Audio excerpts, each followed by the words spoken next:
Well, good afternoon and welcome to Sydney Parade on what is a sunny Saturday for May. Pembroke welcoming Phoenix to the ground today. Phoenix also unbeaten in this league at the moment. We're into round 4 of the Premier League, and this is a clash of 2 of the top 4 from last season. The other 2 who are in the top 4 also meeting today, Leinster and Clontarf. So it's a big day at the top of the table, and undoubtedly that then makes it a big day at the bottom of the table. Well, Jack Tector has won the toss for the first time this year and has decided, unsurprisingly, to have a bowl.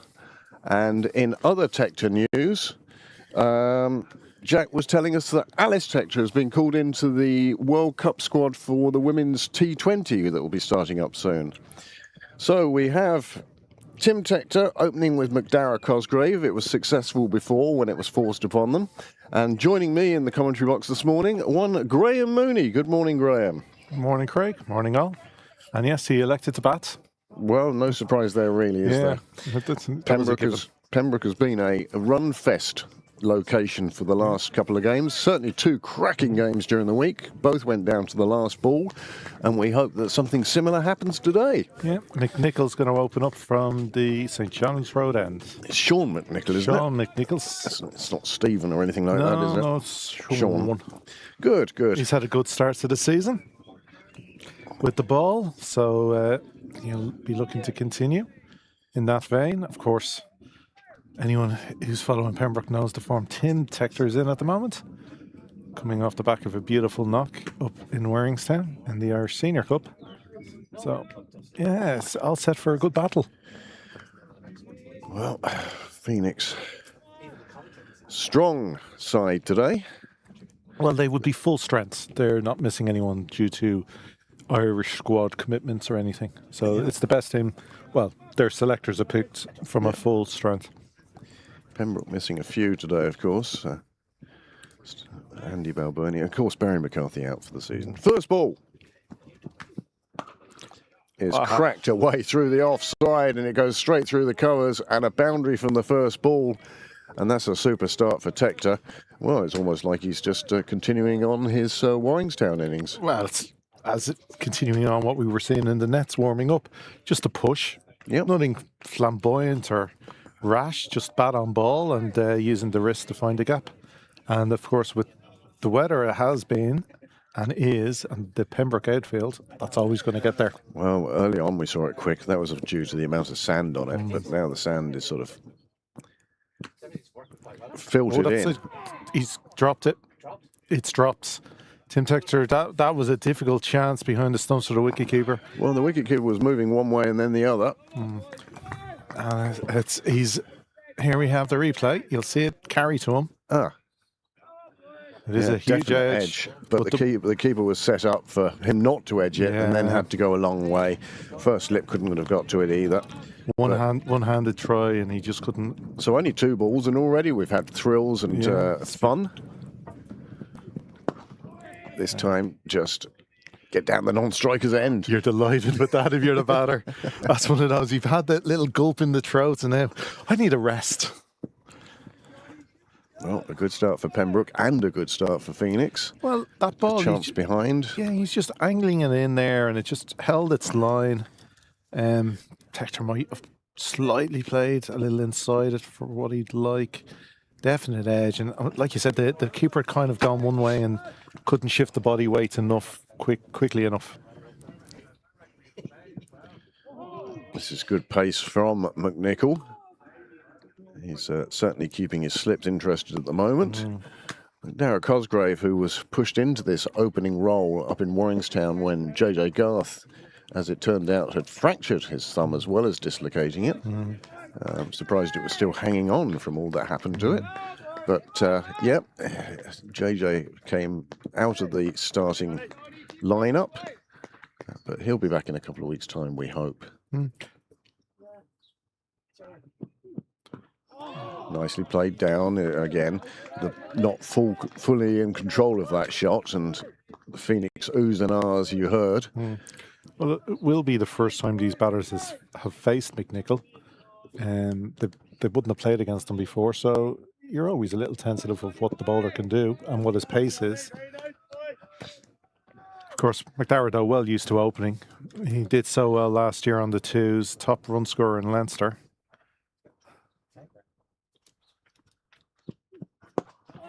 Good, solid defensive shot there. You're going for walkies, Kev? So, honours even at the end of the first over. Really, Phoenix, of course, will be disappointed that catch didn't stick. Would have been the perfect start for them. Instead, it's 5 off that first over for Pembroke. Well, a steady enough start for Pembroke, and that will bring probably, I suspect it'll be Tyrone Kane from the other end, wouldn't you? No, he hasn't bowled much this season. He had, well, I don't know, in just looking at a scorecard, he stopped bowling in a second over of a spell early on in the season and hasn't bowled since. So Grover it will be. Yeah. From the nursery end, a bit of movement for the sight screens. Yeah, he joined up from Terranure over the winter. Good, and yourself? Good, thank you. Nice setup, yeah. Oh, wait until you see the finished product. It's even better than the setup. Every game or just first team? Oh no, every game. Men's sixths, women's thirds. We don't do youth games and we don't do taverners. Something to expand towards. There are some that are too young and there are some that are too old.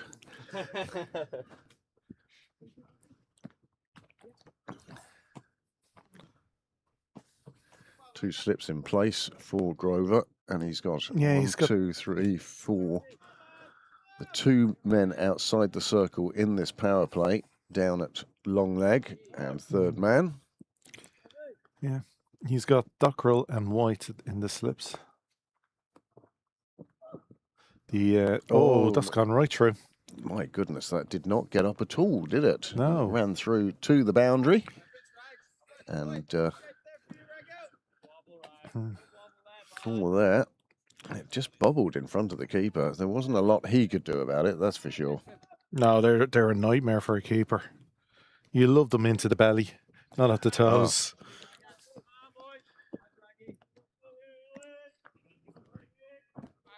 So for anyone lucky enough to be watching the stream, you're ahead of the rest of Leinster because unfortunately live score hasn't come up on the web yet. Nicely played, nicely defended. No other games, there must be something wrong with it today. None of the games are coming through. We're taking over your role today, Ashley. Amanda's bringing down 2, so I'll be doing my laps. You can point and laugh at me.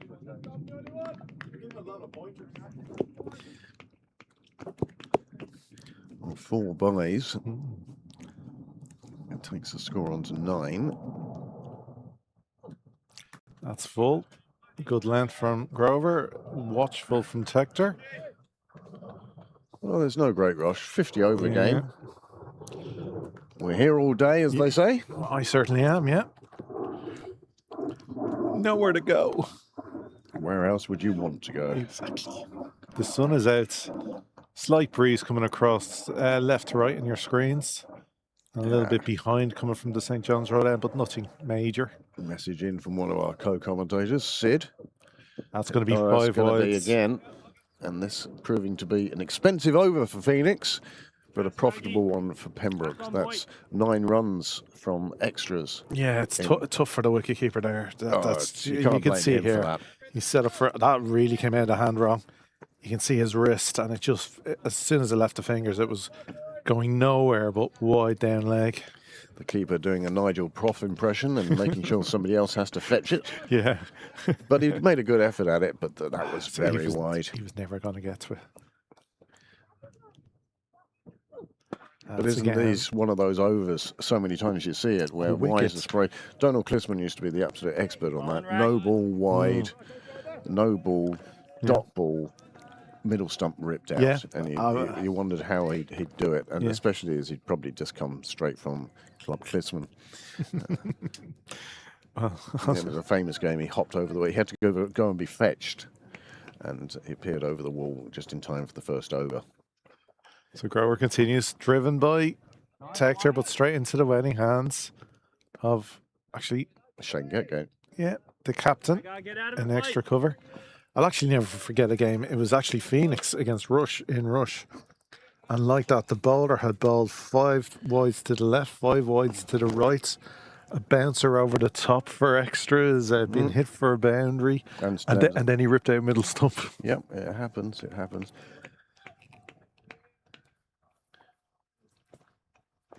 Expecting a good crowd today for this Premier League game. And that's out. Oh, Tector departs for 5.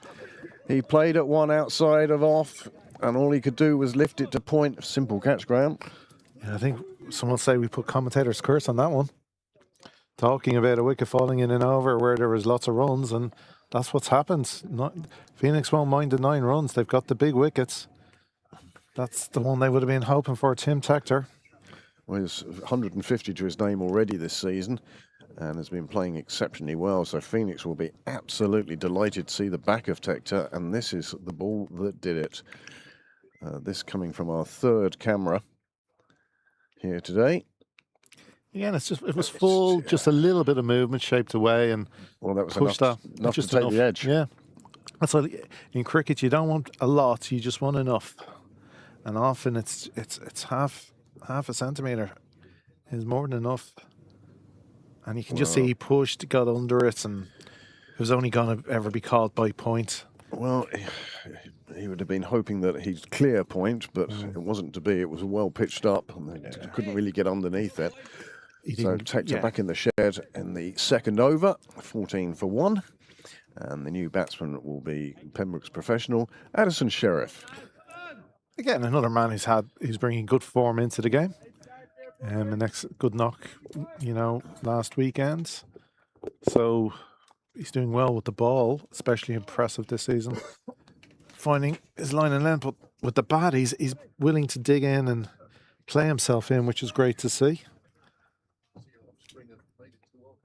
But that was the end of the 2nd over, so it will be Cosgrave to face McNichol. So 14 for 1 off 2.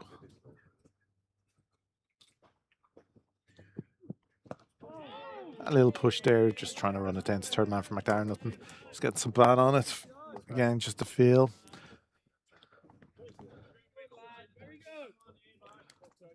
Definitely looking at the bowling so far from McNichol.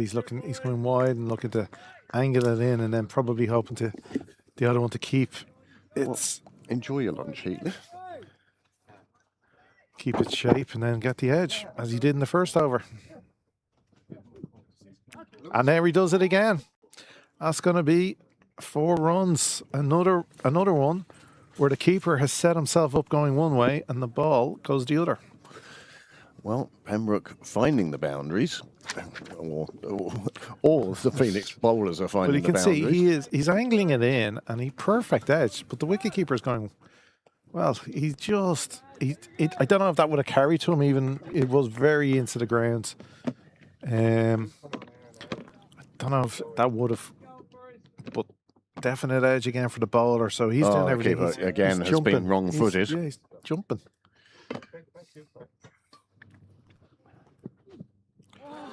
I see in front of us here, David Langford-Smith. Water carrying. He's heading round the boundary. Leave a few water bottles in strategic places, no doubt. Yeah. You just come on down when he's here. Yeah. We'll step aside and let Heatley and Louis do a bit. Oh, absolutely. That's a good drive from McDowell. Will only be 1. Yeah, it came off the inside of the bat, but it's the right shot. Yeah.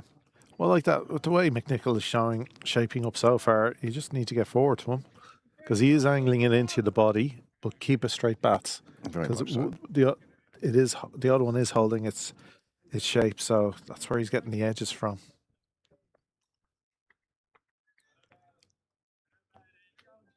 So yeah, we're just being told anyone who stays on the air will get a lovely little Heatley, Lewis repertoire later. Well, they're going to come on at the end of this over. Oh, even better. Lewis has commitments elsewhere. He doesn't look like he's dressed to go to a wedding, but I'm assured that is the situation. Whereas Heatley is dressed as if he's going to Henley or Wimbledon. So we'll let the two of them come in and they'll take for a couple of overs and leave us fresh then for when things pick up a bit. Let's see. I definitely want to take those with me. Well, I might get a lap in. Wow. Yeah, we'll go and do a lap. We'll do a lap. I don't get many of them these days. I've got the right glasses on. So McNichol continues. Last ball of the over. And again, shaping nicely. Is just a dot ball, so it'll finish 19 for 1.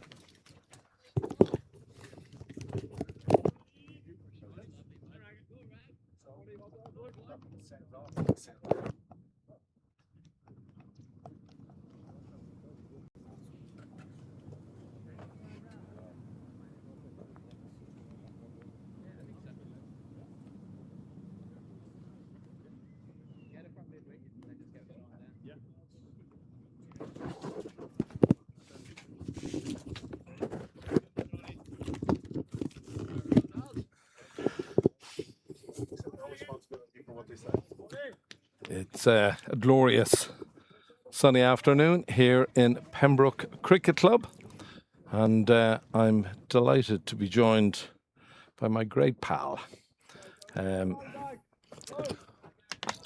gentleman who needs very little introduction other than he is the coach of the Phoenix men's team now, and it gives me great pleasure to welcome the great D.A. Lewis. Morning, Lou. Good morning, Heatley. Very interesting morning so far in Phoenix's grow this season. We've seen it all. We've seen Tim Tector dropped second ball, having hit a most glorious punched shot off the back foot for 4. And I thought, got to ask you, where was he dropped? He was dropped behind. Okay. Difficult chance, but he had it in, and that's going to be 4. That's a lovely shot. Long half volley, really, and just ease through extra cover.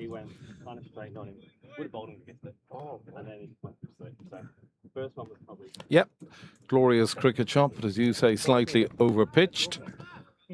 And however, that drop that you speak of didn't matter enormously because it must have been the next over or the same over, perhaps. No, it was the next over. The next over. Right. Okay. Very good catch by Tyrone Kane at the backward point to a wide ball, which he had a slap Tim slapped at and was taken away high to his right, but very well caught, I would say. Okay. And if I was to look at Phoenix's season, it's been a bit up and down, and probably typified in terms of their exit in the All-Ireland Cup with 4 drop catches and a lot of wides. And you don't win cricket matches, unfortunately, Heatley, when you do that.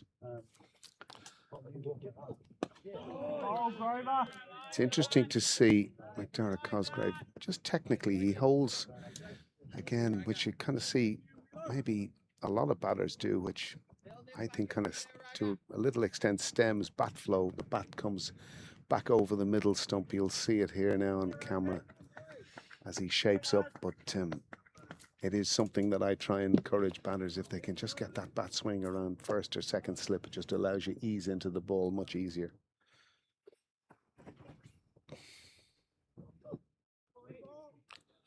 It's a wide delivery, well left, and I've got to say good morning. I can't do it in my greatest Richie Benno accent, but good morning to the great JB. Johnny Bell is in the house. Looks resplendent in his MCCS blazer, Pembroke blazer, it has to be said. Yeah, looks lovely. Sartorial, I would call it, Heatley. Yeah, that is a good description. Right arm over the wicket, nicely played. See what happens there. So to that kind of straight delivery, when your bat comes down from there, you tend to slice across it a bit. But these are all the vagaries. He's a young guy, of course, who I'm sure you know a bit about, Lou, but he unexpectedly had to open the batting against Waringstown in the first round of this year's All-Ireland, and I have to say he was terrific. Got a really good 50 in tough conditions. It's a good shot. It's well fielded. And he's one of a number of exciting young cricketers down here in Pembroke, and so Maybe tell me about some of them, Heath, if you wouldn't mind, please. well, you've I suppose the Murrays, Lou, Dan and Luke Murray, both Irish under-19 internationals. Are they playing today? Now, because I have literally just arrived, I can't give you a definitive answer to that. It's a quick single. Might have been interesting. Did the batsman, I sensed did he stub his finger, I think? Did his finger get caught? I think it did. His finger got caught in the turf. he looked well in fairness. Yeah, I think he probably was. And of course, we're seeing Pembroke's professional this year, Addison Skerritt. Yeah. Fine young player, Lou. Very young guy. Had the pleasure of speaking to him last Okay. weekend, of course, in our abandoned match. Yeah. But he's a very nice young man. He is lovely and a very fine cricketer as well. Started like a steam train down here and seems to be very popular among his colleagues, not just at first team level. Seems to have settled well into community life in the cricket club. So, of course, we wish him well. In all of my experience of overseas professionals, generally the Australians are no fuss.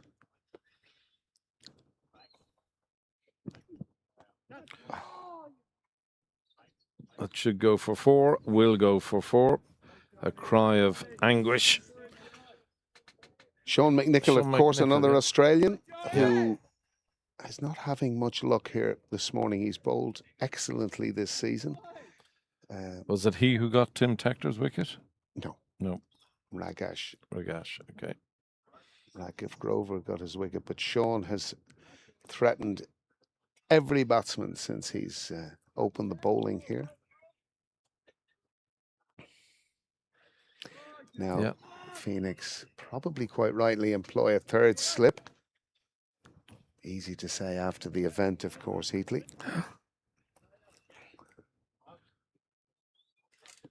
And I like to see this field. It was something years ago. You probably remember James Parkinson, but when we played, I tried to encourage him to bowl to 7-2, and that's Well, you talked about him causing heartache to the batsman this morning. Well, the heartache has come to Joy as McDara Cosgrave, who got a reasonable start, 14 of 14, just feathers one through to the keeper. And so Phoenix in a really strong position. Ah, it's a cracking delivery. That is a smashing delivery, Lou. well, he has this habit, Chuman, and it is something. If you've got it in your armory, he looks to bring the ball into the right hand. Yeah, You can see yeah, that it just yeah. holds its line, as you can see here. Fantastic delivery. Yeah, you know. that is an absolute cracking delivery. He had no choice but to play at it, and I think we both know the incoming batsman. We certainly do. I know this man very well. I've known him all my life, from the day he was born. Well, he is your godson. He is. So- And of course now work colleague. Yeah, indeed. And it'll be interesting because he hasn't batted too often this. I've been calling him Sevi in the office. Seffi. So today will be a big chance. And his side are going to need it now. Yeah. 2 wickets down with the score on 33. 2 big wickets too, Lou. You know, Tim has been started like a steamboat for Pembroke this year, and McDara also has looked $1 million. So he's coming in at a tricky time. Jack Tector, the red-capped Jack Tector, captain of Pembroke this year. Well, of course, that red cap will never be lost. Of course, No. a former YMer from birth. And A bit like I'm you. glad to see it still being. Oh, yeah, yeah.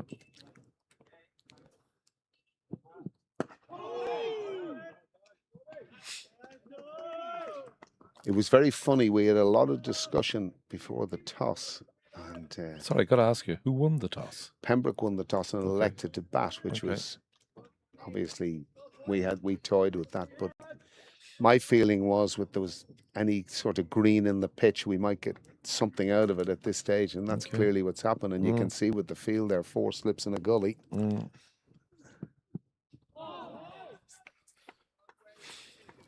But this would be this is the sort of test that you want as a batsman. Yeah, of course. You want it. Of course.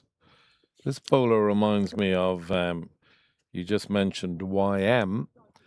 Well, there was a former YMer whose daughter got married yesterday. Any idea?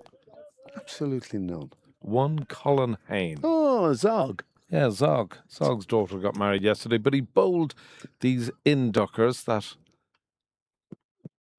That's a good shot.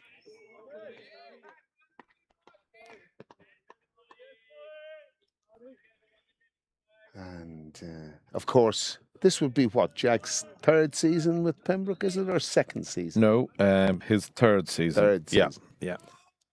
Didn't surprise me that they'd look to him to captain the side.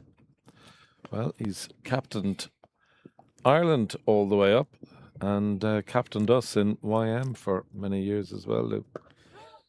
Well, it's something I was very anxious that back in the day that he took the job, because there was 2 reasons for it. One was obviously his cricketing ability and his ability to get on with, but captaincy is different. But it leads you to so many other things in your life. And I always remember in his 3rd or 4th season,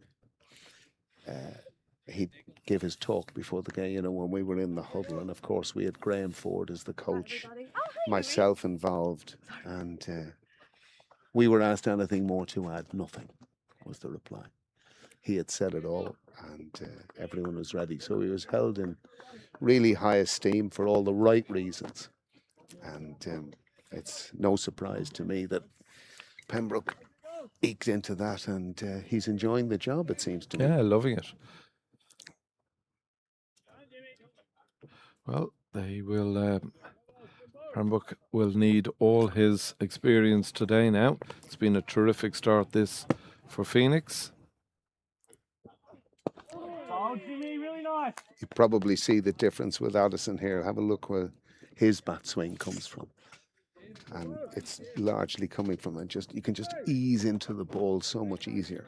Okay. But I'd be very interested, as I am with all, and of course Pembroke had a professional last year, Blake McDonald, who went on to play for the Melbourne Stars, but he had a torrid time for a lot of the season. Yeah, he did.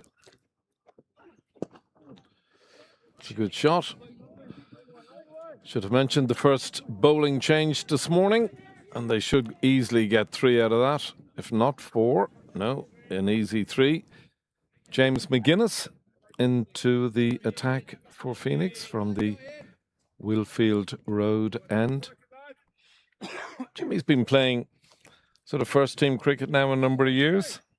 In and out, it would appear. In and out, yeah. I wouldn't have really come across Jimmy too much in terms of his Phoenix career, but of course he's an outstanding hockey player. Terrific hockey player. So he plays with Pembroke Wanderers. Yeah.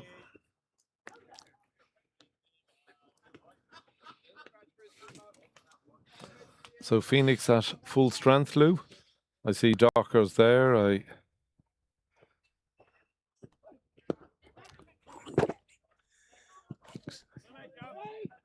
Good, Joey.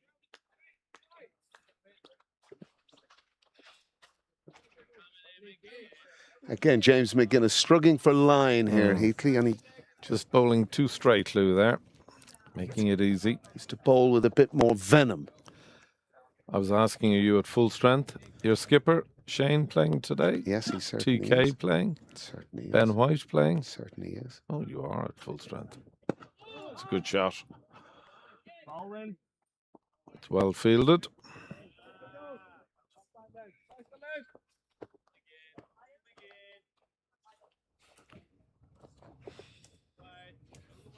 Well,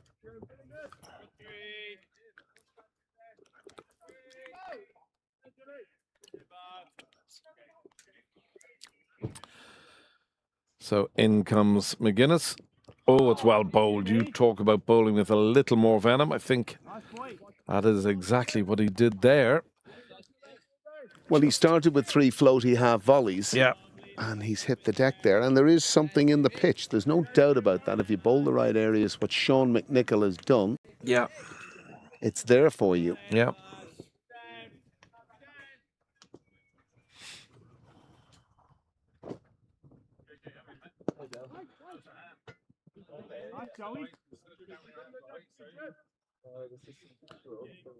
Just in the couple of overs that I've been on air, I'm impressed with the Phoenix fielding, Lou. It's been sharp. Reasonable. But as I say, apart from that early catch, the catches have been held. And as you well know, in many of these circumstances, they are such a determining factor in a cricket result. They do, of course, shape most games of cricket, no matter what the format. So are you Belfast bound for the test match this week or not? I'll tell you very interestingly, obviously, with most of the month of June preoccupied with the T20 World Cup, I'm hopeful I might get up for one day. Okay. But we'll just have to see, of course. Yeah. Okay. With the weather set fair, it's going to be a cracking event, I would have thought. And will be interesting to see, you know, the type of attendance that one might get. Well, as you know as well as I do, the Irish cricketing public can be a little bit fickle. So perhaps when they see the sun splitting the skies, fingers crossed they'll come in their droves and watch what I hope will be a cracking game of cricket. Hear, hear. That might go for 4. Yeah, it does.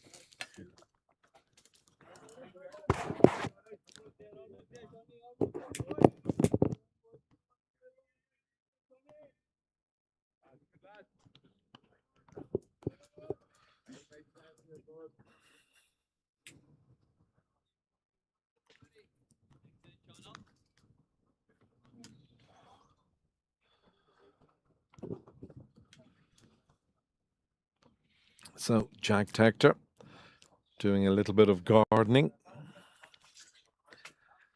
Sean McNichol, who has looked threatening all morning, just waiting at the top of his run-up.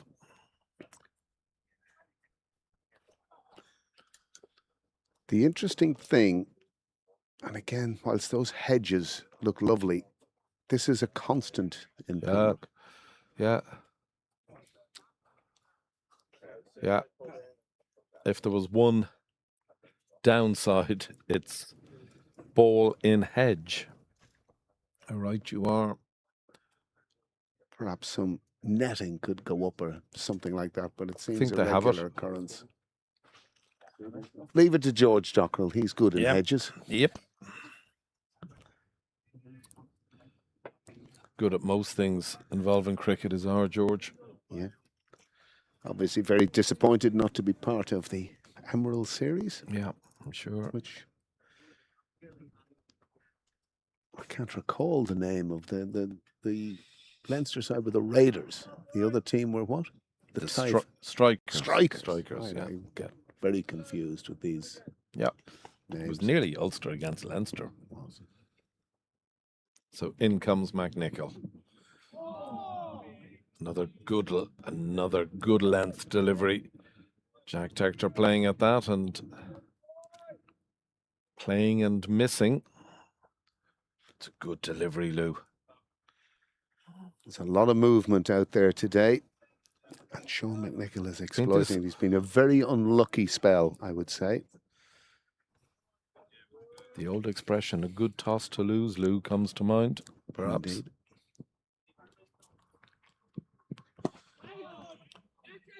It's a very good shot. There should be 2 in that. That should be an easy 2. Yeah. Tector just coming down the wicket, punching it back past the bowler.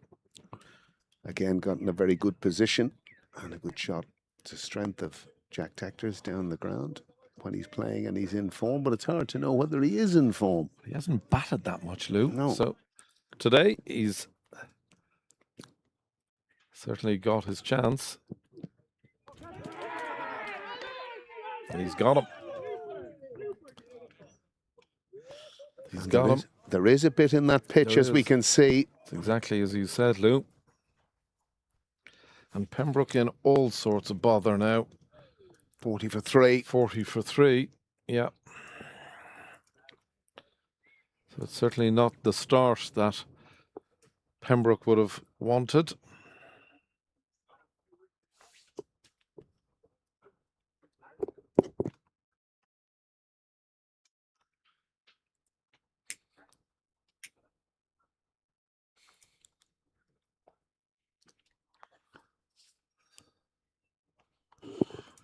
Yeah, it's McNichol who has looked dangerous all morning. Bowled a really good line and length.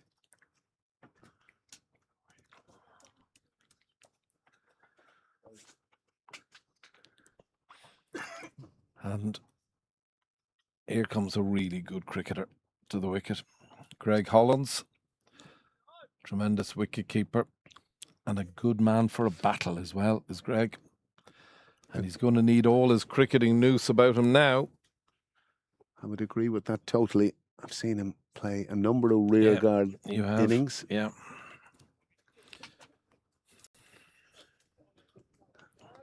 And again, a very accomplished wicketkeeper as well. Greg, of course, now employed by the IRFU in a strength and conditioning capacity. Indeed.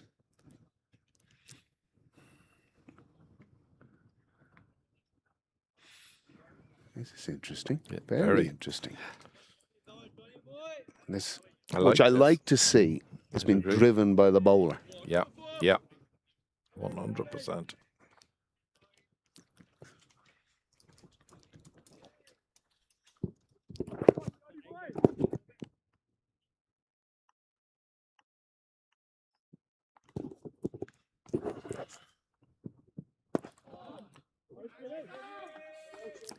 Beautifully positioned there, James McInnes, for that. And sadly, I have to go to a wedding today, Heatley, so I'm going to have to depart and leave you on your own. Whose wedding are Ben you? Hoey. Oh, Ben Hoey. Yes. Lovely. Former cricketer down here, Absolutely. of course. Wonderful fielder, Oh. Ben Hoey. Absolutely brilliant. But it's been lovely to be with you. Good to see you. And we'll talk to you shortly. I wish you continued success in your role at Pembroke. Thank you very much. And no doubt you'll be on your phone watching as the afternoon progresses. Thank you very much. You're welcome. Good to have you, Lou. Alan Lewis, of course, and we thank him for his contribution today. So, Pembroke 40 for 3, 7 overs gone.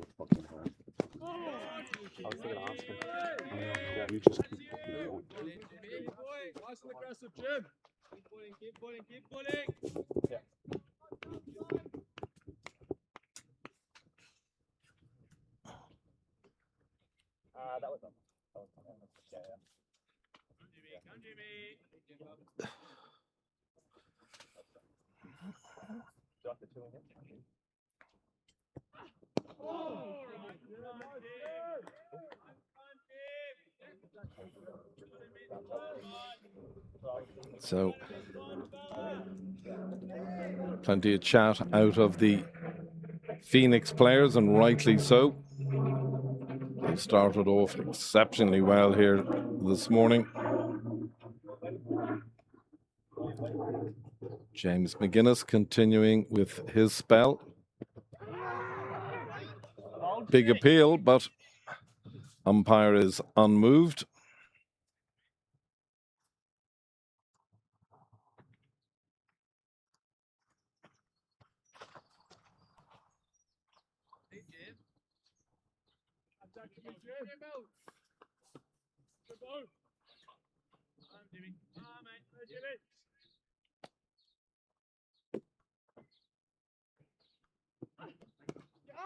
Hold Jimmy, nice.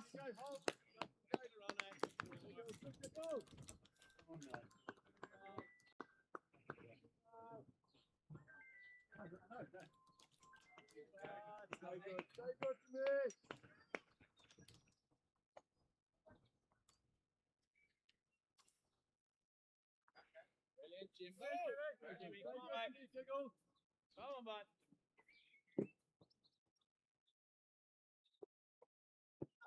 Oh,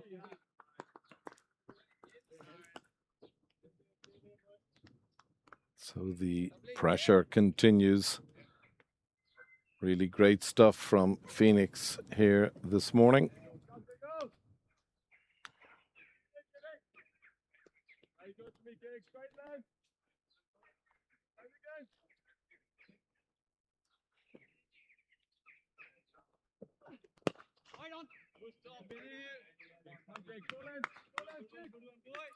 Come on, get.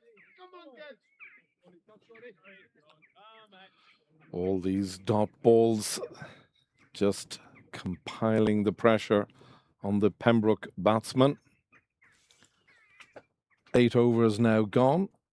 Pembroke 40 for 3. Really excellent start.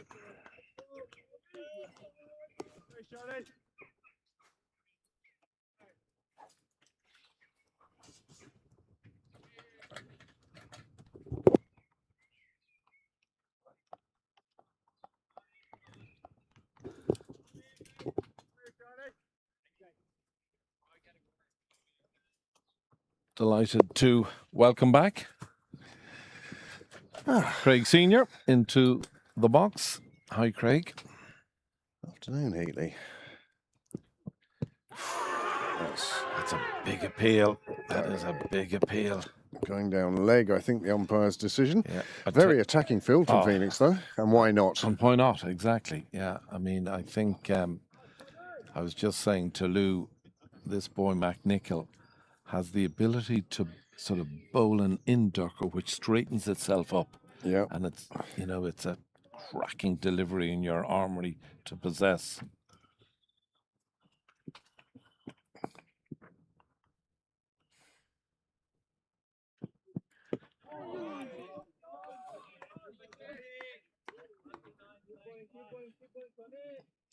The old phrase of Phoenix smelling a little bit of blood. Blood in the water. Blood in the water, exactly. That's exactly what we have here. Well, again, it's the old thing of, 3 wickets in a power play, whether it be 50 overs or Doesn't 20 matter. overs. Absolutely. If you can get rid of the top order quickly, you Yeah. know that the other side are going to have to start again. Yeah.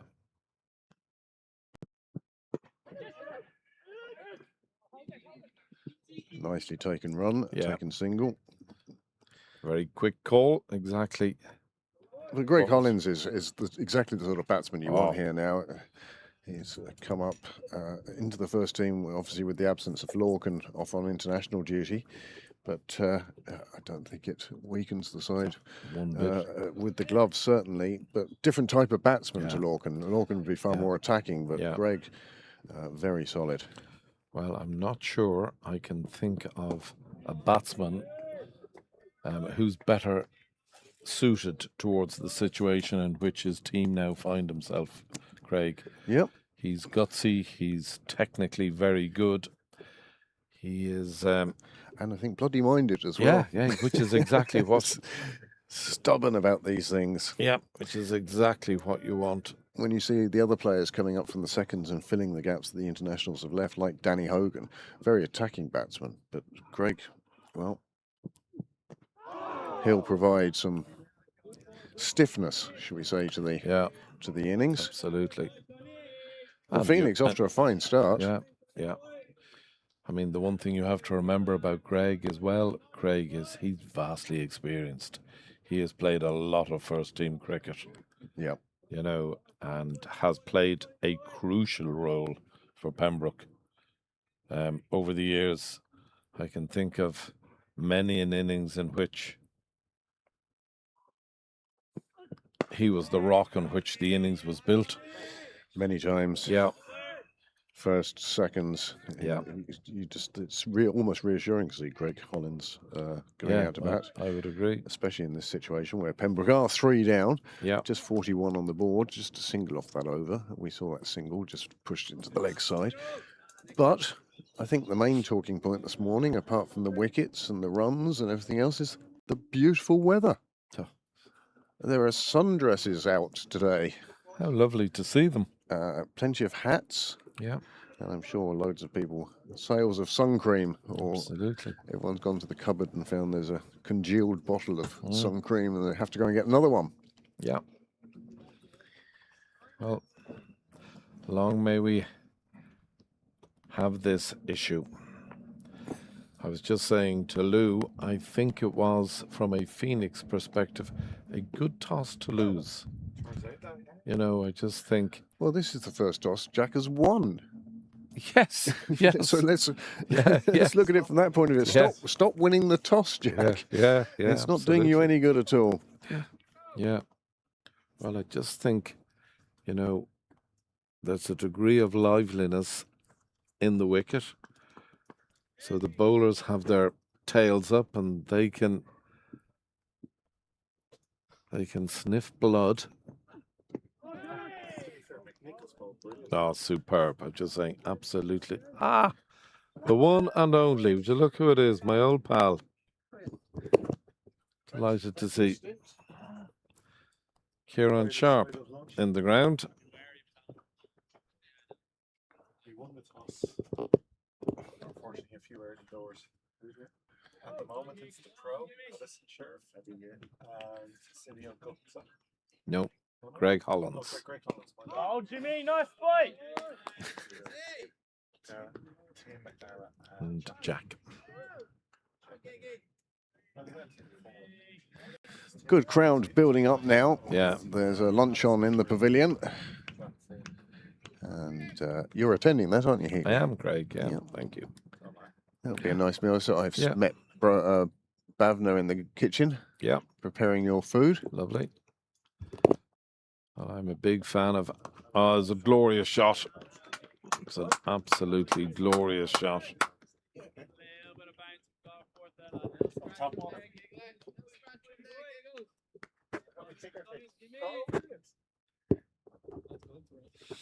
Good Australian medical service.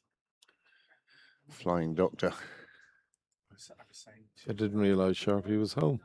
No, neither did I until he sent me a text on Friday morning saying anything on in the club tonight. And I said, no, we're not broadcasting anything. And Phoenix is tomorrow, you know, that sort of thing.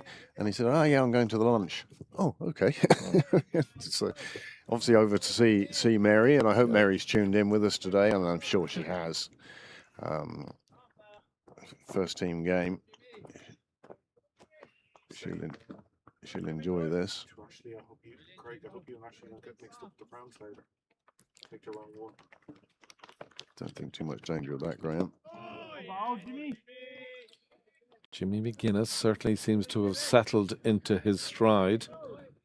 Slightly wayward early on, but has bounced back very well.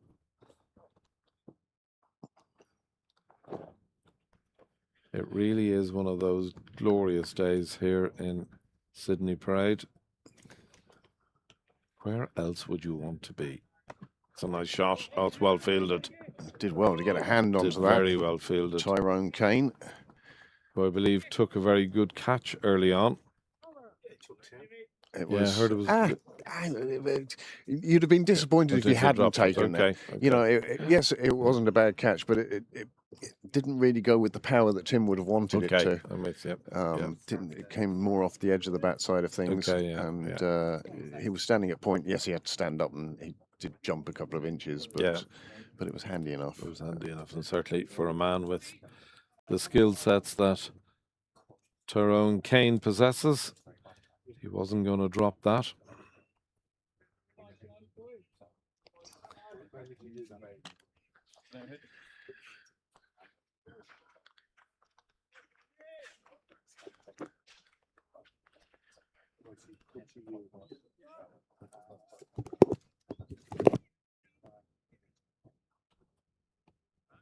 It's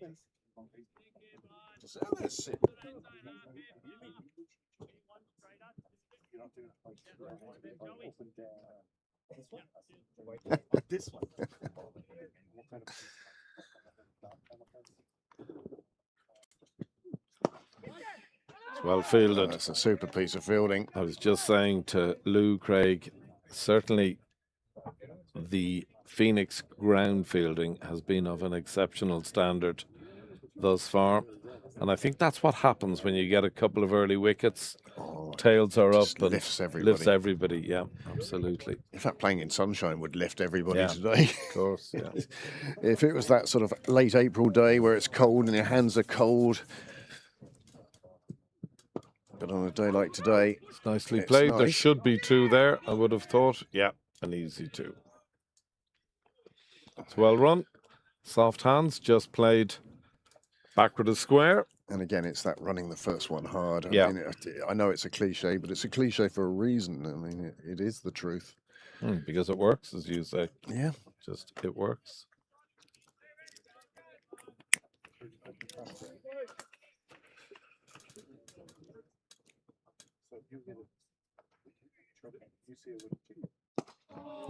Nicely played. Not sure whether there's anything as attractive in cricket as a really solid forward defensive. It's a shot I love watching. It's the one you're taught. Yeah, it It's is. the Yeah, first it shot is. you're You're taught, taught, isn't yeah. it? It's lovely to see it executed to perfection. One thing that strikes me about this game is both teams predominantly in black. Yeah. Black and red, black Yeah. and green. But Yeah. it sort of makes a mockery of the whole pyjama. Yeah, you won't thing. stop that. That's a super shot from a Addison. glorious shot. Just lent into it, Yeah, really. glorious. Absolutely. Slightly overpitched, you'd have to say. And Addison was making no mistake there. And today we can actually use the expression making hay while the sun shines. It is a lovely day here. There's just a slight breeze. It's that sea breeze that keeps the clouds away from Dublin 4 South. Yeah.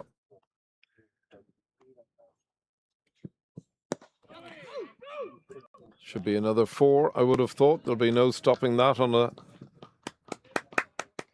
day like this with a very quick outfield. And this has been certainly the best over from a Pembroke perspective.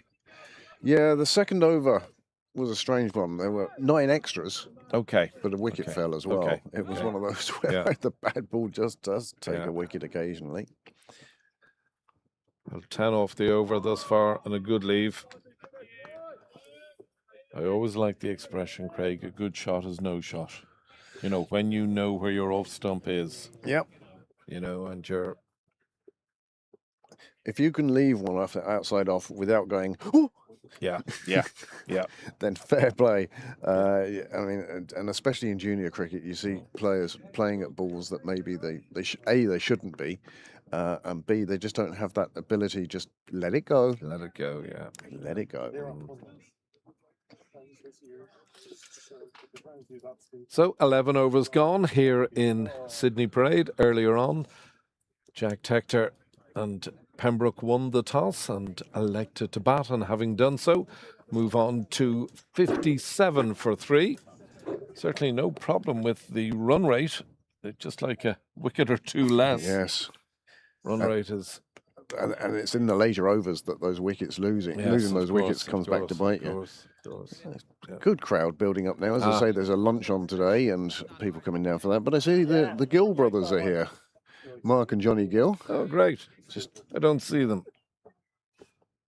Oh, there's two stalwarts of the club. absolute stalwarts, 2 men who love watching cricket. I only played under Johnny Gill on tour. Well, I played Captain. a huge amount of cricket against Johnny over the years, a huge amount.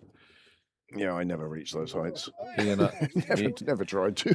he and I would have had great fun down the years.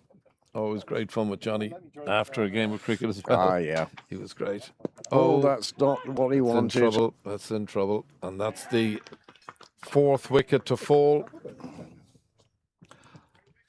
Holland's just, it sort of jumped at him a little bit. Yeah, I don't think it ended up being the ball he thought it was. No, exactly. The classic where he was caught in 2 minds.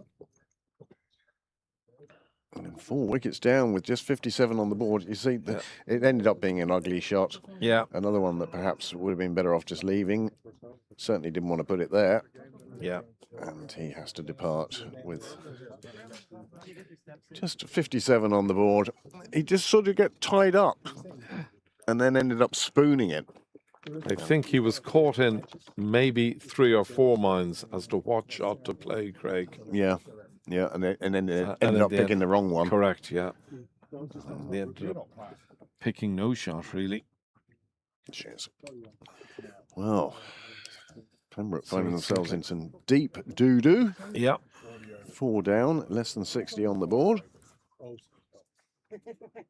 And still with 37 and a bit overs to go. And of course, that's the biggest sin, isn't it? Not batting your overs. Well, you certainly would have thought that the thought process going through Sunil Gupta's mind and the pro's mind is, you know, we've got to see this through to drinks. We've got to see this through to drinks. We've got to just batten the hatches down here now. And well, Sunil Gupta, he's fine. He's such a fine player, I think. He's a right-handed David Gower. Yeah, good description. Absolute style. Yeah. He is one of the best looking right-handed batsmen for shots. Yeah, I agree. Always a pleasure to watch. I agree. Surprised his dad's not down here yet. I'm sure he's watching online, and I'm sure he will be down. He'll be down later on. Well left.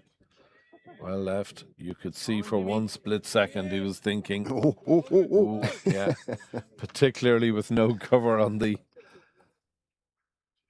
extra boundary there, you know, because Sunil likes a square cut. Oh.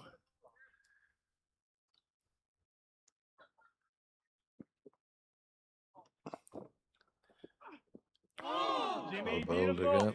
Just missing the edge again. Gupta just almost looking to get an edge on that. Yeah. Got to ask you, Craig. You'd know who's to come from a Pembroke. Now there are a pair of legends. The Gill boys are back in town. The weather's good again. The Gill boys are back in town. There's Johnny and Mark. Hiya, Mark. How are you? How are you? Nice to see you. Yeah. Yeah, the weather got a bit warm. We said sticky start. Yeah. Yeah. Well, that is 12 overs gone. And Pembroke find themselves 4 down. And 57 on the board. A wicket maiden for Phoenix. Yeah. They are making the most of the conditions and of the weather at the moment. And we hope that these two for Pembroke will put together a bit of a stand. And there's the dismissal of Hollins. See, for one split second, I think he was thinking, will I look at actually cutting that? I think he was trying to slap it through the offside. And then I thought he was looking to, will I dab it down through gully? And then the classic, when you get caught in a couple of minds. It's rarely you pick the right mind. Yeah, absolutely. Yeah. 3 slips in place. One of them has come out now. It's well run, very well run. And that's a feature of first team cricket as opposed to we see the 4th, 5th, 6th down here.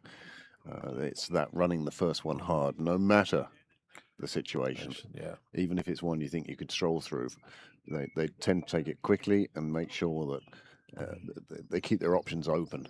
Well, what they're not scared to do is to run to a man on the edge of the ring. Yeah. You know, they'll back themselves over the ring fielder. Ashley Bell-Burney, very deep first slip with the pram. Did a few laps by himself first, I think, just to warm up, and now has taken control of the pram. Well left. Into his 7th over now, McNichol. Yeah. Are they over bowling him? No. Would you keep him I going would, for the Craig. 10? I would. Yeah, I would. Look, they've 4 wickets down. He's been the pick of the bowlers by a distance this morning. He's looked threatening. And I'm of the old school. When a man with the ball has his tail up, keep the tail up.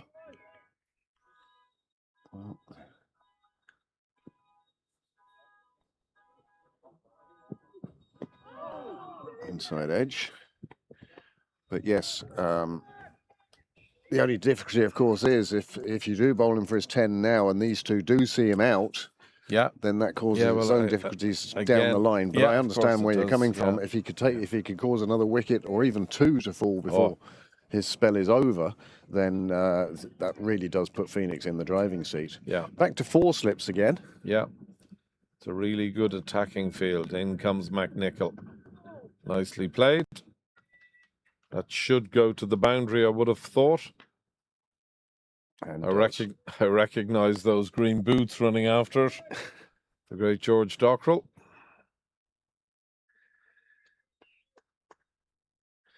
Yeah, of course, the Test match next week. Yeah. Has stripped the Pembroke side somewhat, but looking forward to that game.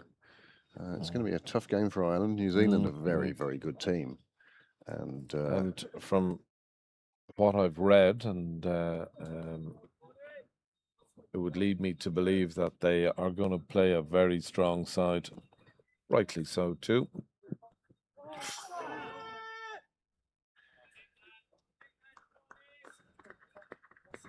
But from the squad that's named, the one name that stood out to me and I thought very exciting and progressive, obviously with Barry McCarthy now injured after the Warringstown game and out for the season, which is a terrible shame for Barry, just ahead of that Test match. But it might give Reuben Wilson a chance as the third seamer. May well do. And I think that would be fabulous to see. Yeah, may well do.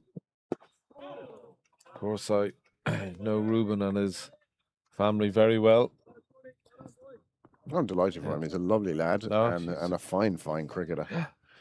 Excellent cricketer. A lot of work in over the winter. And he's had his setbacks with his stress fractured back and and when you're young and it's very hard to rest up. Very hard to rest up and it's But stress factors can be good as well. Oh, Gavin Hoey was a fine medium pacer. Absolutely. Had a stress fracture and then devoted himself to the leg spin and look where he is now. Yeah, absolutely. It's great to see. Tragic that he's not involved. Must be so disappointed, Gavin. It's the want of a professional sportsman now, isn't it? Yeah. You get your chances and you have to take them when you can. Yeah. Gavin out with a side strain and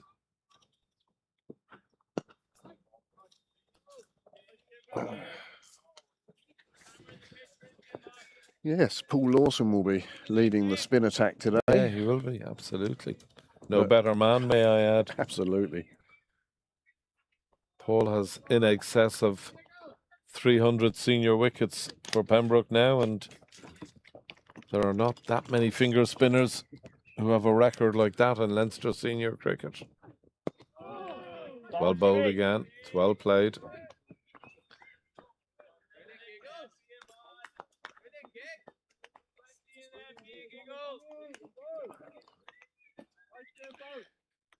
Sheriff building a patient innings at the moment. We know how destructive he can be. He is such a key cog in this batting wheel now, Craig. Well, that is the end of that. 62 for 4 or not. You're going to bowl there to a first team player. The chances are somebody's going to be going to the boundary to fetch that one back. As the man says, don't bowl there. At the end of this over, Heatley, I'm going to let Graham come in for me. Yeah, okay.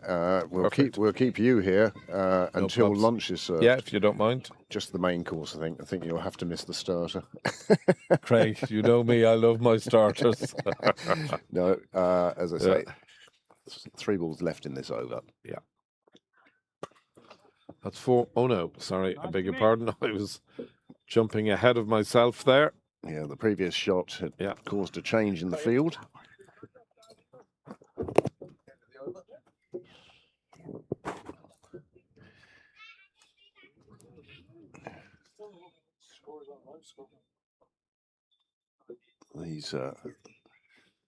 These two starting to put together a bit of a partnership, and that's what Pembroke need at the moment, is a few overs without a wicket falling. Yeah. I'm not even that concerned if the scoreboard is moving ahead with any great pace or anything. They won't catch that. That's a nice shot, and again, it just Get shows a smooth Beautiful shot. onto it so quickly. He swiveled with the ball. Yeah. You know, played it very fine. And although he was on 1 foot playing the shot, it was a perfectly balanced 1 foot. Absolutely. And got that one away. Well, Pembroke will be grateful for that. 4 more onto the total. And it could be that Phoenix, well, if they keep McNichol going, might make a change at the nursery end. Oh, here come 2 of my favourite men. Senior and junior. That's a surprise to see Junior with a bat in his hand. I don't normally see that. Well, that is 14 overs gone. 71 for 4. Pembroke in various degrees of difficulty still. But for the moment, I shall leave the box and leave you with Graham and Heatley.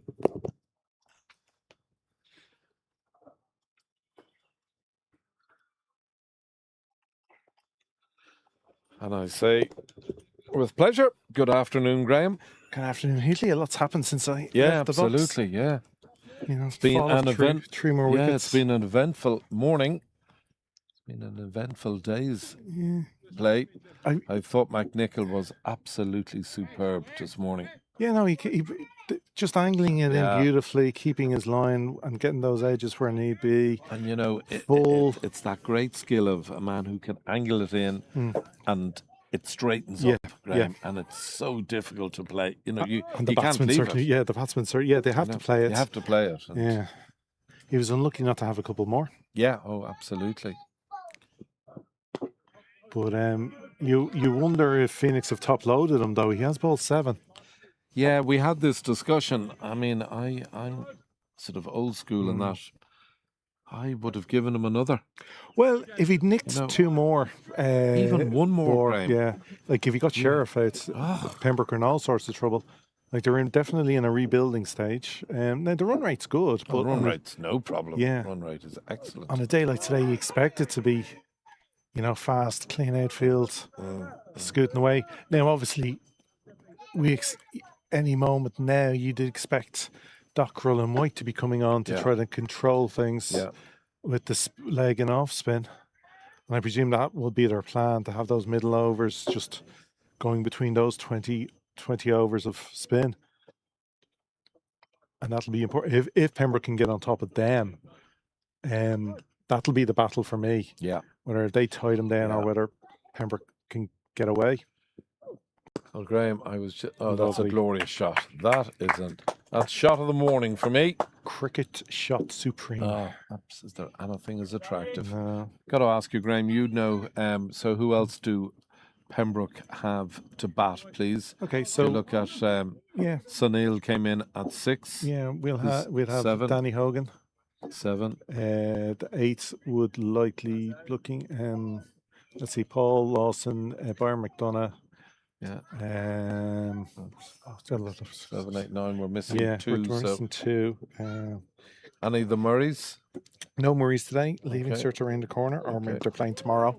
Okay. And they can only do 1. Okay. So sorry, I'll just tell you now. Thank you.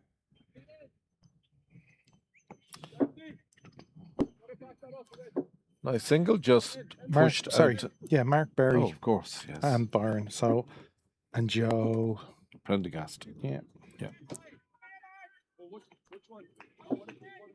Okay. So I would expect Danny Hogan, Joe would be the next 2 recognised batsmen, and then Mark, Byron and Paul, who we know can all three of them can hold the bats. Absolutely.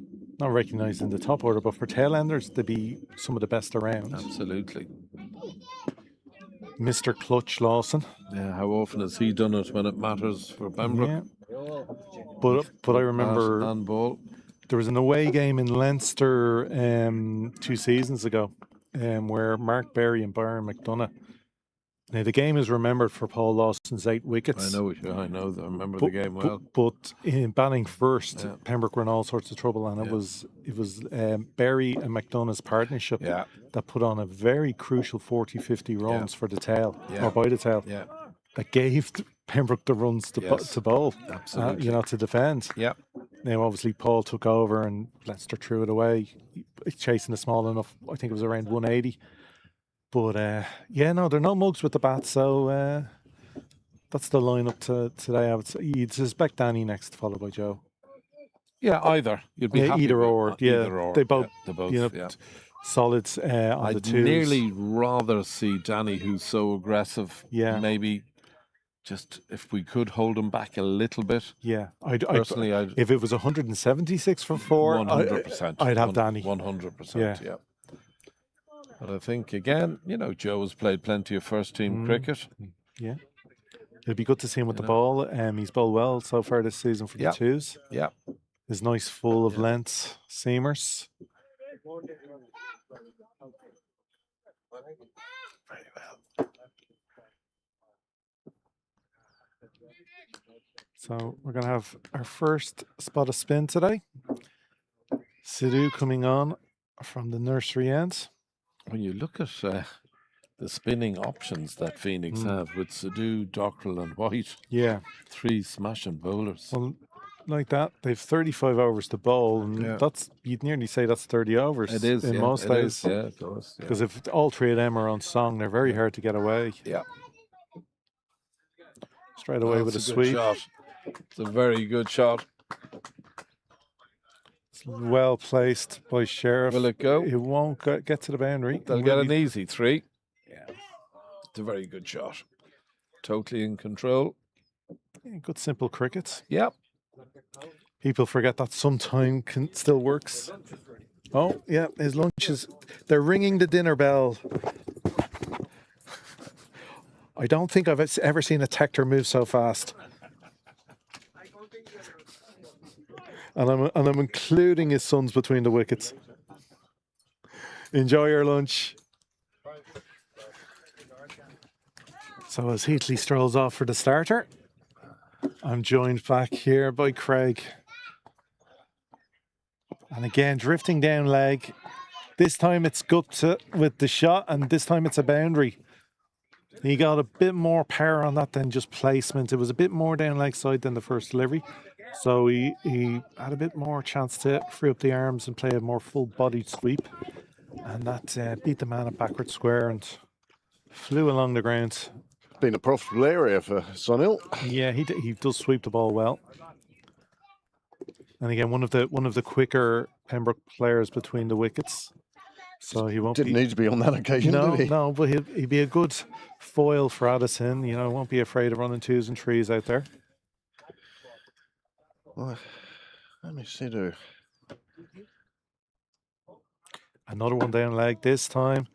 It's a wide, but the batter didn't manage to get anything on it. Yeah, he was in danger of lifting his back foot there as well. Yeah, it was well taken by the wiki. He was right on it. If he had lifted his foot, the bails, you would have seen the bails go.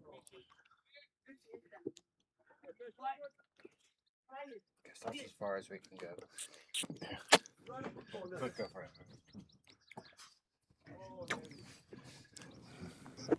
I'm not starting again. I have to do changes in the field now. You can see he's making adjustments to the leg side field, and that's because he's now setting a field for the fact that he's bowling down the leg side. I don't get. You don't bowl it there. I know that might sound easy, but he is a premier bowler, so he shouldn't be bowling it. That's a better line. Big shouts. Bad on it, you'd suspect. Well, the umpire saying no, and that's all she wrote. Just goes in the book as a dot ball. It's a much better line.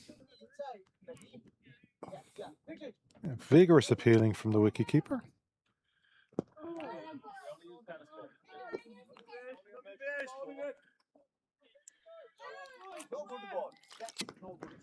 That pad firmly together there.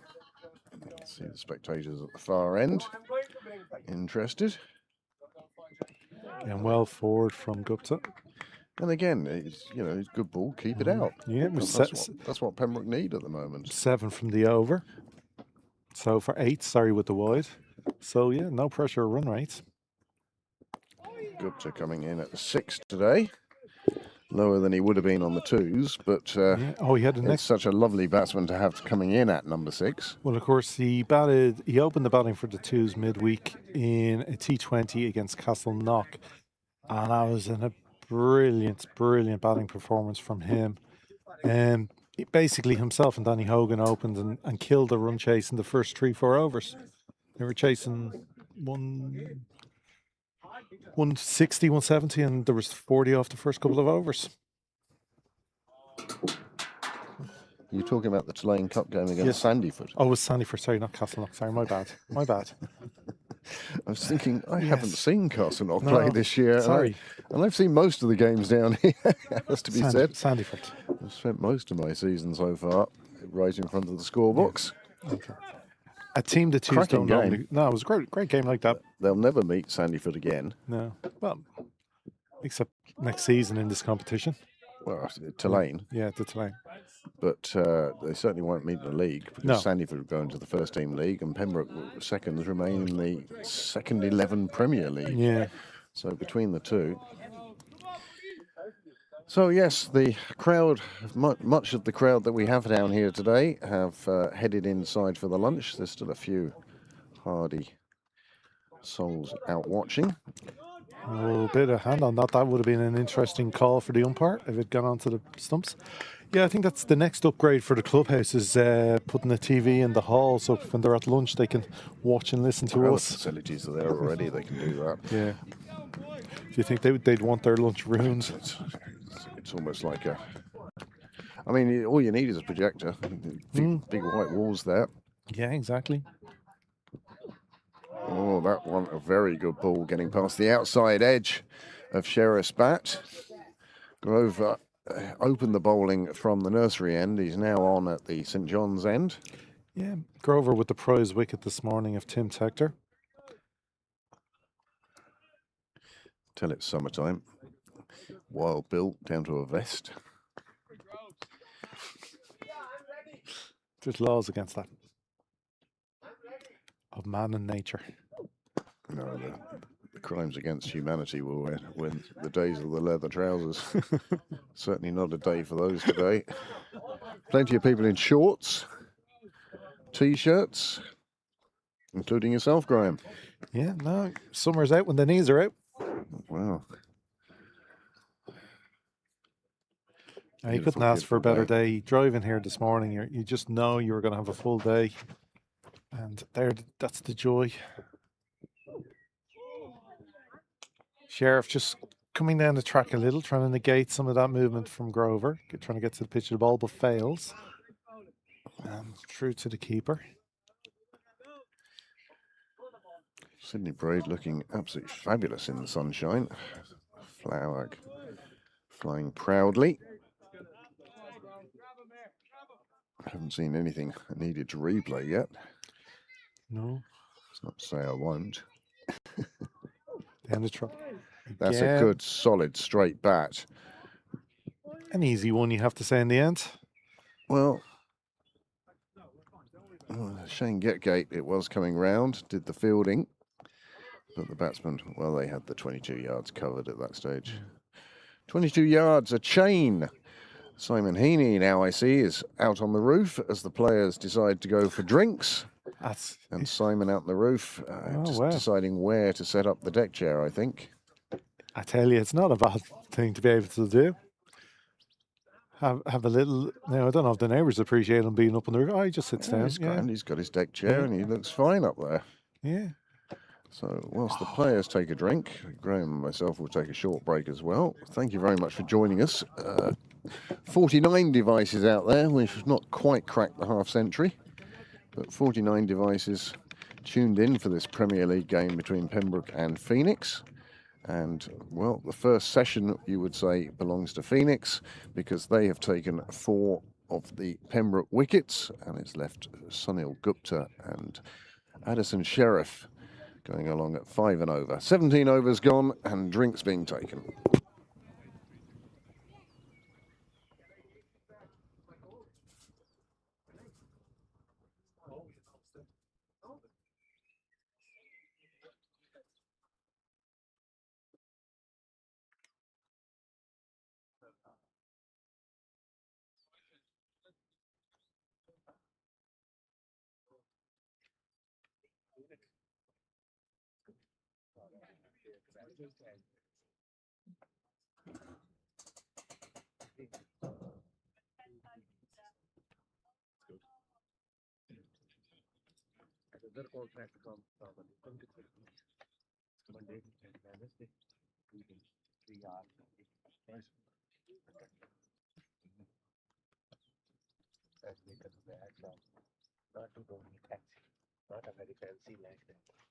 Finishing the taxi. No, not finished.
Best spot there is. You're looking good up there, son. You're looking good. I haven't seen the pipe on the bowlers yet.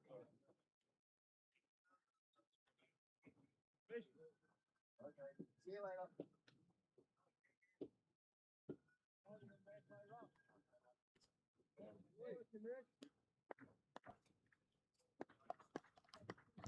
So, after duly refreshments taken, Sidhu is going to bowl from the nursery ends. And straight away, Sheriff with a little trot down the track and a push. Easy one to mid-off. Dockrell doing the fielding there. You can tell, though, that very distinctive left-arm throw. Yeah. You get the feeling that George Dockrell, if he hadn't been a cricketer, could have played baseball. He has the power and he has the arm. Another wide down leg. Yes, it is called.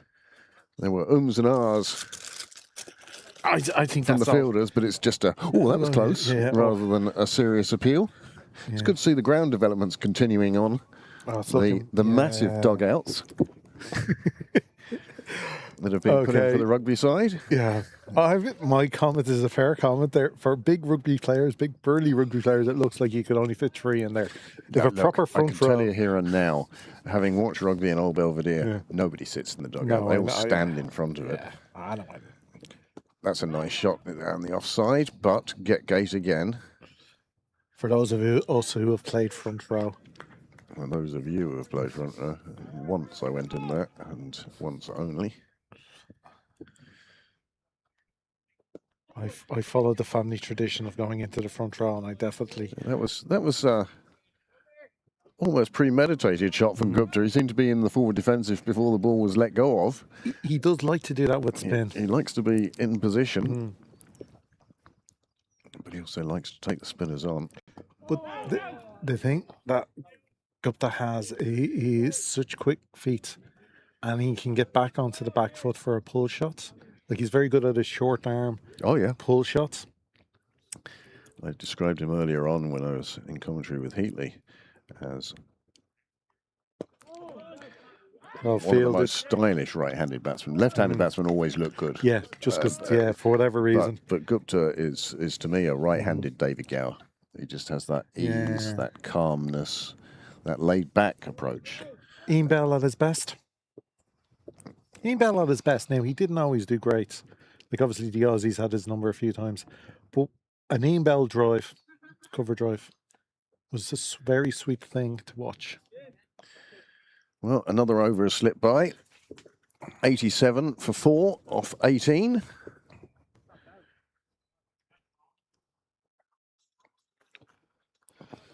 Yeah, it's this period of the game where one wicket will make a huge difference for Phoenix, but 20, 30 runs, I wouldn't say is the winning of the game. A lot of work is needed by Pembroke here.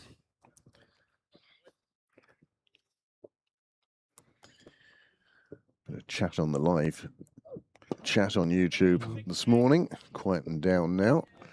I suspect most people have settled into their day, whether it be watching us here or on in your car or wherever you may be, or even in on the lunch. I'm sure there's a few mobiles in at the lunch who are just keeping an eye, if nothing else, on how things are going here at Sydney Parade. Well, it's always a little bit quieter on the chat when we don't have the Marion Ultras on. They always enjoy the chat line.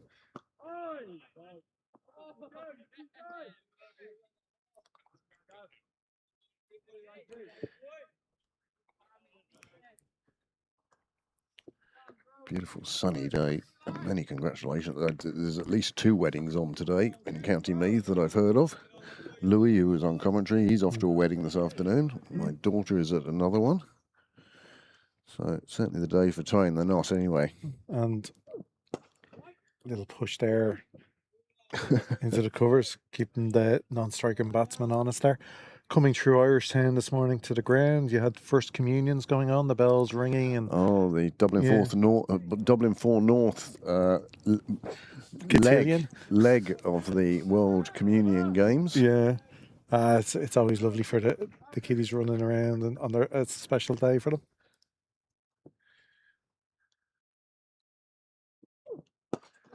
Another push. This time won't be a single. A little too quickly to the fielder at mid-off for any chance of a run.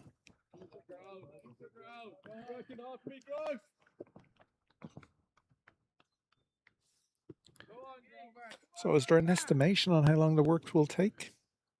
I'm sure there is. Yeah, you don't. Andy Arnott is the project manager. Yeah. He'll be the one who's on top of that. And of course, no matter what we're told now, you know that those will change as things happen. That's using feed again from Sheriff. Gets on top of the bounce. I can't see it being too long before the current nets are moved. There seems to be a good amount of work that's happened since the start of the season. Even this week. We're still in May. Yeah, no, even this week, there's a lot that's happened. We're not talking Irish Children's Hospitals timelines. That's for sure, hopefully. Or budgets, hopefully. Well, as I say, good few people around today. I'm sure the population of Dublin are all heading to Dollymount and Sandymount Strands and Burrow Beach on the north side. I wonder if the tide is in or out. So Grover to continue from the St John's end. That's a very good ball. Held its line. Batsman playing for the in-swing. It wasn't there on this occasion. 88 for 4 was the score. Yes, you can if you want, but then if you raise the monitor... Yeah, you're blocking that view. Block your view. For something that is basically under a part-time gazebo Yeah. and strapped to a couple of picnic tables, the standard of the production that Niall produces these days is absolutely amazing. Number Top one. notch. Number one in Ireland. We're biased, and yet we're also right. Niall gone for a lap, get his exercise in. Spends so much time down here. He's always here an hour or two before the start of a game and an hour or two afterwards. Turn that into a full toss, driven down towards the clubhouse. Dockrell it is who's patrolling over there. Yeah, just the one, but again, I'm sure he's getting the smell of the lunch coming out and making him kind of hungry in the field. good use of the feet from Sheriff.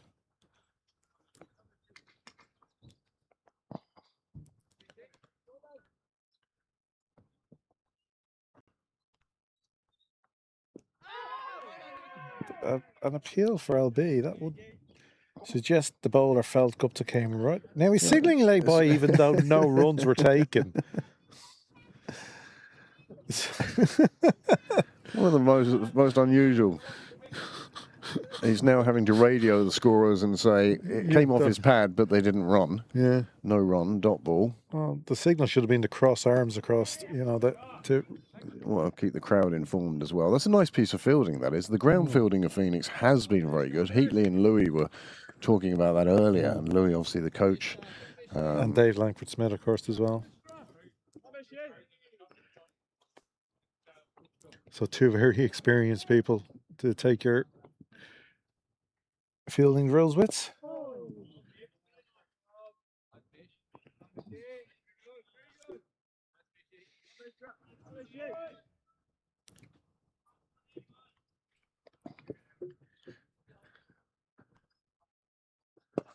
Nice use of the feet again.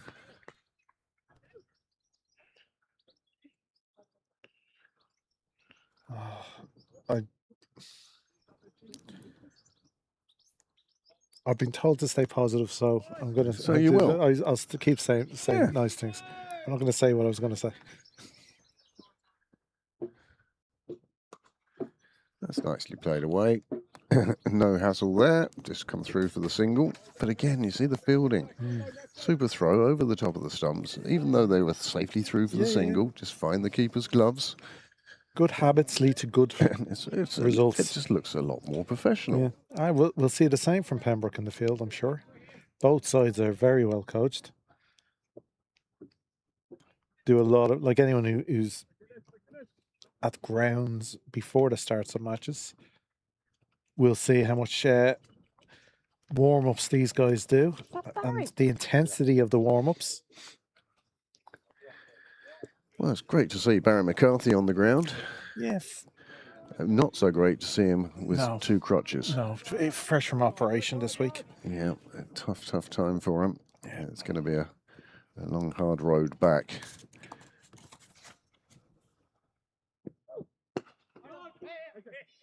That's nicely taken. Nicely done. And you see now the wicketkeeper with the hands out, and whereas in the first few overs when those wickets were falling, the Phoenix side looked at United as one, and now they're throwing questioning glances to each other. You can see what just not losing a wicket for a while can do. Yeah. But again, it's no better man to be out there than Gupta with Sheriff. Trust the call. There was no, ifs, looks or whatever. He just took off and safely down to the other end. Grover now into his sixth over. Well, it's in the air, but not near a player, and it's run away to the boundary, and a lovely straight shot. And Gupta again finding the rope, and when he does so nicely. I think that was a bump ball, personally. I know there was a shade of catch it from the fielders, but it certainly was on the half volley, should we say, at the very least. But again, it looked well. No fielder there, so it was safe enough.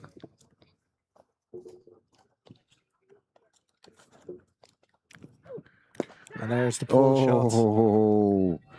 And again, it could have been the bad ball taking the wicket, because It was just wide of the fielder, Ben White at mid wickets, or is that the skipper? Okay. Well, that was a fine shot. He's turned on that nicely. I suspect that's Ben White there, mid wicket going now. He's gone out to the boundary.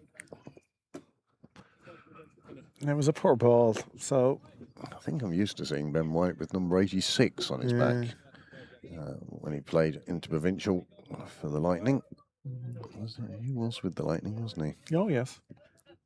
And but he was also with a Northern team though for a season. Oh, jeez.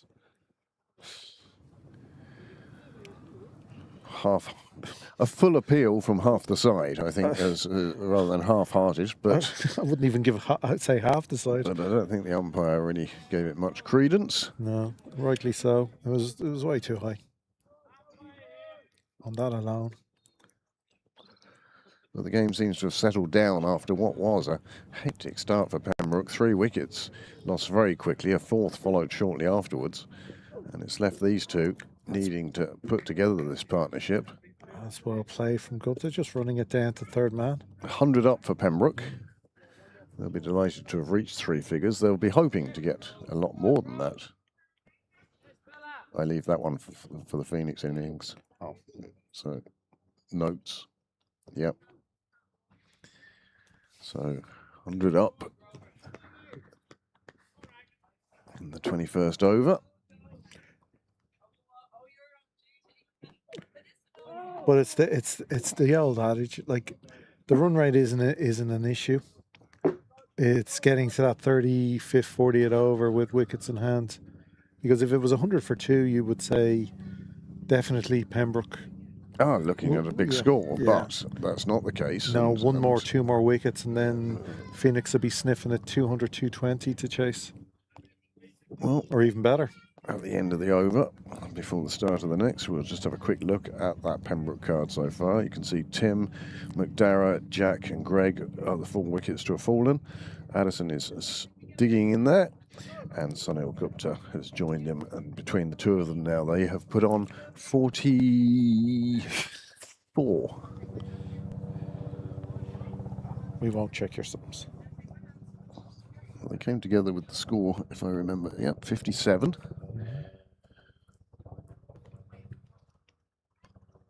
Well, Crick Clubs is giving us a projected score at this moment of 260 Which at the current run rates. I think Pembroke would take that at the moment. I think they would, especially with the bowling attack. And they have. Now we'll see Ben White now for the first time today with his leg spin. Coming on at the nursery ends.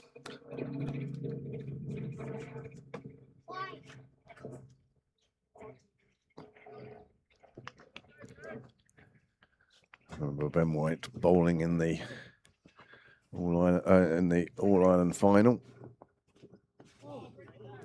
down in Cork in the Mardyke.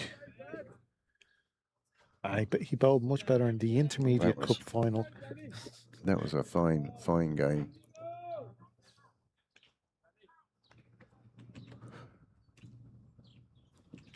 And a great venue. I do like the Mardyke. Everyone does.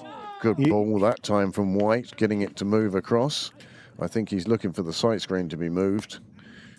Can you name probably halfway down the pitch between him and the bowler would be a good place for it at the moment. Can you name a cricketer who doesn't like the Mardyke? It's just a lovely ground. Now, obviously, size. You know, you need a lot of cricket balls for certain matches that are played there, but for aesthetics only, it's a beautiful place. No, it's not side to side. It's a decent sized ground side to side. It's the straight boundaries that can be a little bit short. Gupta trusting that White didn't bowl the googly there, and he correctly called it. Oh. Do you want the big news from the other Titanic battle of the day that you mentioned earlier? Wait for the end of the over, and you can go around the grounds. That's wide and pushed out to the offside by Gupta. It's just steered there, really. No real force in the shot. Smartly played.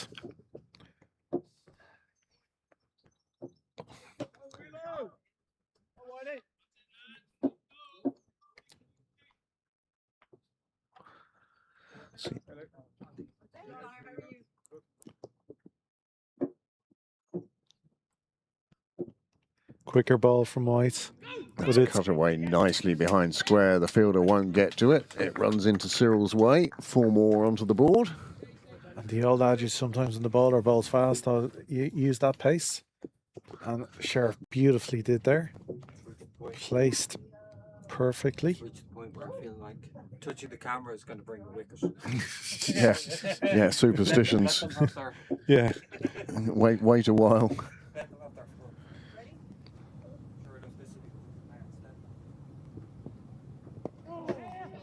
Oh, that's smart cricket. Saw the field had been changed. Saw there was a little run there from a little push, and it's taken brilliantly. Right, Graham. Well, the other earlier today you mentioned the other top 4 from last year, the 2 teams, Clontarf against Leinster. Clontarf, I'll always assume nowadays the team batting is the team that won the toss, because that seems that everyone just bats when they do. Anyway, score. Clontarf 104 for 7 in the 21st over. Ooh. Yeah, that's being played in Clontarf, I think. Looks like There it's is beautiful sunshine over in Clontarf as well. Yeah, it is looking great on the screen that they have in cricket clubs. They do have a live stream up there. So yeah, that's Leinster definitely in the ascendancy in that game. Well, George Dockrell now to come on from the St John's end. Left arm around. This will be a new challenge for Addison.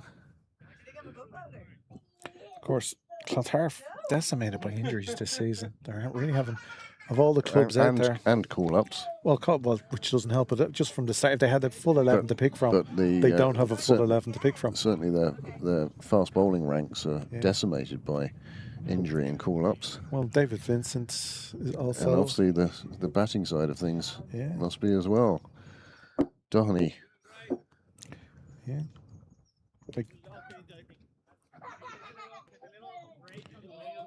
Oh, they're moving the sight screen because it's left arm around. But there's 2 side screens. Yeah, but they're moving the one with the camera on. Yeah. This is going to be fun. So anyway, Jay Mondra, who got that call up to the Emerald Challenge with the red ball last week, with 3 wickets. Mark Tonge with 3 wickets. Up top. Well, we're talking about the bowling. Just while they're doing that with we'll cut to the other camera. Yeah, because you're just going to see but there you see how the bowlers up top have done so well for Phoenix.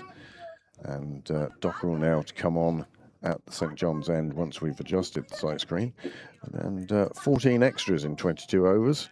And there are the fall of wickets. Do you just want to write those in? 14, 30, 40, and you have 57 as well. So if nothing else, we can keep up with that one.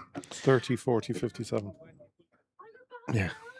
I missed the last one, so 22 And over. these two now have put on a half century. The score now is 107. So they've put on 50 together. And by golly, Pembroke needed that. Oh, fair, yeah. And they need them to go on even further now. Absolutely. Again, my old adage, you need them to face 80 deliveries each. Well, that's the change in picture that you can see as a result of the sight screen being moved for George Dockrell going around the wicket with his left arms. Niall will work away trying to fix that at the end of the over. Sheriff has taken off his helmet because he reckons he'll be facing a bit of spin there for the next few overs.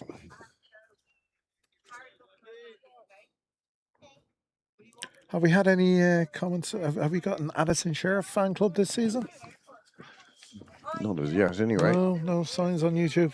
I've got to go get my hair cut today.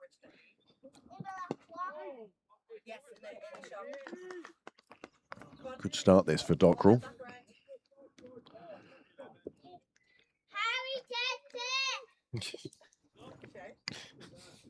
it a shout. Harry, get here! Little push onto the leg side from Sheriff. Good to see running the first one quickly, even though it was always only going to be 1.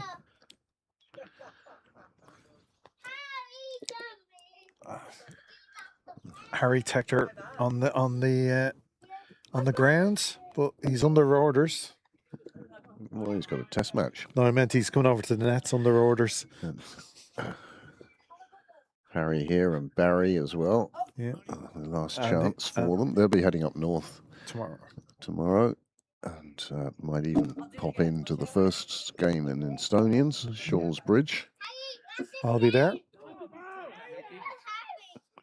White's just drifting down leg. What's going on? Which one? Hi, Harry. She's a bad bone.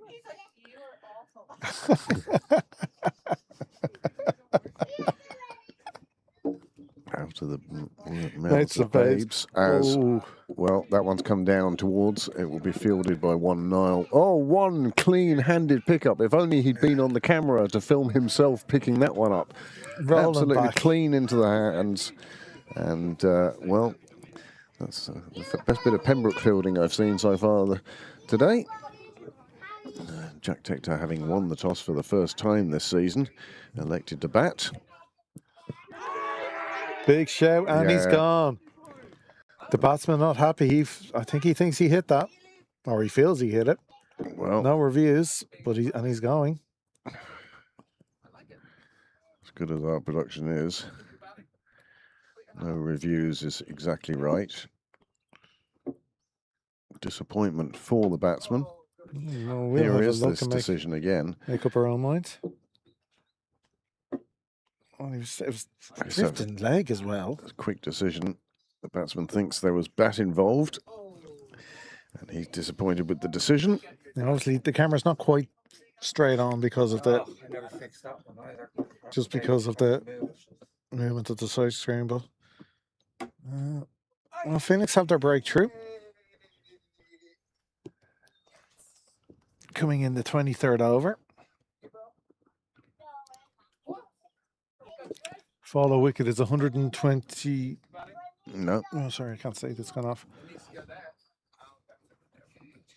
113. well, the partnership 56 before it was broken. That brings out the normally very attacking batsman, Danny Hogan. Yeah. Why is it every time we have a lunch, wickets fall? Yeah, it does seem that way, doesn't it? Nick Stapleton took his 8 for 8 on the day of a The lunch. Turnier match, yeah. Well, Docker will be delighted with this first over, picking up the wicket. Still one ball to come in it. And as I say, Danny Hogan now called upon. yeah, this will be interesting with two spinners on. Danny is somebody who likes to play shots. But with the match in the balance here, at 113 for 5, will you have that license? Well, first ball slap square of the wicket. Lets Hogan get a single at the end of the over. He'll be facing the first ball of the next over. And, well, it's been an up and down innings for Pembroke, and we can show that now with the worm. You can see it's a series of steps more than anything else. And unfortunately, those wickets, too many falling too quickly.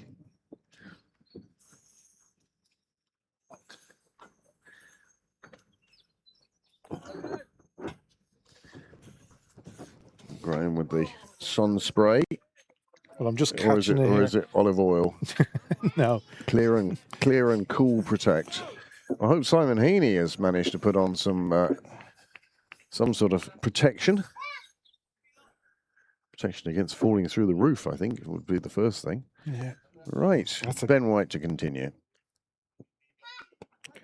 Hogan, Straight away playing a shot. Like I said, he is. well, in some ways, you're not better off counter-attacking at this stage. If it comes off, it's a big help, and if it doesn't come off, well, have you lost much? Or do you just try and survive and pick up singles here and there? Do you play it more like a test match than a 50-over game? I mean, the first thing is you've got to bat your overs. Well, that's exactly like maybe get yourself in a little bit. It's not a T20. I know he only has 25 overs to face, but there is a good bit to go here. And normally he's an opener and he's a lot to come behind him. Yeah. Today, that is not the case. Yeah, more in a Michael Bevan sort of role today, that looking after the tail. What a classic person who could control a tail.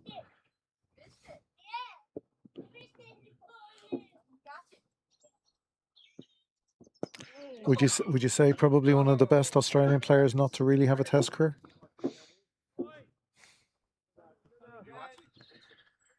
There's a few of those. I mean, the Australian side of the 80s, 90s was Couldn't get so in it. good that it was almost impossible to get into. I mean, But I can't remember who it was, but I was reading the other day about an Australian who only had six Test matches, but also included a double century and an average of 55, but couldn't break into the team.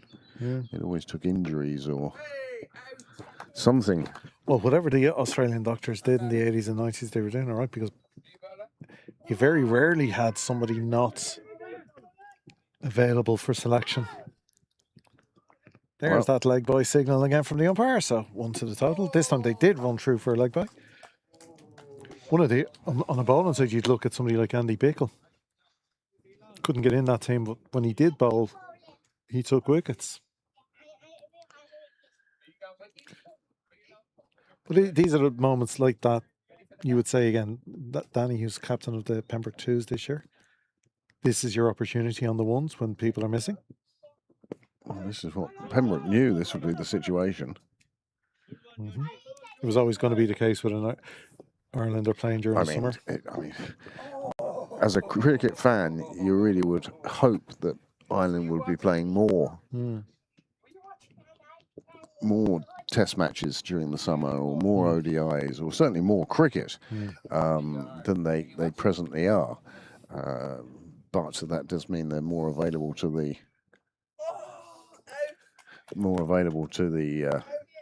club sides than otherwise might be the case. Your only argument or wish would be Cricket Ireland would organise it better around the All-Ireland competition. Whatever about the leagues. Well, but the All-Ireland Cup. No, I mean,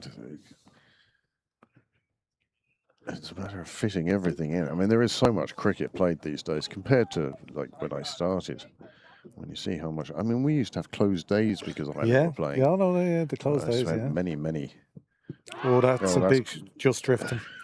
I had many discussions with Michael Sharp about why were they closing these days, and it's ridiculous because you weren't going to go and watch Ireland anyway. But it was one man and his dog. If you were told the missus that there was no game this weekend because it was closed, you weren't going to spend that time going off to watch. That's going to run away for 4. You weren't going to go and watch Ireland play. You were going to go home and do the garden or the shopping or whatever else needed doing, and to get the brownie points to let you play again the following day or weekend. He's given out his runs. That replay suggests, and Danny wanting the runs. What replay suggests you can get anything on that? No, you're also more likely to. Here we go again. I don't think he got anything on that apart from pad. You're more likely to go watch the other team in your club play. Or sorry, it was closed day. It was closed day. But if so, you were Ireland were well down the pecking order. Certainly behind getting the garden done. Well fielded. That's his own bowling. Another short stay at the crease. The standard of bowling is just too good. Yeah. Another bad shot.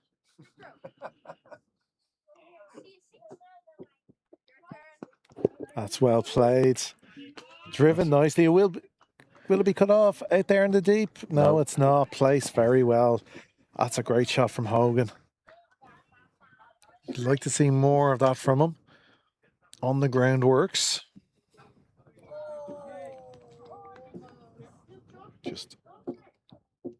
That's beautiful.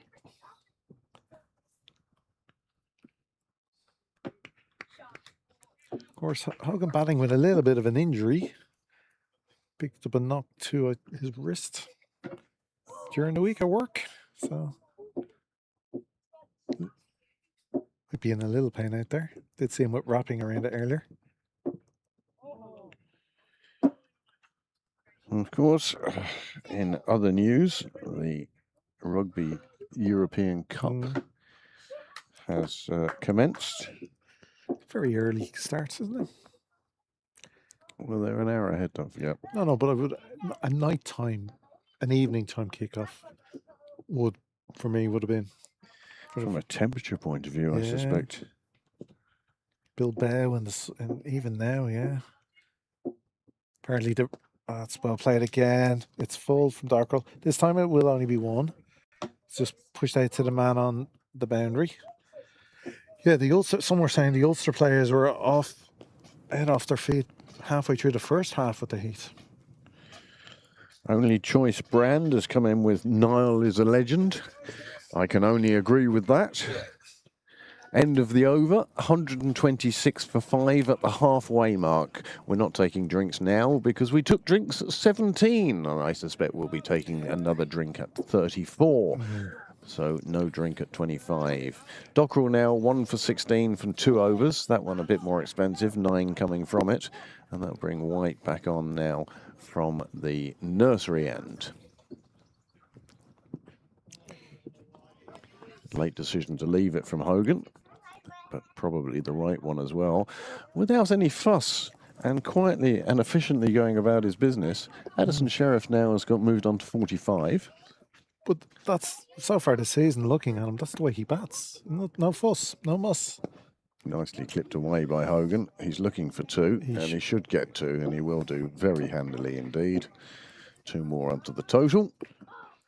That's what I've been impressed so much about his batting this year. It's just get himself in. Controlled. Yeah. Controlled. Tidy. Well, one always feels that as much as it benefits the Irish players when they go away for the winter. That's There's a man down there, and he's put it down. Oh my goodness. That was a belly catch. That was one that you'd have thought would have been, should have been, could have been taken. Well, but it's gone to ground, and well, will Hogan rein himself in now? That's a catch that. That's exactly what the fielder is there for. You'd have thought he would have been right into taking that one. Yeah, this time Hogan using the ground first. He bowled for it, had the fielder perfectly placed for it, lured the batsman into the aerial shot. Everything about the plan was right, except for one thing. Yeah. And it's the one thing that gets you caught, as I've learned from watching Death in Paradise. This time, Hogan finds the right fielder. No, none of them are caught. It's just an opinion. Don't admit to the crime.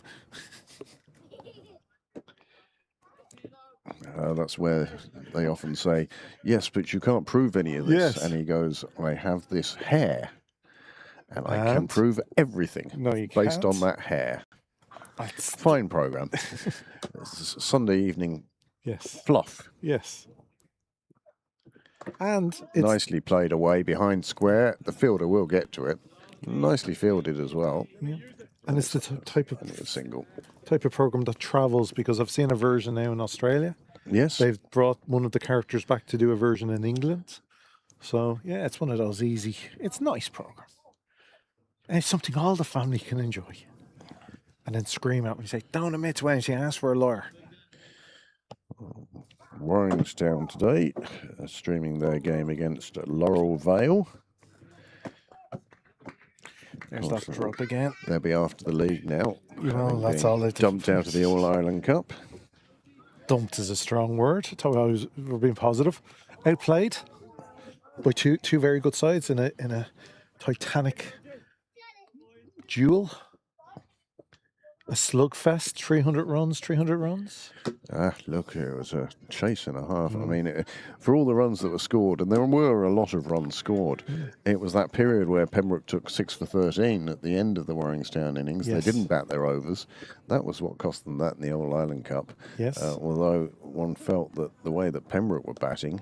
They still had another 50 runs. Well, they could have chased another 100 or so. Well, again, I had the joy of being there. And there was a period of... Was it not Warringstown had the joy of having you there, Graham? It was fun listening to the drums bang on all day in preparation. But there was a period of 12 overs where Pembroke did not score a boundary. Yep. And yet they were kept up with the run rate. No, it was a tough day's cricket, that was for sure. Top quality cricket. Wow. Bilbao Stadium, I have to say, is looking absolutely fabulous. And great to hear. We have a viewer in Brisbane, Queensland. Yeah. Kieran Volker has joined us. Hey. And great to see that Kieran's let us know that he's still up at silly o'clock. He's probably on the 17-foot wide couch looking at his 97-inch TV.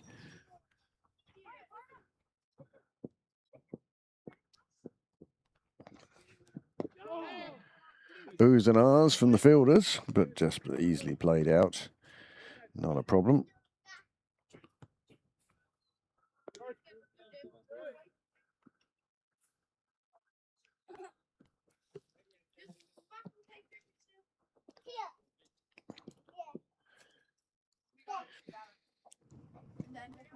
Here, do you want to take your sandwich?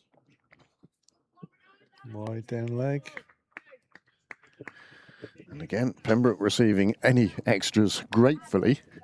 Anything that moves this total up. I mean, what do we say is a bare minimum that they need? 160? Could they defend 160? No. Stranger things have happened. No, absolutely. Look, You know, there is a score, and obviously Yeah. 400 is amongst those scores, where you feel that, yeah, we could defend this. But I would like 280. Whether it would take some fine hitting at the end, but there's players to do that.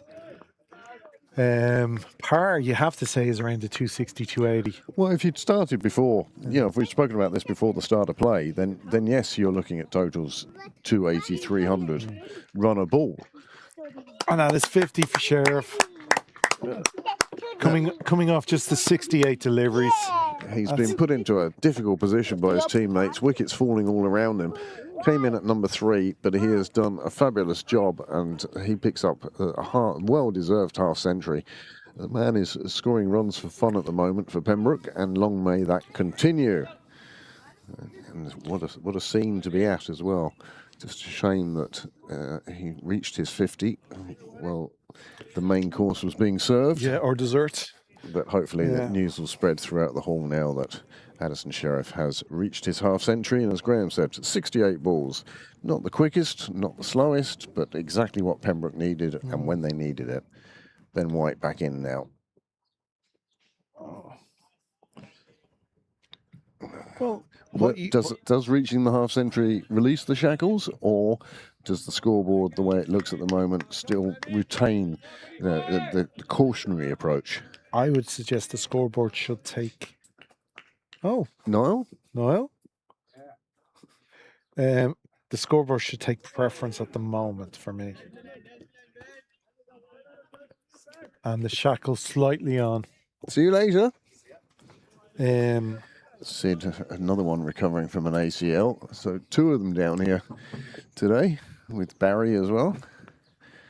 More crutches than anything else. That's a good length ball, but it's nicely played as well.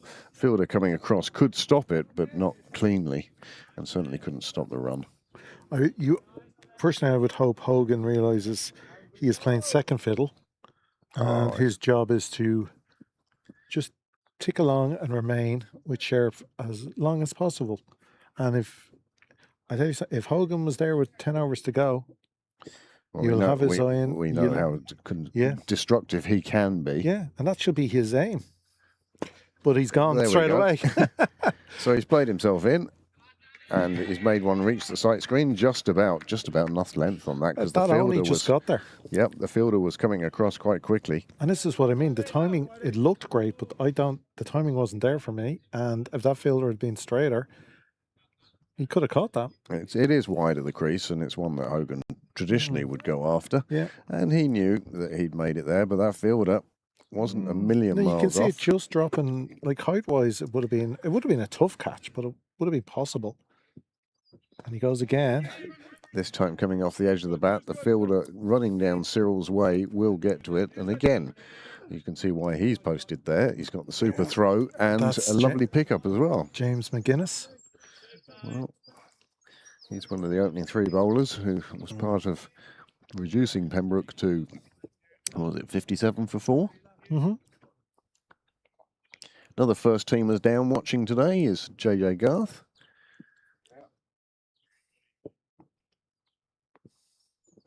Oh, that should have been out. Oh, that's gone little bit of everywhere. Danny Hogan, perhaps a little rush of blood to the head. Sheriff needs to have a word with him. There's 8 off the over, and he's here's another little drink he's being taken. Well, no harm at the moment, just to take that He drink, needs having the reached breath. his half century. Yeah. Hey guys. Good to see you, JJ. Good to see it. Dockerel will continue from the St John's end, and Addison Sheriff with just a quick word with his partner. Like again, if Hogan's there at 40, it's Pembroke should be looking at a good total, but again, he needs to stay there. It's 8 in and over, relax. these two came together with the score on 113. They don't want to throw it away too soon, that's for sure. That's a fine shot from Sheriff. Uses his feet. It will just be 1. Feel they're doing really well out there on the boundary. Well, if anything, Addison Sheriff hit that too well. It reached the fielder too quickly to stop them getting a second, and it just ended up being a single.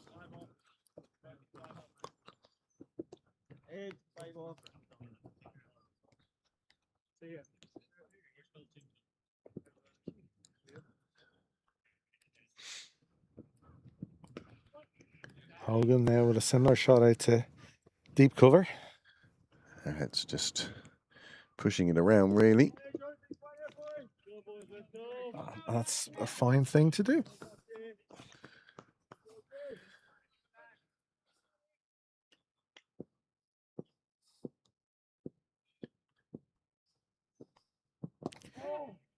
Fired in. Perfect placement and calling. Then you often find these types of matches, if the batting team wins it in the last 5 to 6 overs of their innings, they need to get, that's where those extra 40, 50 runs are often put on. Certainly need to get to that stage anyway. Down leg, looking for the stumping, but it will be just a wide. Addison was on the back foot, spinning on that one, trying to catch up to it. Danny, that was Danny. But yeah, you'd remember a couple of innings last. Was it 2 years ago from Zach McElroy where he came in those last 5 hours and added so many runs? Zach McCabe. Zach McCabe, was it? And Sam Murphy was another one. Yeah. Great to see him coming in with about 5 overs to go. Not if you're the bowler. Sam not around this season. He's in Australia, I hear. Short. Hogan standing upright to play that one out square.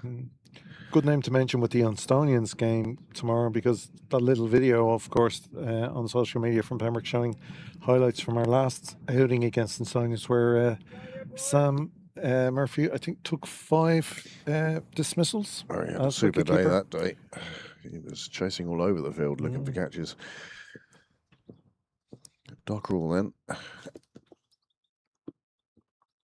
looking to close out his over, but instead it's played down to third. Is that going to just sneak over? It is. It gets to the fence. It's another boundary. Super shot. And, well, 150 had come up and 154 for 5 off 29. And a run rate that is just about 5 1/3. Leave you on that or leave you on that? The one it's on, I think. Yeah. Just a little. Well, it's summer. Yeah. I mean, often our time is spent hidden away. Well, shivering, trying to put plastic bags over cameras and all this sort of thing. And today the main camera has suffered heat stroke. The internal temperature too high. Please turn your unit off and wait a while. And that is exactly what Niall is doing. So we'll just have a little camera change for the moment. It's not a bad angle to see the turn from white. Certainly makes Hogan look like a lot bigger than the bowler. Definitely the wicket Doesn't keeper. it? It just... No, he's very far away. The touch of the father Ted's about it. Yeah. But just to give you an idea of the temperature and how things are out there, I can tell you Simon Heaney's taken off the sweatshirt. Oh, that's full toss, but not above waist. And again, super fielding McGuinness. Yeah, that is really good fielding. Yeah, Simon Heaney has gone back down to the blue T-shirt. No doubt he'll be preparing to watch the Leinster game soon as well. The internal temperature still too high on the straight camera, so we'll stick with this one for the time being. And so with Niall away fixing, we don't have a second camera following the ball. Well, we do have a second camera, and it's just not there. Yeah. We don't have ball tracker at the moment. But I do think that the third camera is giving us the better angle Yes. for deliveries at the moment.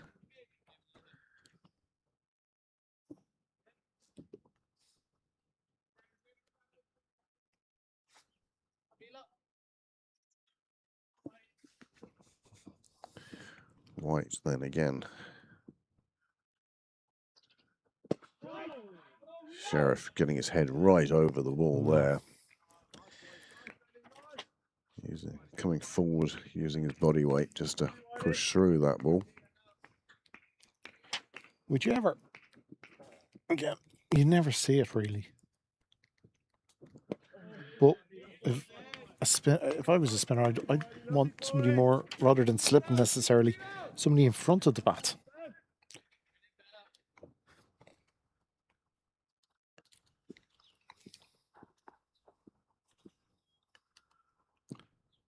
Quicker ball from White.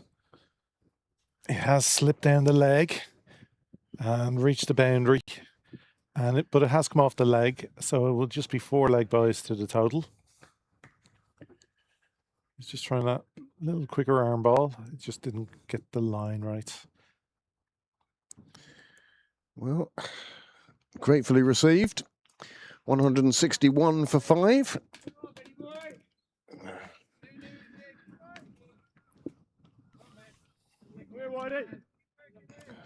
.48 partnership, and it's another vital partnership for Pembroke, and it's vital that this partnership goes on.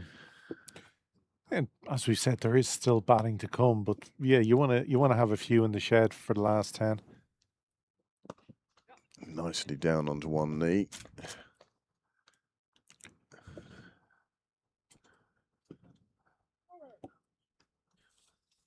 That's 30 overs got. Yeah. 162 on the board. So Graham, pinning you to a total. A total. Well, I don't quite think we'll get the, as Niall likes it, double from here. I can't see the total being 320. I can't see 260 though. Like 20 overs, that's only 5 and over. So, you're pinning me to an actual 289. Well,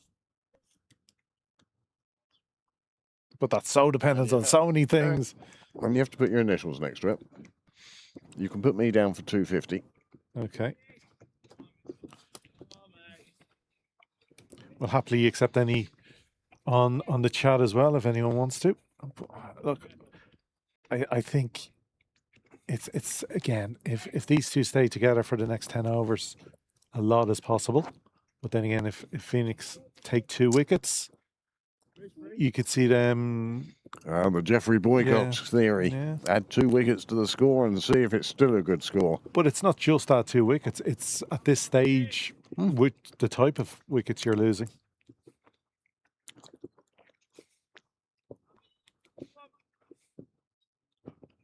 So change of bowling. Sidhu to replace Dockrell. Still left arm spin. Just with a bit of a change in action. Sidhu only bowled 3 overs in his first spell.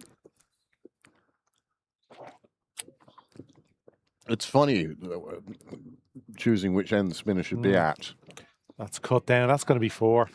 There's no third man. You can't give that sort of width to No. a batsman who's in. He's on 58. He now moves on to 62.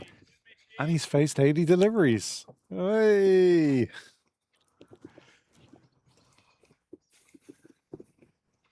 So, yes, feel free to send in what you think the final score will be at the end of the Pembroke innings.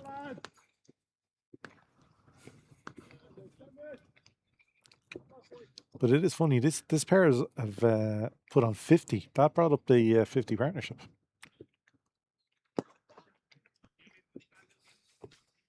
Again, when you see the footwork starting to move there for Addison, you think, oh, God, he's going to have a real go at this Yeah, one. and he Is just he going to pushed, get it yeah. or not? And then it ends up just a controlled shot. Yeah, And he's halfway down the wicket anyway. That's Yeah. the easiest single you're going to take.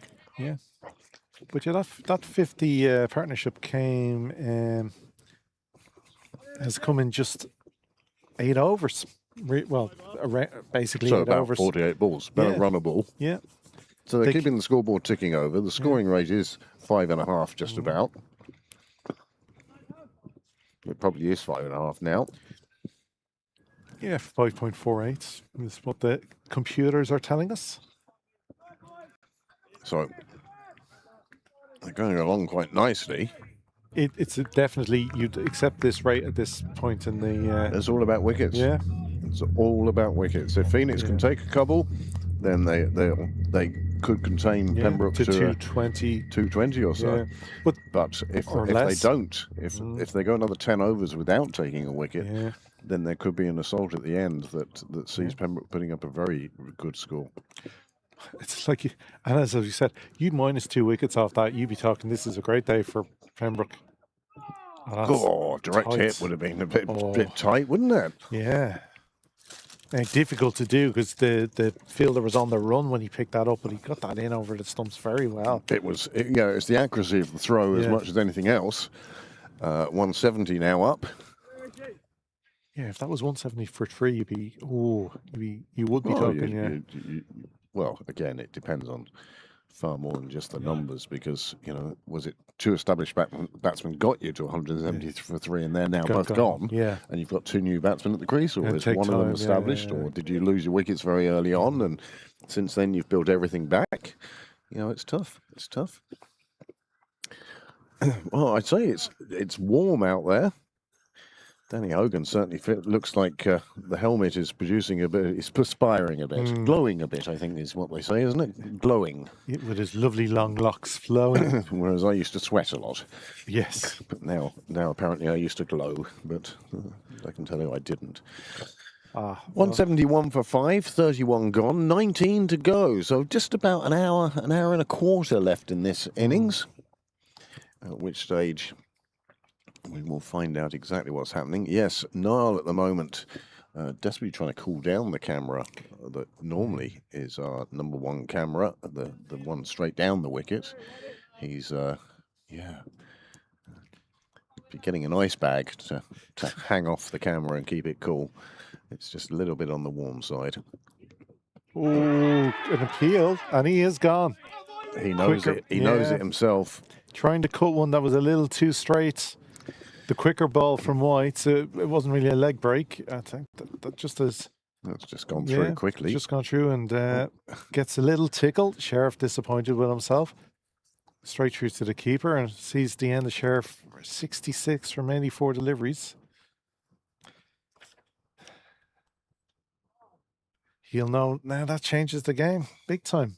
That partnership was worth 68 in less than 10 overs, so it was that happened just at the right moment for Phoenix. See if I've got this right now. Yeah. I've had a go. No, that's the cat that should have been earlier. See, that was the one loaded up. He's got 4 load up screens. Okay. Well, what we'll do is we'll go with that one there. Batsman coming back in, and we'll remove. Yeah. None of this static security camera lark with us. Sometimes it can get too complicated. So Hogan now joined by JP. Joe Prendergast to the crease. Joe Prendergast. Well, He's been there or thereabouts for first selection for the last 3 or 4 years. Well, he's He's sort of adapted to whatever role the team have needed. He was opening bowler, third seamer, middle order batsman, lower order batsman. I mean, Joe to turn his hand to anything, and he'll really want to impress today. He's let that one go. It's gone past him. and that'll be 5 to the total, A given very- his wides. Just this one's for Charlie. A much needed boundary there for Pembroke. It may be 5 wides, but they'll take every run that's going. Yeah, the only thing Joe hasn't done on the first team really is wicket keep. I was going to say TMS.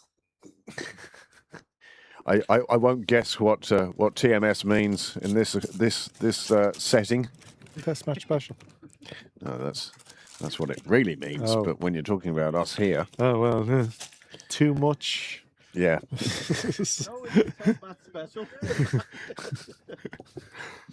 Expletive, expletive, expletive.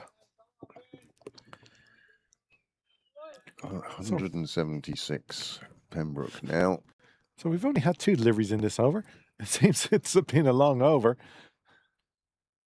Non-cricketers just walking behind the bowler. That is the problem with us being a thoroughfare. Well, no right away through here. But everyone we uses it. tolerate. Mind you, it does cause a bit of a fuss when we do lock gates. On Christmas Day? Well, it gets locked twice a year, Oh, twice, okay. and I thought it was just the one. Hogan with big shot and another drop. that's a super effort. Dockrell going to what for him is the wrong side, Yeah. to his right-hand side, and he nearly pulled that one off, and Hogan survives again. It's these offside shots that are getting him into trouble. Well, you would though say from a Phoenix point of view, that's another drop catch. They difficult, I'm not saying it wasn't, but it was in the hands. And there's it's and through his again, hands. This one, to exactly the same fielder, went through his hands. He couldn't close behind it. It burst through, and they get 2, and just 2. White in despair, hands on knees. He doesn't know what to do. That was a very tough chance, and one for which I really should have hit. I don't think we missed it, though, because I don't think the cameras we have at the moment are on that. On George. He'd be grateful for that, I think. Certainly the first one. The second one was moving with such power that it was very hard for him to get to that one. This one going down the leg side. Again, you're just talking about, though, the standards of the different level. And for players at this level, you do expect them to take it. Well, That's why it's surprising to see it go through them. once again, nobody at this level, or nobody at any level, putting them down deliberately. But tough chances. But White will be thinking, I could have had a 4-4 at this stage. I could be well in the wickets, and we could have Pembroke well in trouble. 180 is on the board now. That just gives me a chance to do my darts impression before Hogan makes sure they don't stay there very long by just taking a single through the offside. Yeah, the outfield is running quite true today. That was a better shot from Hogan. It's nice to see one on the ground. Can't believe none of our 42 devices have entered a final score. Obviously, the various choices. They've got their calculators out and still working on it. Prendergast. That was an eventful over. Solid defence. Well, there was a bit of everything in there. 10 runs, a wicket, 2 drop chances, wides. Yeah, it was a tough one for... Tough 2 for Dockrell, but a tough over for White. I mean, you and I both primarily bowlers who could bat rather than anything else. But, you know, let's say the younger versions of us would have been a little less understanding, perhaps, and there'd have been stomping and teapots and pouting and all sorts going on. But the truth of the matter is they were 2 exceptionally tough chances, and Dockrell did well to get even close to the first one, and the second one then, such was the power that unless it was in towards his belly, where he could get so much behind Something it, behind it, yeah. but It couldn't stick in the belly and then put the hands around it was it. putting the hands out Yeah. slightly to one side and asymmetric catch, really. Change it. They're moving the side screens. Again. So we're going to have McNichol come back on, opening bowler. He's bowled 7 in his first spell, 2 for 36. I was going to say, An interesting time to bring him back because he has 3 overs left, and if he doesn't make a breakthrough here, it'll be spin mostly the way. Well, Grover and McGuinness, but yeah. they're premier bowler. They're front line. But as I say, he's used 7 overs. There you can see the effect of the sight screen being moved, and we'll see how much blood is left on the frame of the sight screen when Niall has finally finished moving them around. But I'd like to thank you for the compliment of thinking I became more understanding of drop catches in my old age. Well, probably more so since you stopped playing, Graham. Well, slightly straighter camera, but we're back to number 1.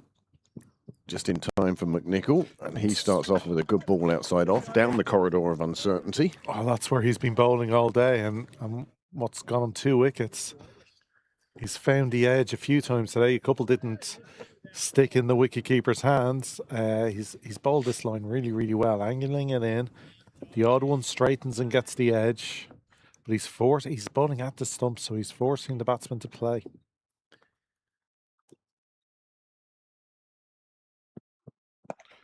It's a little short. Yeah. Good call from Prendergast comes back Prendergast. for the second. The throw a little errant, lets him get home without any concern. 2 more onto the total. And, you know, from a Pembroke point of view, do you take on McNichol now or do you see him out? He's got, what are we talking about? 12, 17 deliveries, 16 deliveries left. Me, I'd milk him as much as possible. Just Nothing silly. Just take 6 singles.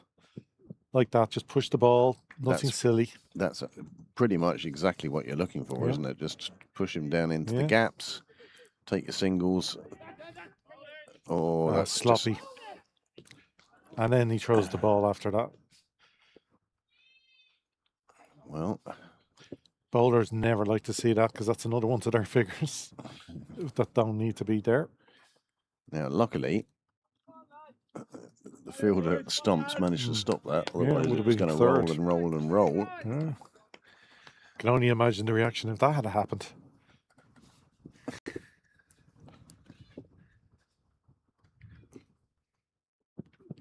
There, a little bit. Oh, that's just over the fielder at point. Gets away with that. I mean, it runs down to the boundary and takes Hogan onto 40, and he's going along quite nicely at over a run aboard. In fact, he's probably about hitting around 130 at the moment. It's just the 33 balls faced. But is that the innings that Pembroke need at the moment? Well, if he keeps it on the ground like this, I mean, if he doesn't get played, out, then yes, perfect, great. But if he has a loose shot, well, that one goes to the fielder, and Pembroke find themselves 7 down with less than 190 on the board. Yeah, it was brilliantly played into the ground, over the bounce over the field, or even jumping in the air. I presume that's Tyrone Kane at backward point, couldn't get it. So, certainly jumped like Tyrone, anyway. And again, well watched. Well, you have to say now, he's rode his luck. He's had 3 drops, all off Ben White. Hogan, one at deep mid off and 2 in the covers. Yeah. So he's rode his luck. Look, do you make your own luck? I mean, certainly the second one to Dockrell was hit with such pace that you'd almost say it wasn't a chance. And Dockrell did so well to get his hands to it. Oh, he's not waiting around. That's just one slapped. Bounce down to the nets, and as Graham says, the phrase I used during the week for that sort of shot was it was mullered down the track, and that's what it was. That was just power. There wasn't a huge amount of timing, and technically there aren't too many textbooks you'd find that shot in, but that's a great view of it. That's a perfect view of that shot. Do you know, and again, hats off. That shot down to GM by choice, because you can trust the bounce. Yep. He came down the track. As soon as he picked the length, he knew the ball was going to come to a certain height, and he just played through it. Flat bat. But that was a very good over. One of the good investments the club made over recent years was the hybrid tracks. You can play twice as much cricket on them, or they can recover twice as quickly. You can't do both, but they have made a big difference. This one, over the Just head. clearing the fielder in the ring. My goodness, that was a bit closer than everybody wanted, except the Phoenix supporters. He was not in control there. It was wide. Again, Wide has done well today. When he's tossed that one out wide and fielders have chased it, he just hasn't had the luck of Yep. it going to hand. Another one over Tyrone Kane's head. Certainly not boring with Ben White bowling, that's for sure. Yeah, it was always fun captaining him. As a teenager, he was never boring. Another dart heading down to the sunny southeast. Bray Amusement's going to be busy today, I suspect. Very, yeah. And the 40-foot. Short, cuts. Well, that's a lovely shot. It's kept three fielders interested in it, and not one of them is going to get near it. And a beautiful boundary down towards the car park, and that was cut away with a delicious ease. It was just a little bit shorter, and it just gave Prendergast that little bit of extra time to cut it away, and he did so perfectly. That brings the score to 199.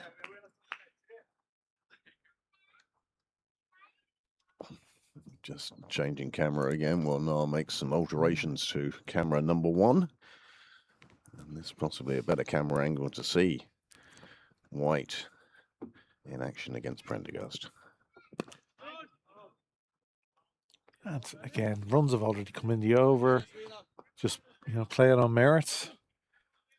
Now, I did put YouTube on in the bar. I'm sure the volume has been turned down, but if it hasn't, could somebody bring me down a pint of orange? Oh, I'd like a plastic glass with ice in it, please. A pint, the plastic pint cups with just ice would be lovely. It's going so well for Phoenix at the start. Pembroke have dragged themselves back into this. No, there are no performance enhancing. And Prendergast very much in the same mould as Hollins as they go to drinks now with the score on 199 for 6 after 34 overs. And Pembroke will feel that, well, they've got themselves somewhat back into this now on the back of a half century from Addison Sheriff and 44 from Danny Hogan. In fact, whilst Graham goes off in search of a pint of orange juice with no ice. Sorry, is this my water yard? Yeah. No ice. We'll show you the cards that see us through to this at the end of the second session, through to drinks. Tim Tector, McDara Cosgrave, both departing early, as did Jack Tector and Greg Hollins, before Sunil Gupta came in and scored a nice 27 in partnership with Addison Sheriff, and that was the first half-century partnership of the day. And since then, Danny Hogan has come in, and Joe Prendergast has joined him, and 28 extras in 34 overs. Decent run rate for Pembroke at this stage. Phoenix bowling, well, they'll be happy with the way this has gone. 6 bowlers used, and that 6th bowler already, Dockrell, has taken a wicket, 1 for 31 of his 4. But it's Sean McNichol at the top. He was the class act thus far, and he showed that with 2 for 48 from his first 8 overs. The first spell was 7 overs. He's now back into his second spell. Grover also picking up 1 for 29, and then McGuinness 1 for 18 before Ben White. Well, Ben White will feel that he's been unlucky here so far. He has had a couple of catches put down, a couple of opportunities I'd call more than catches. And as you can see from the partnerships, well, Pembroke were in deep doo-doo at 57 for 4. And then they had that 56 partnership for the 5th wicket, and then a 58 partnership for the 6th wicket. And now Prendergast and Hogan will hope that they can stick together and work for another decent partnership for Pembroke. Here is the worm. It's been stepping its way. There's a bit of consistency from about the 25th over onwards, with just the loss of that wicket, Addison, when he was caught behind. and bringing Joe Prendergast to the wicket. There is the overs by overs, the Manhattan. It seems to be going the other way. The Hudson River on the left today. And, well, Pembroke have been pushing on and there's been runs galore. But it's those loss of those wickets that really is causing them the difficulty. The two bats have had their drink. They're heading back towards the middle now.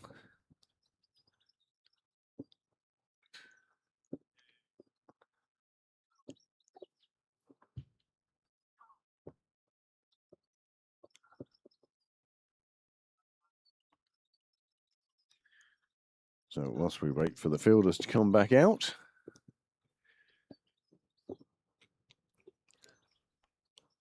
we should take a short break.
Players are back out in the middle.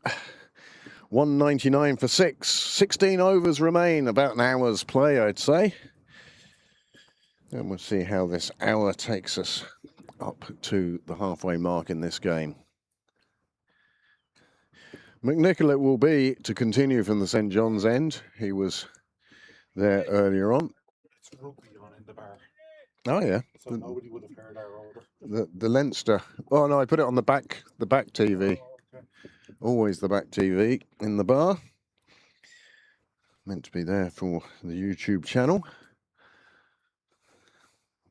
Give our supporters down at the bar an opportunity to see replays and the such like.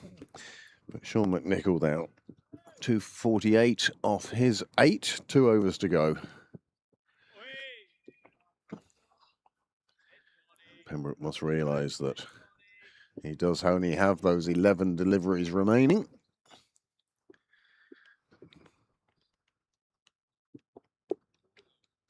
Reload. Reload. Hold for a sec.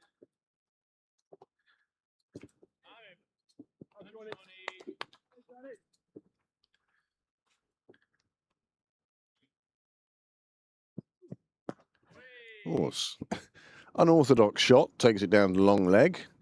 Single from that. 200 on the board for Pembroke now. And the 35th over. And things looking a lot better now than they did when it was 57 for 4. This is the moment Niall always loves to say double the score. But I think wickets do play a huge part in that calculation. It's a classy shot from Prendergast. Has it become easier to bat, do you think? Oh, it's definitely, there was a little bit of movement and a bit of up and down bounce early doors. We saw that with a few that didn't quite carry through to the wicketkeeper in the first couple of overs, especially bowling from the nursery end. But yeah, you definitely think it's flattened out a bit. It'd definitely be good to bat on in the next innings. Yeah. Hogan. Down the ground again. It will just be a single. The covering fielders are there. And thank goodness it was an accurate throw there, because Nobody backing up the keeper. I'm going to let Heatley take over from me again. Okay. He's coming back over. All Fortified, Full. full of good food and no doubt good conversation. Big nickel to Prendergast. Quick single. Call by him. Hogan sends him back. Say good fielding. Direct hit, but Prendergast safely Prendergast back. as well, safely back. But again, a moment Pembroke fans would not have liked to have seen. Nobody wants a yes-no when your side's batting. With Nickel, of course, now this is his 9th over. He's got only 7 deliveries. Left And the again, ball we today. come back to that sort of, Yeah. do you just see him out now? Yeah. Well, again, I think they're playing him really well. Not as much movements as his first spell. It's a lot different. Oh, poor fielding. That is poor from Phoenix coming through for the overthrow. Nobody backing up.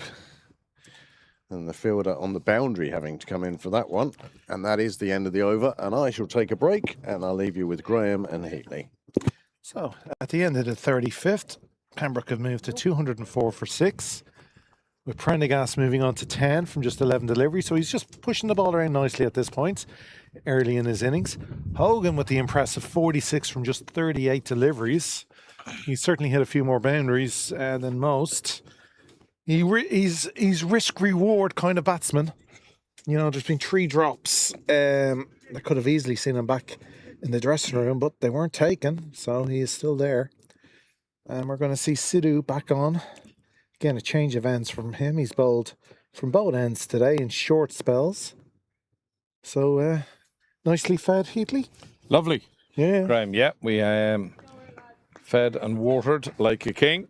So, yeah, really enjoyed it. Thank you very much. But lovely to be back with you. Nicely poised. Oh, beautifully. I had the discussion there coming along the wall as to if Pembroke bat the overs, what The total. yeah, what total could we post? Well, I've said 289. Craig has said 250. Do you have an option? If we bat the Overs, overs, yeah. I would say 300. Yeah. Yeah. But that's the big Yeah. the overs. It's course, always the yeah. game. Of course It's it a is. simple adage in cricket. Yeah. You don't want to leave any behind. Yeah, absolutely. Because again, we Yeah. were saying earlier, it's not like the guys coming in for Pembroke can't bat. Oh, They've all proven themselves with the bat. Not obviously not as spectacular as a Tim or an Addison, but they're not mugs. They're not Nigel Bonds with the bat, or who was the bald-headed? Was that Chris Martin for New Zealand? oh yes. the yes. walking wickets. The walking wicket, yeah. Yeah. But the bald-headed bowler for New Zealand, you nearly just you bet how many balls he would face. Yeah. That was the bets, not how many runs. Yeah, no, sure. How often for so many years now has Paul Lawson, Oh, that's lovely. that's a gorgeous shot, dug Pembroke out of a hole. That's Ben White on the boundary. Well run, very well run. A comfortable 2 in the end. All down to, as Craig Senior would say, running the first so hard. Yeah. It's a simple game, really. And certainly at this level, these chaps do make it look. Well played. Good shot. But again, the reason why they need to do that is because a lot of these games, the fine margins of victory. If you don't run that first one hard, you've missed out on 5-10 runs. Yeah. Throughout an innings now, that's given. That is given. It's been given. That's all that matters. Joe Prendergast. City with the breakthrough.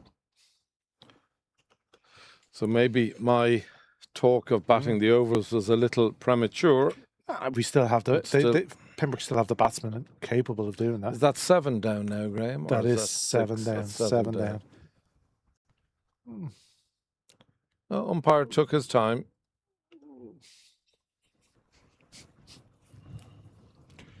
Yeah. Everyone can have their own views. Yep, absolutely. Only one matters. Yeah. The angle did bring it back in. I think exactly. I think it did straighten a little bit, Graham. Just looking at it again there now. From the batsman's point of view, he probably thought he got down the track a little and height. Yeah. But like you can see it, left arm on, it is always going to go towards the stumps. Sometimes batsmen think it's always missing leg. Yeah. But yeah, all that matters is what's in the book. Yeah. And that's Joe Prendergast departing. So that brings the much mentioned and heralded Paul Lawson to the crease. No better man. When you ask people to suit up, that's one of the names you want. Joining Danny Hogan. Now that partnership, in just a matter of 4 overs, thereabouts, added 37. Wow. So they moved along nicely with nothing too extravagant. But, you know, it's been the case all along, Graham, where, you know, the Pembroke run rate has been strong right from the off. It has, yes. You know, right from the off. But wickets keep pulling them back. Absolutely. Yeah. And there's not, the margin of error has gotten less and less now. It's because 14 It's a matter of interest. What would you know what the partnership was between Addison? Yeah. And Danny? Yes. That were And 60 or 56. And prior to that? It was, Gupta and Addison was 56. Yeah, and excellent. then Addison and Hogan was 58. There's 110 runs. Yeah, between You those two. Yeah, terrific. Terrific. And the key was Sheriff. Like, if Sheriff was still there, Yeah. you'd be talking 300 plus. Yeah. So that was a huge wicket for Phoenix. Yeah. So, change of bowling. With the fall of the wickets, I think Phoenix smartly decided to take McNichol off and leave him as 1 over. Yeah. No, it's a good move. Dockrell back on. Well, there are a few men who have been better servants to Irish cricket than George Dockrell. Wonderful, wonderful cricketer.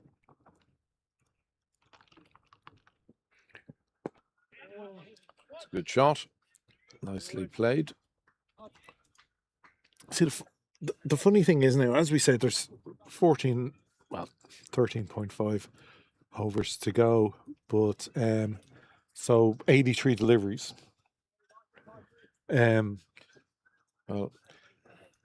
so you would again, if potentially, obviously, if we were 5 down, you'd certainly be saying 83 runs off 83 deliveries is definitely doable, and that gets you up to your 300 mark. But 7 down is a different kettle of fish. But I think, unfortunately, well, the punter and batsmen probably aren't even looking at that. They just think about playing their shots. Whereas if they were just to milk the bowling for the next 10, 12 overs, you'd still be looking at a score of 280 plus. Yeah. Yeah. If these two batsmen just milk along. Oh, absolutely. Yeah. Or even the 300, as you said. Yeah. Yeah. Because we've seen now, with the bowling that's left, there is going to be a bad ball every over. Yeah. Oh, that's pad. Never saw it anyway. Didn't see it, but it was pad. Yeah. Middle of pad as well. Yeah. But Hogan, he's moved 48 off 41, so he's fantastic. well set. He's had a very good start to the season. He's been batting really well, skippering the seconds. Well, I won't mention the first game of the season was a golden duck. No. I think but he's moved on from there. Absolutely. Like that game against, was it Swords? Seconds against Swords? No, I'm told it's Sandyford. That was Sandyford. Yeah. He was fantastic. Himself and Gupta together, Yeah, fantastic. I mean, chasing a big total. Well, like I was saying to Craig earlier, they killed the run chase in the first 4 overs. Yeah. Yeah, absolutely. Yeah. Certainly it was done by the power play. Yeah. Oh, that's well judged. So ended the 37th over. The score has moved on just to 2 from the over, 210 for 7. Hogan, 48. Lawson, 1. Dockrell still has 5 overs to go.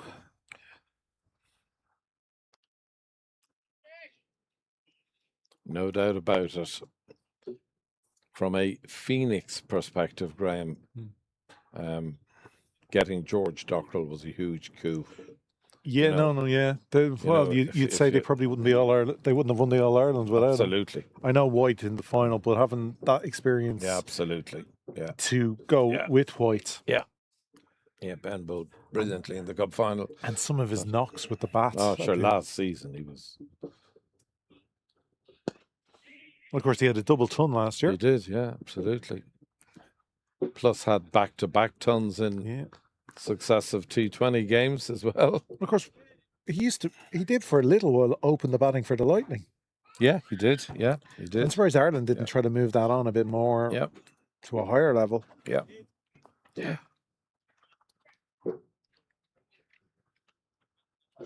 But Sidhu continuing from the nursery end. He's into his 6th over. I was just saying, I don't think there are that many better spin attacks in Leinster cricket than Sidhu, White and Dockrell. Yeah. They all attack the stumps very well. 3 tremendous bowlers. But the thing about it is, with so many of the wickets around Leinster at this level being so good, having a 3-pronged spin attack is brilliant. However, what you do need is your fielders to back you up. Oh, 100%. Because spinners need I heard catchers. you say that Danny was dropped a couple of times. Yeah, 3. Any of them straightforward, or? I would say 1.5. Oh, wow. Okay. Where was he dropped? Dropped it deep mid-off, which was a belly catch. Early doors. Okay. Then George dropped him twice and 1 over. No, in the covers. Now they were difficult, don't get me wrong, but we're talking of a full international, so you kind of have a higher expectation only because he is so good. Now they were both quick, and one went right through. The second one went right through him. It was that quick. But he got hands to both. Yeah. So that's why you would call them a chance for him. Yeah, I'm with you. Like if it was Division 10, you'd just be happy if your fielder got in the same air code.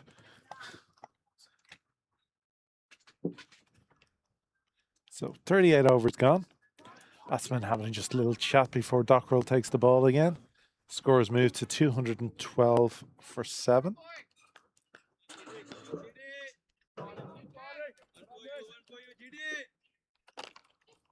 Hogan has moved on to 49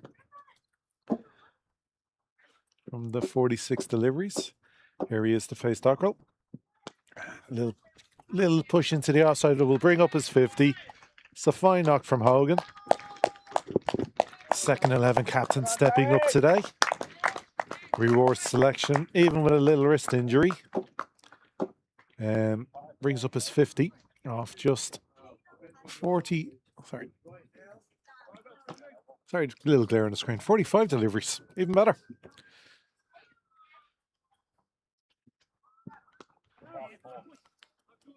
It's a lovely cut shot from Prendergast. The fielder will just keep it to 1 though. Prendergast is gone. Oh, another overthrow. Another bit of sloppy fielding. Oh, sorry, my bad. Yeah, sorry, Lawson. Yeah. Sorry. Forgot about the wicket, yeah. That's the 3rd overthrow in the last 5 overs, Graham. Yeah. It should have just been a simple little take. Absolutely. 1 run. Frustrating for the bowler. Yeah, very. It's hard enough in the modern age. Of course it is. Yeah.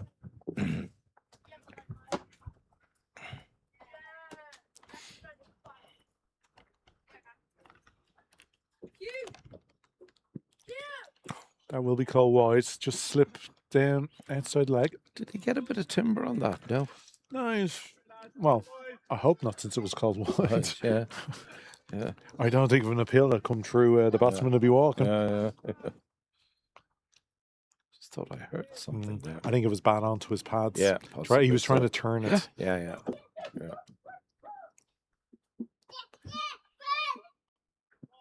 Oh, That's a strange first no ball of the day, obviously for foot, Yeah. because there wasn't any change in the field setting from the previous delivery. Yeah, they are looking at the feeds. So Lawson now to have a free hit. No change in the field will be allowed as the batsmen haven't changed ends.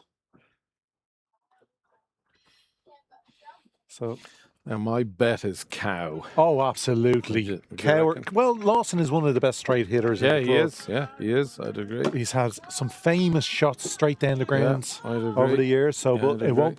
I can't see going to cover, but yeah, cow would be the money bet. Here it is, and it is to cow. He didn't get hold of it though. It should only be 2. They could get. No, that was going to say, will they get 3? White comes around Yeah. from deep square leg and keeps it to 2. George just bowled that a bit back of a length there. Allowed Lawson to, but it was a slower into the ground one, so he couldn't get the power. Keeps it to 2. Oh, Nicely delicately. played. Beautiful shot. Just steers it to sort of fly gully, really. Of course, all these players who've been around for the last decade would have faced each other so Yeah, much. Of course. Yeah.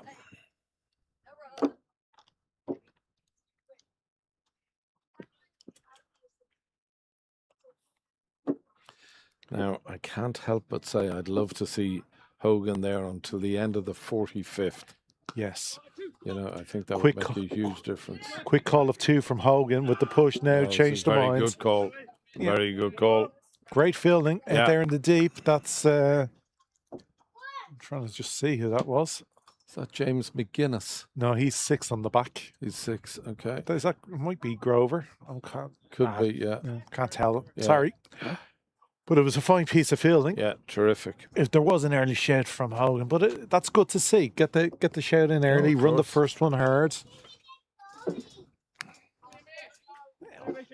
Wouldn't you love to be able to fly over that little discussion there midwicket Yeah. between everybody? Yeah. Oh, do you think they'll ever put mics on umpires? Wouldn't that be funny? Yeah. Wouldn't we love it? Yeah. That would be a very full disciplinary committee going into the chapel the following week. Could you imagine? The queue would be all along the wall. Oh, there's a try in the Leinster game. And it's a Leinster try. It has to. I doubt there's many Bordeaux fans. No. You heard that shout all the way from the bar. Yeah. Huge shout. People shuffled in to see what's happened. A scream. You don't shout like that for a penalty. No. And the game has only just started. So But that Leinster- French side could score 50, so very early. Yeah.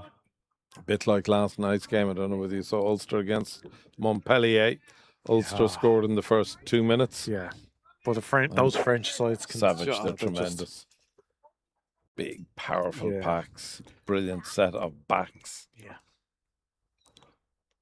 In comes Sadu. That's a lovely, Ah, lovely Now shot. that is one of the shots of the day, Graham. Absolutely. That is one of the shots of the day. That is a thing of absolute beauty. And definitely Hogan's best shot of the day. Forget about Pembroke, but it's definitely his. Just leaned into it. That is a thing of absolute beauty. The only time that left the ground was when it was bouncing up to Yeah, the net. yeah. That's just, yeah. Now, I think the key for Danny is to. That's nearly as good a shot. You know, once you've hit a 4, the adrenaline is flowing. Yeah, just to pull back. Yeah, just pull back a little. You've got your boundary. Sadu is a very good bowler. Ooh, glad he got an inside edge on that. Yes. Oh, very well experienced bowler. Oh, very, very good bowler.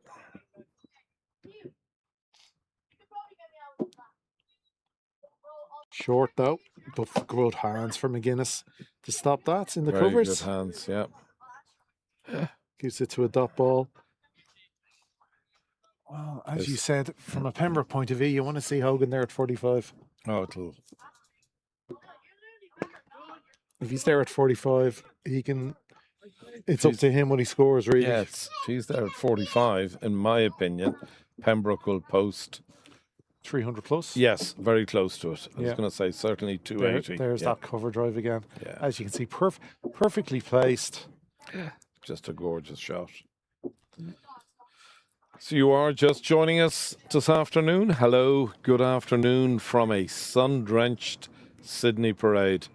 It really feels like the first day of summer. It's so lovely. Children playing in the nets exactly as they should do. The wall is filling up. Lovely lunch earlier on. Well done to Bhavna and all her team, and Philip and Sean and all the gang. I think the only thing keeping people away from around the wall is the Rugby. rugby. Oh, of course it is, yeah. Oh. Look, he didn't get a leading edge on that. Well, more of a leading edge. He got it, I Lost think he was just trying to tuck around the corner. his you could see that little oh no for a moment from him. Yeah, no, but all's well that ends well. He is looking for that. There is a single always into the leg side Yeah. with the field setting at the moment. Yeah. Loves that shot, Paul. The little dab, But the sort of late dab. It's a great shot, though. But it's what's great about his experience and what his batting is about. He knows his job is to get a single, Yeah. get off strike. Yeah. At this stage of the innings, what he's looking or generally looks to do is a run a ball. Yeah. Every time he faces a ball, get off strike. And he does it so well. He knows where to dab it, where to place it, where the field is. He reads it very well. I mean, the other point I'm going to raise, Graham, is Pembroke winning the toss. Yes. Batting. Yeah. As they all do. Having been, I don't know, 20, 30. 40 for 3. 40 for 3, 50, 60. 57 for 4. 60 odd for 5. Yeah. You know, so it's been warm, hard work for Phoenix, and they will feel, having got, you know, those basically 5 early wickets, you know, they will feel that have things slipped a little. It just shows you how good a batting track that is, though, that everyone can get in on it. Yeah. And my boring old adage, face enough deliveries. Yeah. Well, you're dead right. Now, Hogan is, 56 from 53. So him going a run a ball, he gets, if he faces another 30 deliveries, he's definitely looking at a good score. That's a good shot. I love that. One of my favourite chops. Just the sort of dab off your hip. I think you said a minute ago, there's always a run there invariably. Well, with the field setting, they've got one deep on the leg side. But he's a sort of fly leg slip there. Slightly unusual position. I'd love to know what shot he's trying to stop. Yeah. If he a miss-hit sweep pops up. Slapped will be fielded by White on the boundary. Should be one, but I say should be because we've seen a few slip through for an extra. That brings the end of the 41st over. Just 4 from it, but 229 for 7. Yeah. Get to those last 5. Yeah. So Dockrell has bowled 7. McNichol only has 1. Sidhu should have about 3 left. White has, so they've lots of spin overs left. McGuinness, many has he bowled, I wonder. I'll just go into the scorecard and let's have a look. So McNichol has bowled 9, Grover 6, McGuinness 5, Sidhu 7, White 7, Dockrell 7. So they can go back to seam. Yeah. Gathgate has a couple of options up his sleeve yet. And by the looks of it, well, no, Tyrone Kane has retired from bowling. You'd have to say it looks that way, yeah. He hasn't bowled in the last few weeks now. Hasn't bowled since the first game of the year. Don't know if it's a niggle or what, but yeah. He had a tough enough experience first game of the year. Useful man Oh, yes. in his day. Well, he got a ton just a couple of weeks ago, yeah, so he's a great cricketer. Former international, of course. Irish Test player. Yeah, absolutely. It's well played, very well played by Lawson. For one split second, he was, I felt, looking to clear either mid-on or mid-off there. But no, just patience. Ooh, he goes for that tickle shot again, but doesn't quite get enough bat on it. It was actually possibly could have been out. Yeah. But if just set up a little bit nicer for the keeper, but that ball in the end. You would suspect Phoenix to be looking for Sidhu to bowl 10 here. Yeah.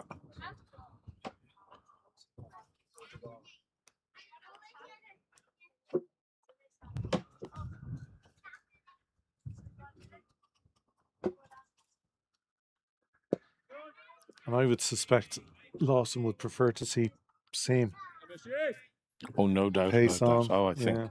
I'd nearly say that's the case for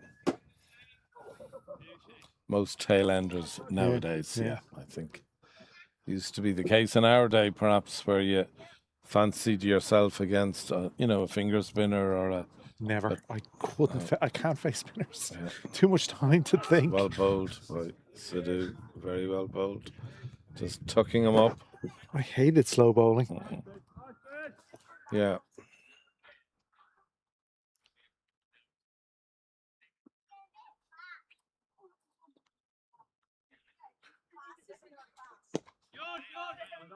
Well bowled and well played. Good cricket all round. Good over from a Phoenix perspective, that. Yeah, just one run from it. 230 for 7 off 42. So Lawson, he's faced 23 deliveries now for his 9, so it's on par for a tail ender. Yeah, fine. Hogan with 58 to his name. Say both him and his skipper will be more than happy with that effort. And we're going to see a change of bowling at St. John's Road. And Ben White for the first time today from this end of the ground. He's bowled so far only from the nursery end, so his first turn of the arm from the net end. He'll be bowling to Lawson. So continuing with spin. Not often you see no one on the leg side boundary at all. Oh, maybe Shane is going out there now, is he?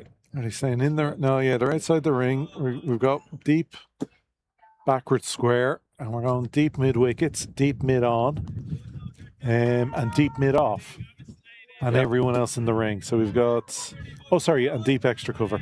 Well, deep point. Yeah. Now I'd love to see 6 singles here. Yes. No, 6 twos. Oh, 6 twos. Pushing into the gap. Yeah. That's a quicker ball. I think Ben White's going to definitely bowl into his T20 mode here. Yeah. Maybe quicker into the ground. Yeah. Rather than the slow spin.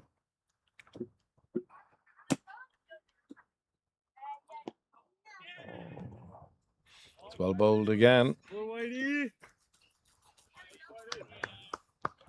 That's just 1 run off 8 deliveries. Yeah. Phoenix turning a little bit of a screw here. And you can see where they're keeping the spin going when they're bowling this well. Yeah, absolutely.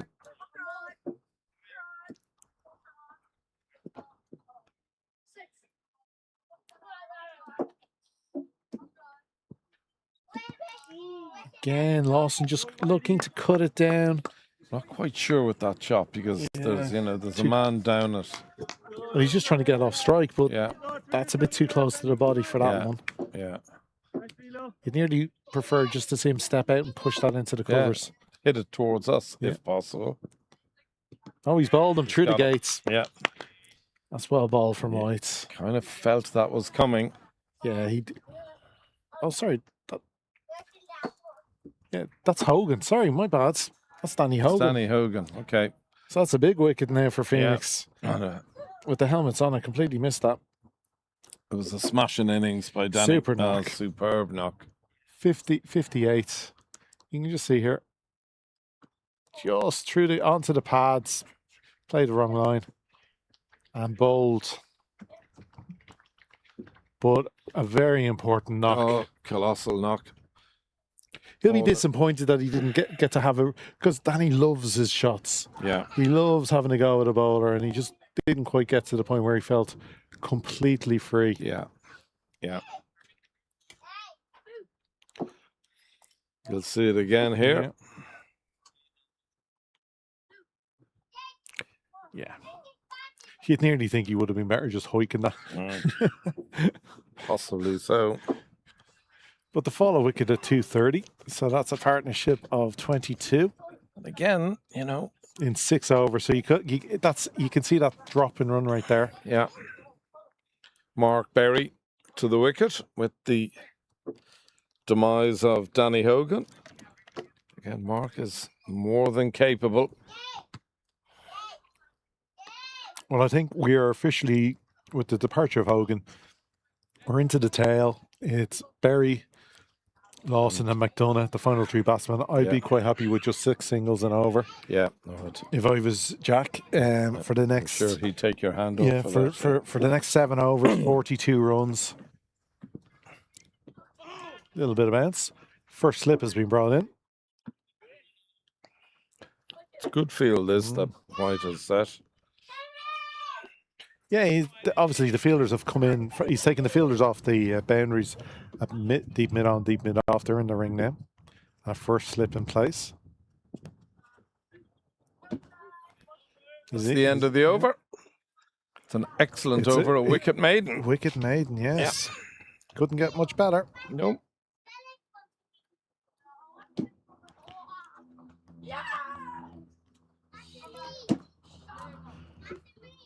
Yeah, so 42 deliveries to go. Yeah. I think with the score 230, you definitely take 280. Oh, take your hand off now. 260 would be minimum you'd be hoping for.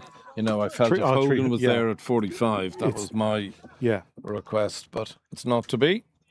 I'd nearly say at this stage Pembroke might take 250. Yeah, do you think? Yeah, bat the overs and take 250, 260. 43, another 7 overs to go. That's going to run away down to the fine leg. Go? That will just breach the boundary. That's 4. That is that. The umpire is there though. Well, it's up to the fielder saying he doesn't know. The square leg umpire is saying he thinks it's 4. Let's then he should call the 4. Yes. Yeah, we don't show replays until the umpires have made the decision. It's no 4 given. No. They run 2. No. He's back in. Should white be given? Yeah, white is given. Personally, I think the fielder was touching the rope or over the boundary. I thought so too, and I thought the square leg umpire was in the perfect position to Here we go. Here's the replay. But we could be wrong. Ooh. No. Well, it's it's a very close one. Very close. So benefit of the doubt. Yeah, absolutely. Too close to call. So right call given. That's 6. Is it? Lawson with his customary straight drive. Smashing shot. Well, none will be finer than his famous one against Marion. No. Yeah. Here we see it now. Terrific shot. Just a little floaty. This is the stumping. Yeah, I think just bat down. Again, too close to call, so benefits of the batsman. And that's a good follow-up with a push 1. Brings up the 240 now. Pembroke 240 for 8. There we see the 6 from Lawson. That's the old stand and deliver shot. Again, I think this is the importance of why you need to bat your overs, because you get one of those every over 2 overs. Bat your overs, you could get 15 off the last over, Graham. You know that better than anyone. You're a great advocate for facing balls. Yeah. And I'm so with you. As always, as you get closer to those dead overs, bowlers can make mistakes and chuck a wide down, of course. Fielders overthrows. And no all ball, the silly you get cricket. a free hit, Yeah. you know. Tossed up. Oh, that's well played by Berry. It's a very good shot. Just waited patiently for it. Lovely cricket shot. All along the Yeah, ground. smashing shot. And all of a sudden, in his previous over, where he only had one, all of a sudden 9 in an over. And make good call for it. Very good call. Excellent over from Pembroke. Sorry, that's 11 from that over. Yeah. Even better for Pembroke. Excellent over. There's the great John Tucker.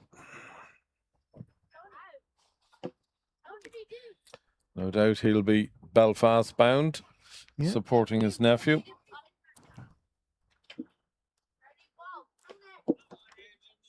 Are you staying over or driving up? No, we're going to stay. We'll go up on Wednesday and come back on Sunday probably. Lovely. So yeah. I have my Belfast drive in the morning. You going up? Oh yes. Same here. Are you driving yourself? Yeah. Well, I'm that side of the city, so it's only an hour and a half. Yeah, it's only a hop. Yeah. Little stop in Banbridge for a recharge. Yeah. White continuing. You traveling solo? Or are you bringing up Johnny Bell? Or I haven't been asked yet. So at the moment it's solo. He might have made other arrangement this time around. There goes the Brollies. First of the Brollies to topple today. White to Berry, that's a good ball. Again, he's just attacking the stumps. He's bowled very well from this end. And Ben has, again, another who'll be disappointed not to be featuring next week. Yeah. Oh, it's again too close to the stumps for that shot. Again, I prefer to see it just push one into the covers. I just push it down to mid-off there. You know, he's on the ring.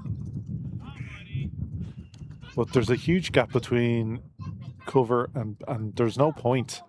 It's third man. But this is where as well I'd love to see soft hands just to mid-wicket here, you know. Yeah, nobody. Yeah.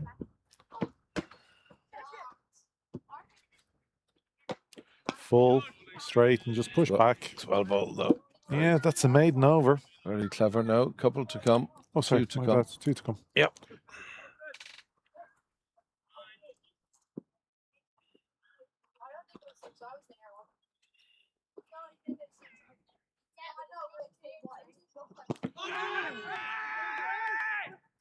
Bowler didn't appeal, wasn't interested.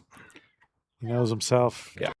That would be a brave umpire because there was definitely bats. Yeah. Now, when it happened, you could question which was first, but very difficult to tell. But certainly I don't think Ben was interested there at all. Maybe you could also argue just outside the line. Yeah. But anyway, I think right decision. You can see it here. No, it was outside the line. Last ball of the over. And it is a maiden over. It's been a really good spell this from Ben White. Yeah, just the 41 St. runs. John's Road end. Yeah, the difference in ends for him. Yeah, absolutely. Now, there's been a difference in the batters, but yeah, I'd love to look at the comparison between the figures at each end. But overall, 9 overs, 2 for 41. Smashing. Yeah. Smashing figures. Here we can see the bowling card. Everyone really in and around the 4.5 to 6. So you can tell that in the overall run rate of below 5.5. Yeah. That's a very good bowling card. It reads well. It just tells you the importance for the batsman, especially for Phoenix in the next innings. Just get yourself in. Yeah. There's runs aplenty. Yeah. So Sidhu into his last over.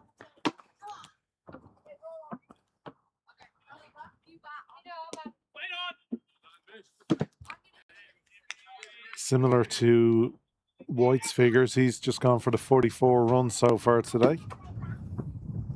Yeah.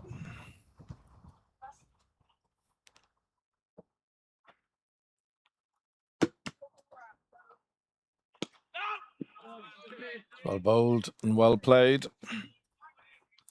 Again, it's just a spell of 8 dots, though, Yeah. Graham. You know. Oh no, the last 4 overs have gone really well for Phoenix. Oh, Lawson with a bit of trying a little something. He got hold of it, but just couldn't quite get the angle Yeah, right. played it very nicely. He just needed it a foot or two left or right of McGuinness. And it was 4. Yeah, because he flushed it. Again, he cuts this is a better shot. Will be just 1, but That's fine. You know, Paul is now 19 off 31. Very good. yeah. Well, that could suddenly become 30 off 23 or 24. Yeah.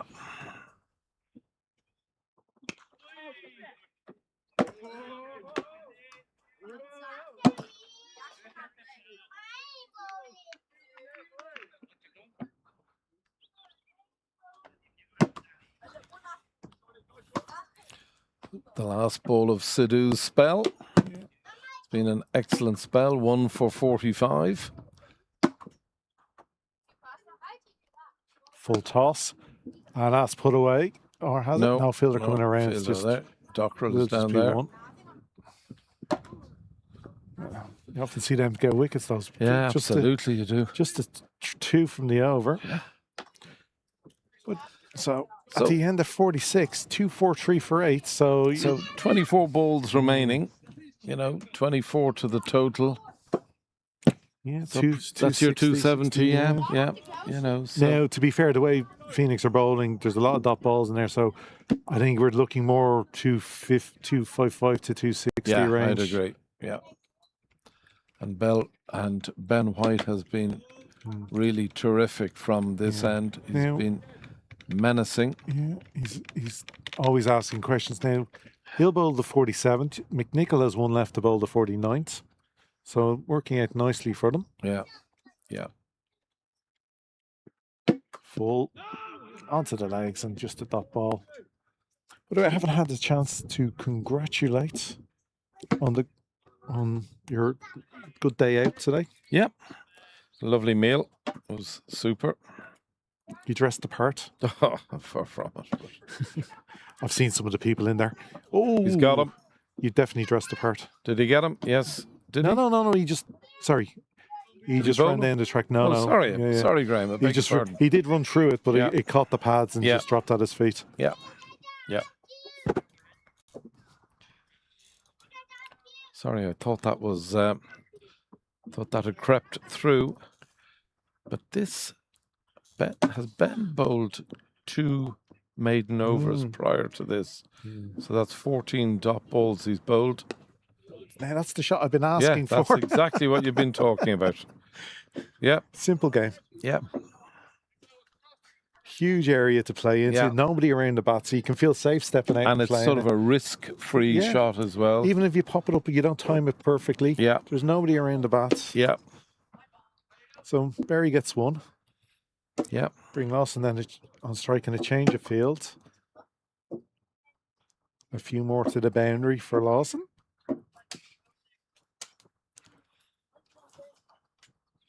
Down the track a little. Trying to turn it into a full toss. He did, but he missed it.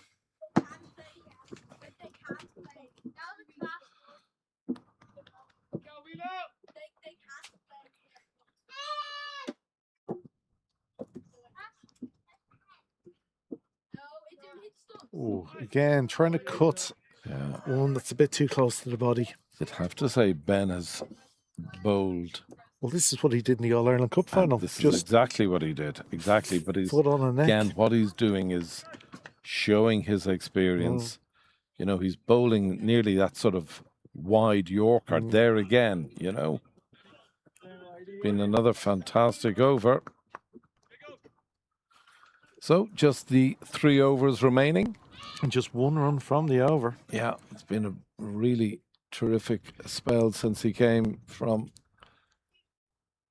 the St. John's Road end. Pembroke. Just the 15 runs from the last 6 overs. Wow, yeah. 244 for 8 now. Pembroke would love to get 260, I think, plus. Oh, yeah. At this stage, though, again, it's so hard to call. McGuinness is going to take McGuinness the is ball. coming back, yeah. It really is so difficult to call at this stage because you'd normally say 250 isn't enough here. Yeah, I would agree with you, but I think But- this has been a very Good fight back. terrific. Considering the start. I think, and I know the word is potentially overused, but all the momentum is with Pembroke. Yeah. If they can bat the overs, Graham, Yeah. all the momentum. If they bat the full 50, I think it's not ungettable, but it won't be easy. Won't be easy. No. A lot will, get the trio of Getgate, Dockrell, and Kane. Yeah. 3 fine cricketers. A lot. Yeah. It'll all be on those three. Yeah. Really. Yeah. Straight away, Berry comes down the track a little, plays Should it up get and 2. over. We'll They get will 2. get 2. Yeah. Just a little fumble from White on the boundary riding allows an easy 2. They probably would have got to 2 anyway, but the little fumble made it. Made it easy. Yeah. Yeah, it did. Now, this is the over, Graham, that I would attack if I were Pembroke. Yes, risk it all on this over.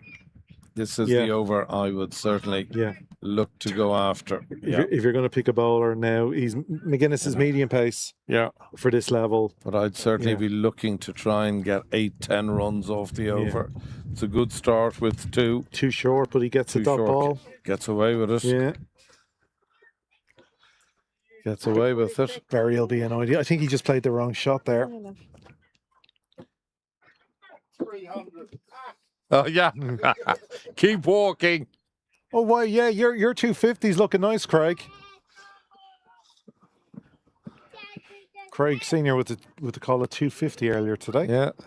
Short. That's edge. Oh, what a take. My goodness, that is a fantastic catch. One hand up. That is a fantastic catch, Graham. Well, that's what you need at this end because otherwise that was 4 runs, the difference. So a dot ball. You know, and that's 3 short Yeah. length balls. You could say all 3 really. Poor. Well, you'd certainly like to have got a boundary off one of those. Yeah, Watch what is this again here, Graham. You'll see.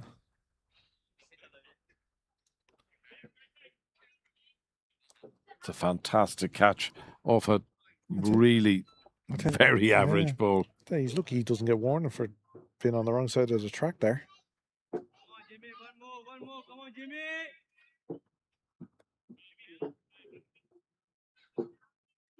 So you won't see a better one. No, you won't. You're right there. So the new batsman and the final batsman from a Pembroke perspective is Big Byron McDonough. Oh, terrific catch. Yeah, yeah. He's well in the Yeah, danger yeah, zone. he is, yeah, yeah.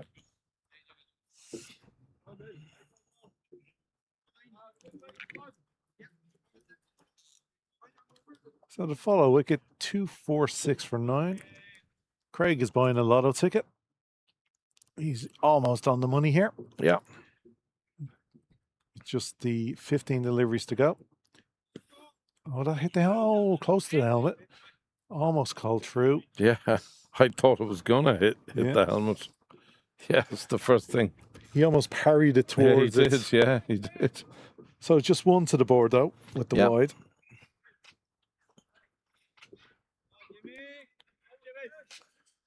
I'd have to say, Phoenix have got away with this over. Yes.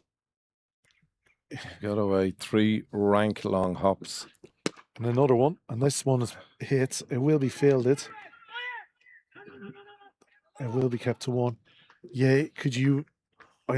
no offense, but if that was a Sheriff or a Hogan in there right now, you could have seen at least 2 or 3 sixes. Yeah. Yeah. You need to be fuller to a tail ender at this stage. Yeah. Block. Nothing wrong with a block hole.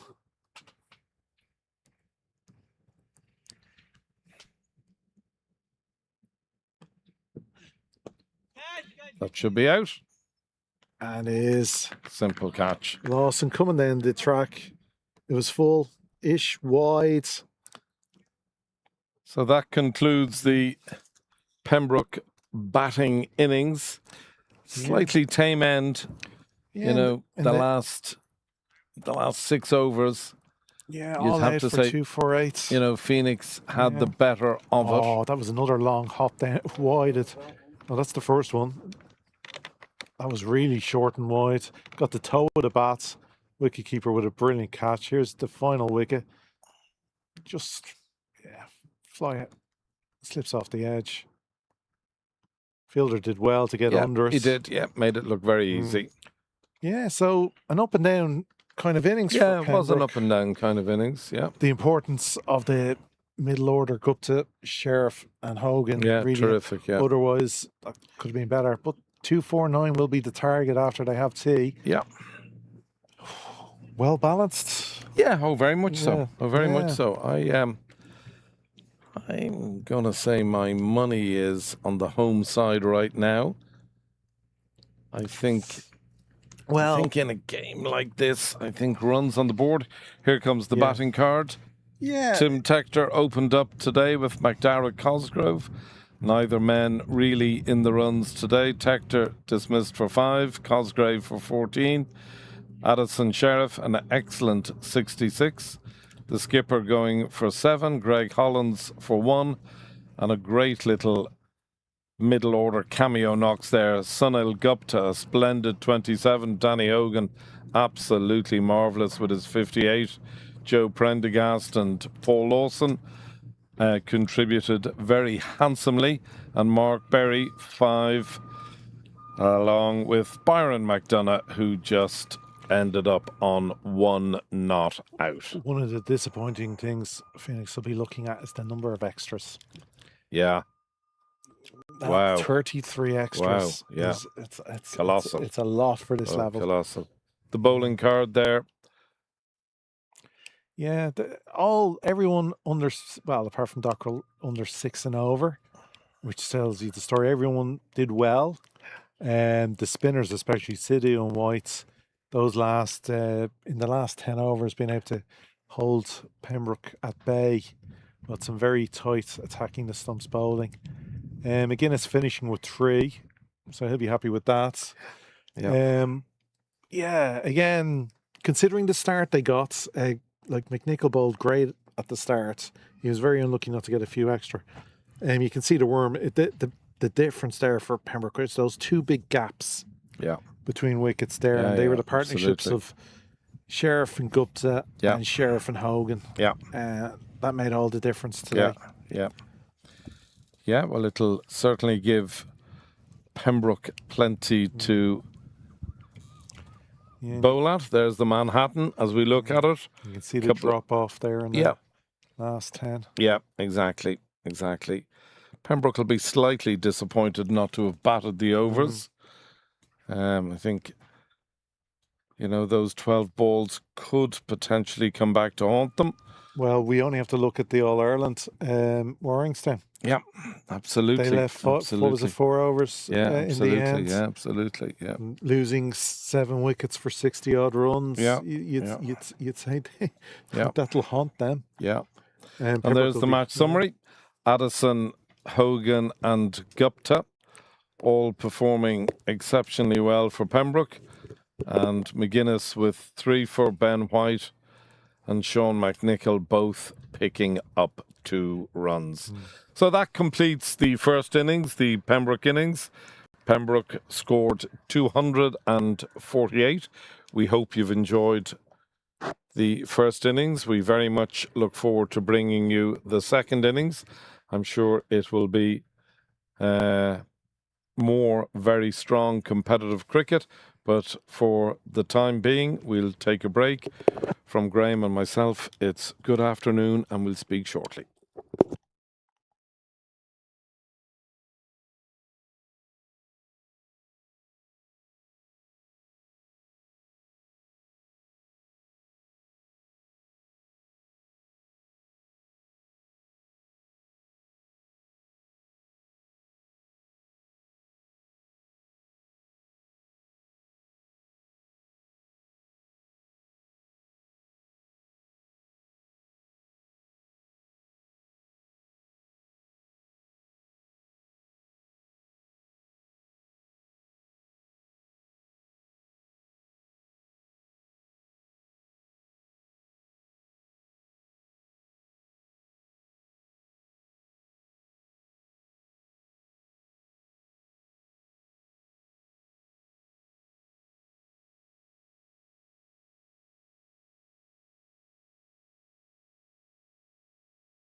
Welcome back, everyone.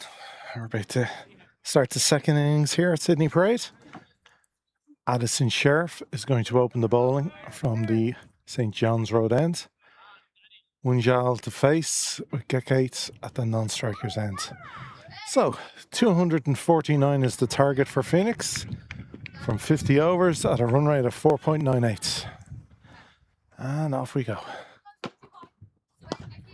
And straight away, Sheriff just drifting onto the legs, and that's put away nicely in the slot. An opener loves a ball like that straight up. 4 runs.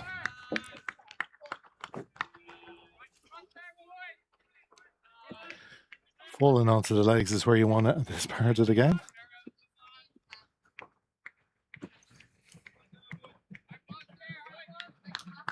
So Pembroke starting with 2 slips, and the general covers, third man, deep fine leg, everyone else in the ring.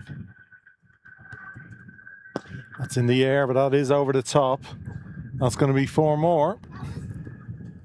You wouldn't say that was convincing, but there was enough on it, so he got under it to take it over the head of mid-wicket. No chance. And Phoenix race away to 8.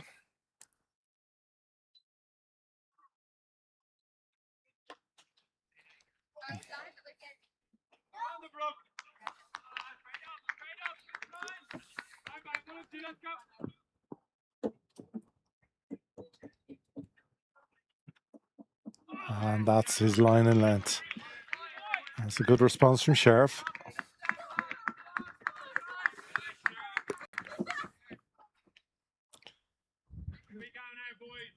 If he bowls another 57 deliveries like that, he'll be quite happy.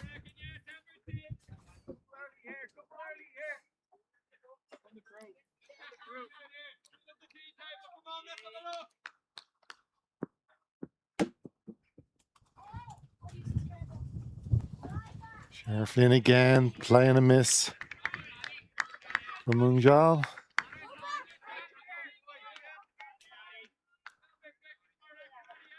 And the skipper just coming in and track to him a little, probably saying, well, there's been 8. Don't do anything silly.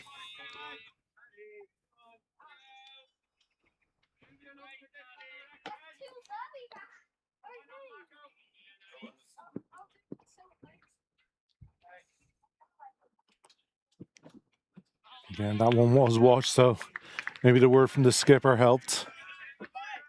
You just watch that go through safely to the hands of Greg Collins. See there, just that very fine line down the 4th stump corridor. Watched well.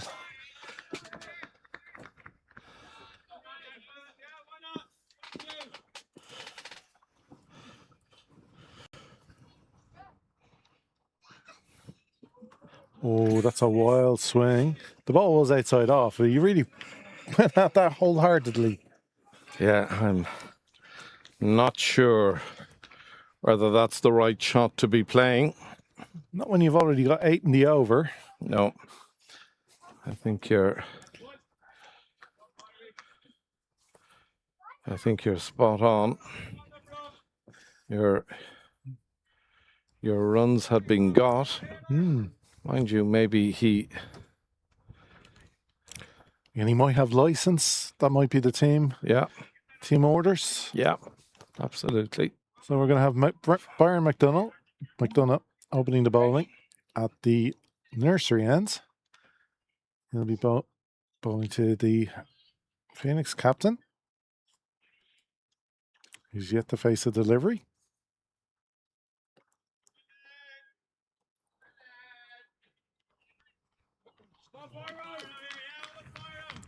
Byron in great form this season again. Taking wickets at a good economical rates. He's been fantastic. Marvellous bowler. Straight away attacking the stumps, but put away nicely onto the leg side. 1 to the total.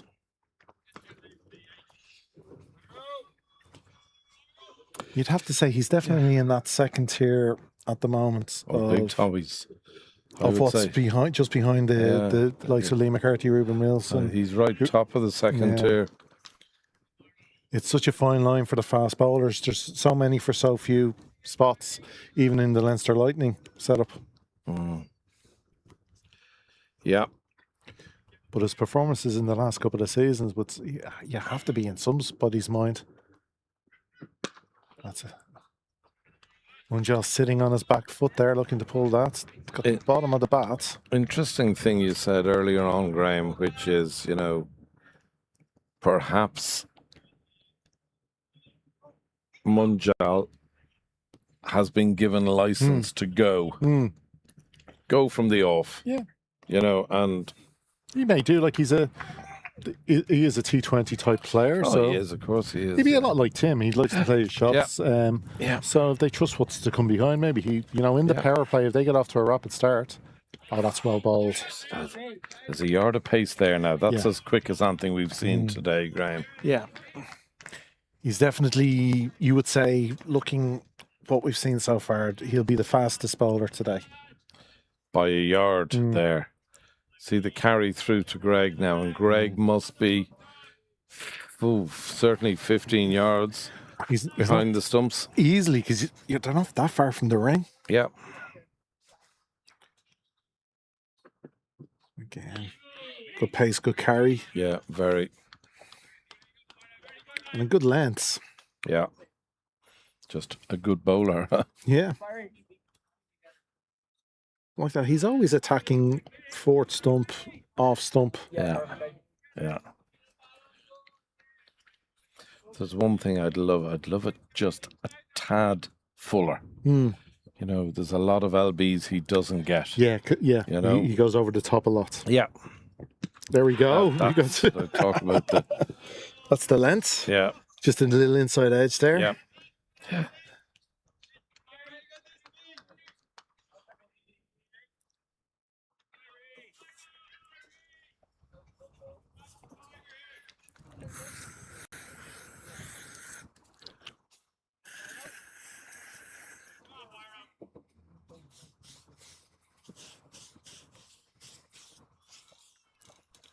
In comes McDonough, right arm over the wicket.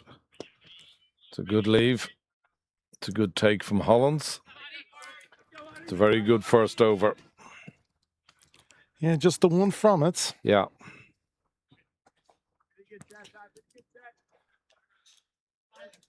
So we're looking at a seam attack today of McDonough and Sheriff will be the front two. You would expect Mark Berry and Joe Prendergast is a 3 and 4 option. Yeah. And then with spin bowling, Paul Lawson will be the main spinner, but you also have the option of McDara Cosgrave. Yeah. Who has bowled a lot of T20 off spin. Yeah. Both for Trinity and the twos, but also on the men's ones. Yeah. So Sheriff to continue. Tucked away into the onside for a dot. Yeah, McDara had a very important spell a couple of seasons ago in the tie against Clontarf in Castle Avenue. I remember it. Yeah. Remember it well. So he's well capable of just tying up an end. He usually likes right arm around. Talking about Castle Avenue, I think Clontarf were hockeyed. Well, we're being hockeyed when the last I saw. Sorry, I hadn't looked at it even during the tea break. Maybe you can give me an update.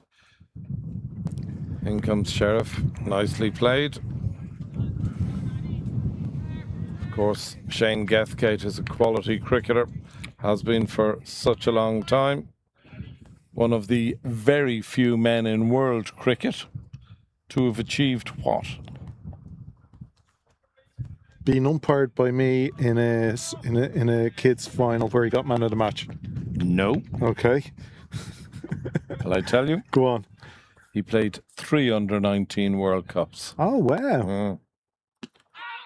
Now there's Just shows been- you from an early age. He was earmarked. Yeah. Mm. It was probably me umpiring him at that under 13 final Could have been. back in his Malahide days. Yeah, of course. He stood it. No, but I always remember his spells. You know, obviously his bowling. He doesn't bowl anymore, but back then, he was a fine little bowler. Just an all-round fine cricketer. Of course, plied his trade with Warwickshire.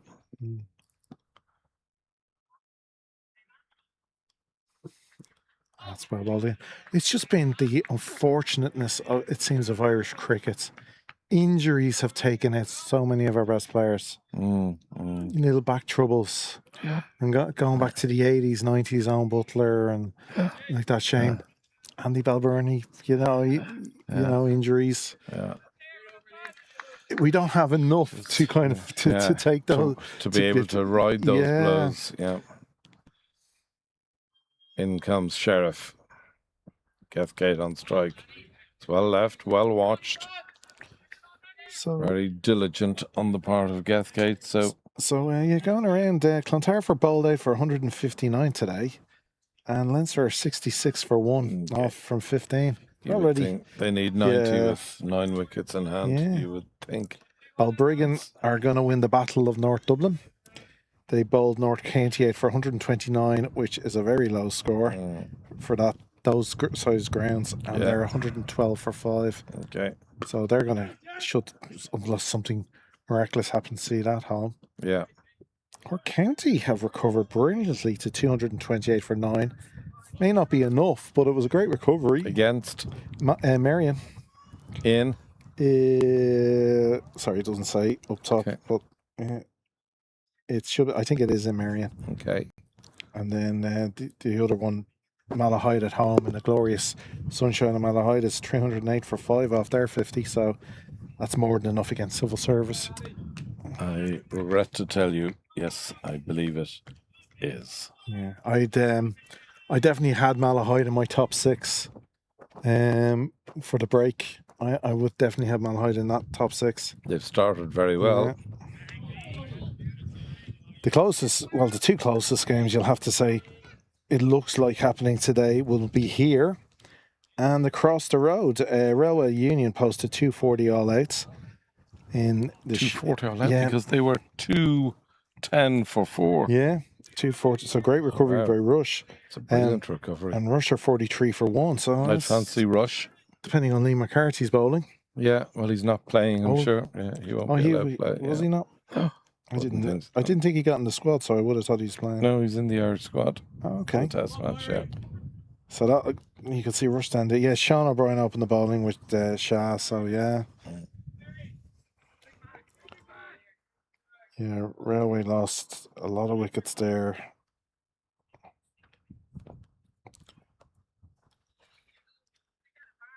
They lost 6 for 70. Oh, that slipped there from McDonough. Yeah, it's a no ball. It was so wide. It was off the track. Or it's a free hit. He must be giving it for foots.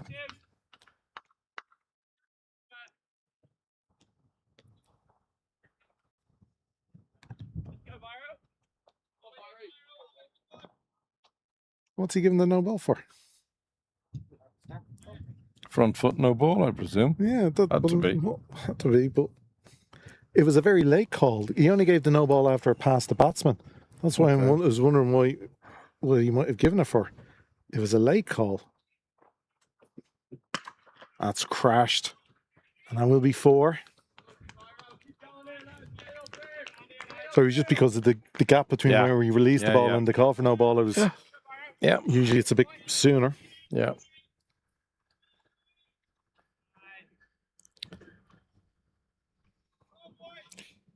So, Rush have just lost their 2nd wicket, so that'll be an interesting game across the road. On this glorious day, it should be all of 5 degrees and yeah, in Siberia. Yeah.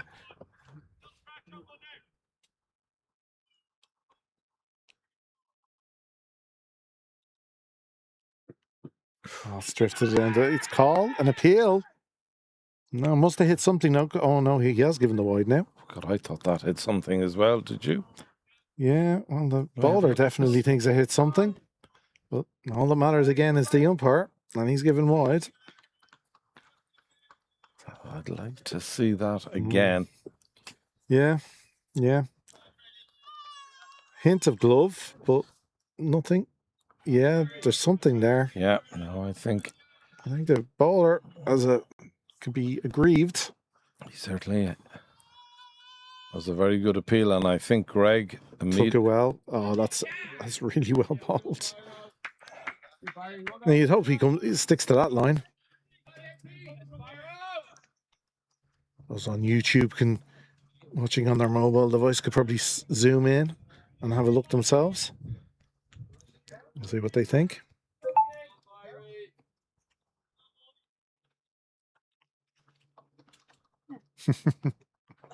Some people hit things they hit a back pocket. well bowled again.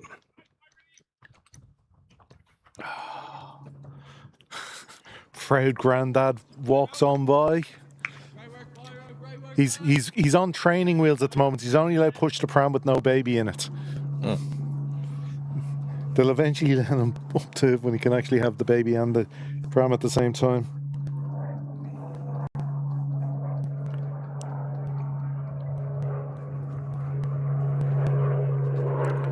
Oh, that is an super absolute corker. Look, that is an absolute corker. Who would be a bowler? As they say, the batsman did well to miss that. He did do well to miss that. I think Tim Tector, and it looks like Paul Lawson could be in play here. Yeah. He's just nibbling around that fourth stump. And he's, there's a bit of gas about him. Yeah. Oh, come on, guys, hurry up. Little trio running behind the side screen. Oh, there we go. Well done.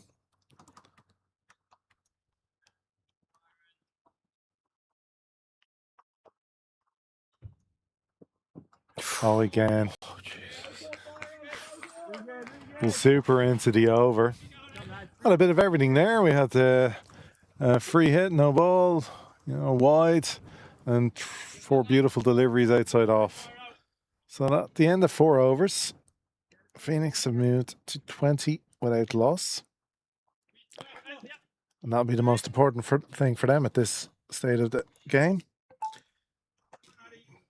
Pembroke had already lost a couple.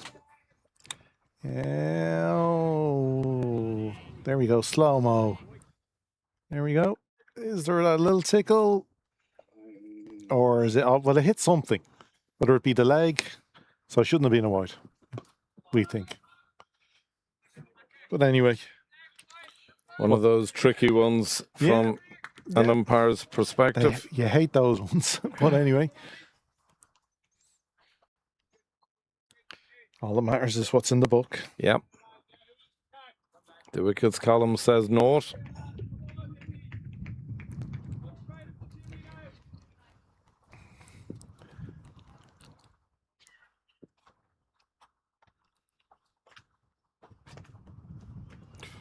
Well bowled, yeah. You love to see when 2 bowlers bowl in tandem like this. Yeah, so do I, yeah. Both very different. Yeah. That's what I like about this. Well, Byron is, I don't know, he's a man of 6'4", 5'6", very tall man, makes the most out of his action. His release point is at the highest point imaginable.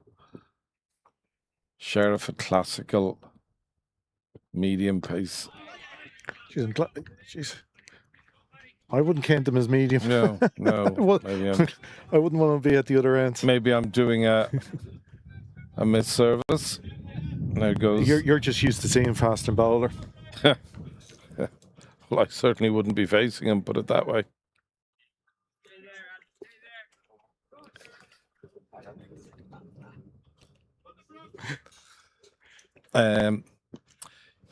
In comes Sheriff again, right arm over the wicket. hunting for their first wicket. Oh, Again, that's well bowled. another cracker delivery. And of course, he's coming from different style wickets as Yeah. well. Oh, yeah. So Yeah. he would be more suited to those Australian tracks. So I've he's been done- really impressed with Yeah. his action, Graham, from the moment he touched down. Very repeatable, very rhythmical, so tidy. so tidy. Yeah, I just think it's... And from a fast bowler perspective, you're less likely to be injured. Yeah, yeah. Beautiful. Flick into the leg. That's beating the fielder. Should go for 4, I would think. Oh, no, Giving it won't. chase. Sorry. Barry's done very well well out there. fielded. Very well fielded, yeah. Must admit, I thought that was going to... Normally on these outfields, you would, but You would, Barry yeah. chased that down very well. I also think Danny may have got a fingertip Oh, yeah, just to slow it. to Yeah. slow it. Yeah.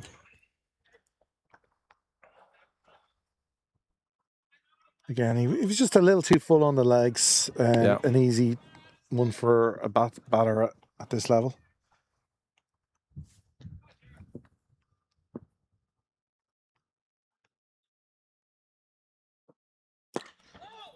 Back on off, and then just a little push into cover. Yeah, Easy just fielding. pushed into extra. Jack Tector there, I assume. Yep. No boundary riding for him this season. No, no. And we're so used to it. Yeah. Well, he's so good at it, but you need to be in the action as the skipper. Yeah, well, But again, he's got a few good deputies out there to stick on the plenty. boundary. Yeah, plenty. Some fine arms and fielders.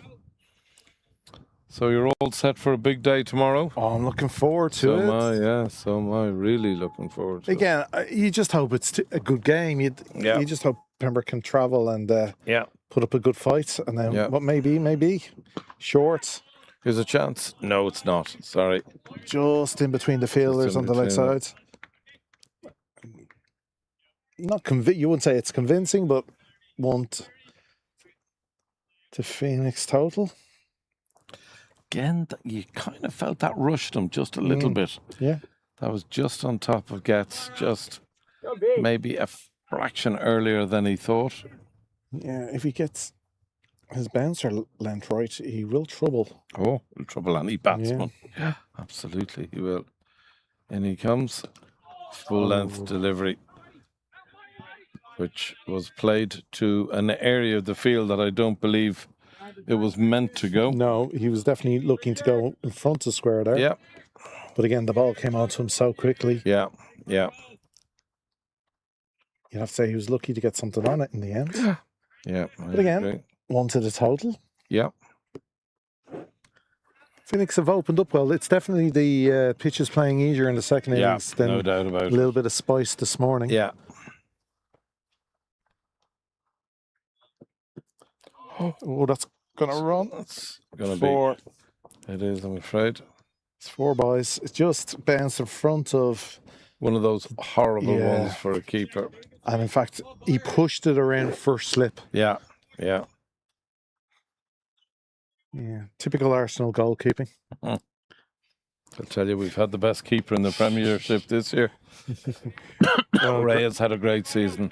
Greg, of course, is a big Arsenal fan. Of course he is. Another reason not to like him. Come on, the Gunners. That's what I say. That's shorts. Here's a chance. Here's a chance. Here's a chance. Here's a chance. Oh, that would have been brilliant if he could have. That was just a great effort from Hogan. Yeah. It was always going to be in the batter's favour. I'm not sure whether he even got a hand to it. No. We'll see here now on Graham. the replay. It was always just that little bit too far away from him. Really put in a great effort though. The dive at the end. Oh, He did get a hand to it. Yeah. Would have been an absolutely cracker. crackerjack of a catch. But again, I talk about that short ball. I like that short ball, You, Graham. you wouldn't say that was convincing. No, not at all. Yeah. Phoenix will just point to the 0 wickets now. Yeah, of course they will. Rightly so too. Going at a nice lick. Going at, Yeah. 5.5, 6 and over. Yeah, exactly. Yeah. Just under 5. Yeah. just what they require. So.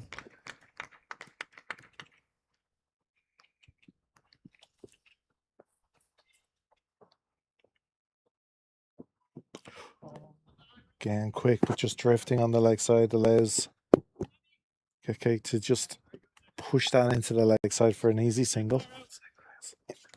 So end of the 6th over. Score has moved to 31 without loss, and you have to say at this stage of the game that's the most important thing from a Phoenix point of view.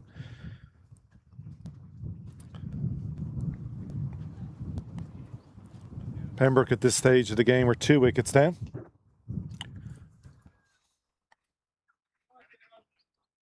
The early wickets of Tector and Cosgrave.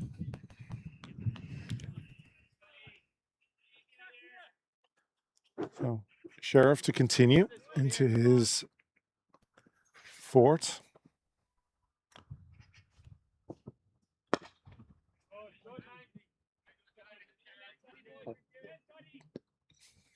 Just probing away, trying to get that breakthrough.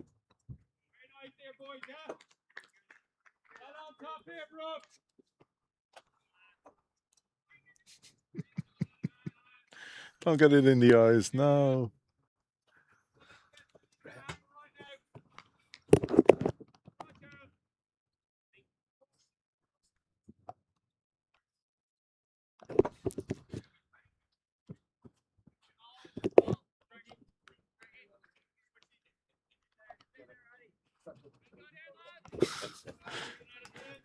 Also, so at the end of the over, we should have a guest commentator come in. We'll have Irish international Harry Tector to join the commentary team for a few hours. I will step away, unsurprisingly. Thank you, Graham. Yeah. Sheriff. In he comes, right arm over. Oh, there's the bouncer. It's 4 more. Yeah. Batsman just throws the bat. It's been given as a no ball. So even better outcome. 5 runs and a free hit to follow. Again, that must be the feeds.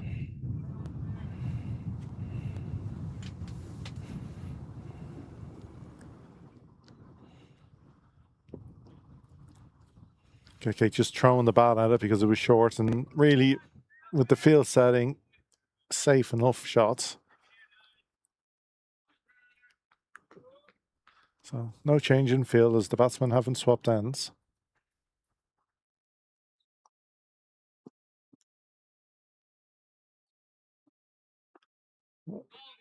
Onto the legs. Should just be 1. Is just the 1. Yep. Good outcome from a Pembroke perspective, just giving a leg by and a free hit.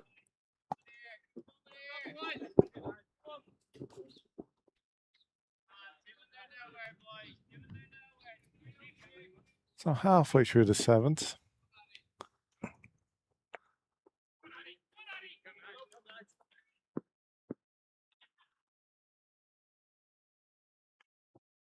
Again, drift leg, brilliantly taken from Hollands. Great take.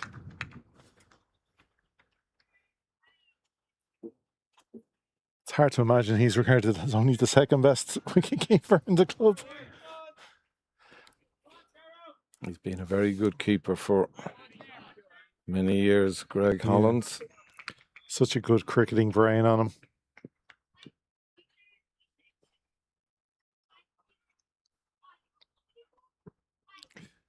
Oh, again, just drifting from Sheriff, and that's going to be 2 more to the board with the wide. I think he's just trying to. Radar has gone a little askew this over. I think he's just trying a bit too hard, trying to push it right onto the stumps and attack them rather than just probe outside off. Just a little break in the wrist there.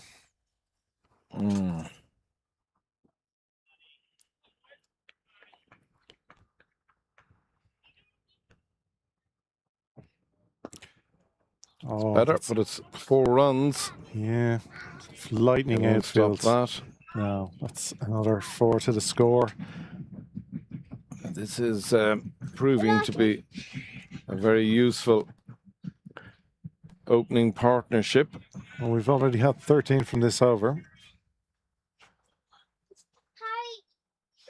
You know, as we always say, it only takes one or two and it changes the game entirely. But for the power play, 44 without loss. Pembroke would like those one or two now. Yeah.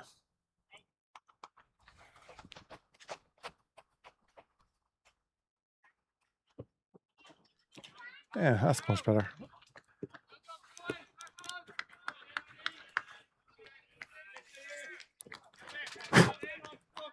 So just the one to go. Scores on 44. We'll try the commentator's curse. The batsmen are looking set at ease and no problems. They're on for 100.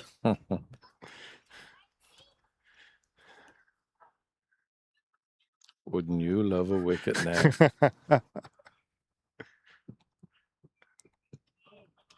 And there's the answer. And so that concludes the 7th over. After 7 overs, Phoenix have moved on to 44 without loss. Shane Gethgate on 22 and Munjal on 11.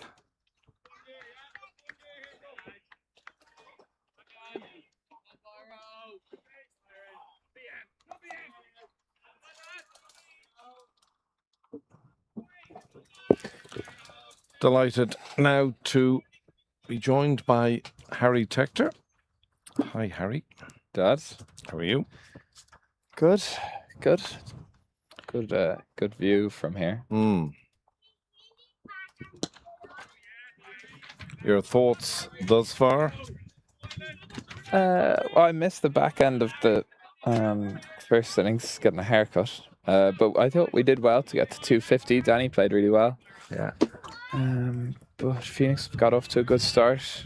What are they? 44 for 1 off 7, 44 for none off 7. So, yeah, big sort of 3 overs here. If we can get out of the power play, keep them under sort of 55, maybe get 1 or 2 wickets would be great. Byron's bowling a good pace here. Yeah, he is bowling a good pace. Yeah. His short delivery has caused a little bit of bother to both batsmen. Yeah. Yeah, it's a good surface. Like they've left a little bit more grass on it. I think that keeps like good pace in it. Yeah. It's a good shot. That'll just be the 2, I would have thought. It is. Jack Tector. Jack's first toss to win since taking the reins of Pembroke. Yeah. Well, we'll see if it was a good decision or not. Absolutely. Yeah. So while we have you on air, Harry, we've got to ask you about your thoughts about the big event in Stormont next week. Ireland's test match against New Zealand. No doubt you're looking forward to that. Yeah, I am actually. It's only really.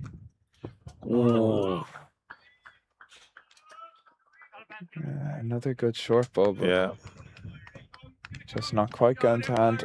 Yeah, I am looking forward to next week. I haven't really thought about it much until that first class game during the week finished. But I think with the good weather and like good opposition and a home test match, we should get good support up in Stormont. So I think it'll be a great few days, and hopefully we can start well on day one. And yeah, it should be a great test match. Yeah.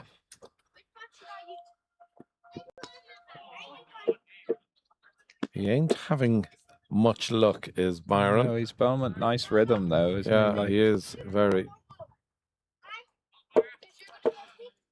Yeah, with a Wednesday start, just listening to Matt Aaron today, apparently Wednesday in Belfast meant to be a really beautiful day. nice. So fingers crossed that comes to fruition. But for the time being, Phoenix have moved past 50, 52 for North now. Make that 56 for North now. Lovely shot by Gethgate. Just saying, do you know I've one amazing fact about Shane Gethgate. Trying to have a stab. Is there anything that comes to mind that you can think of? Gats. Yeah.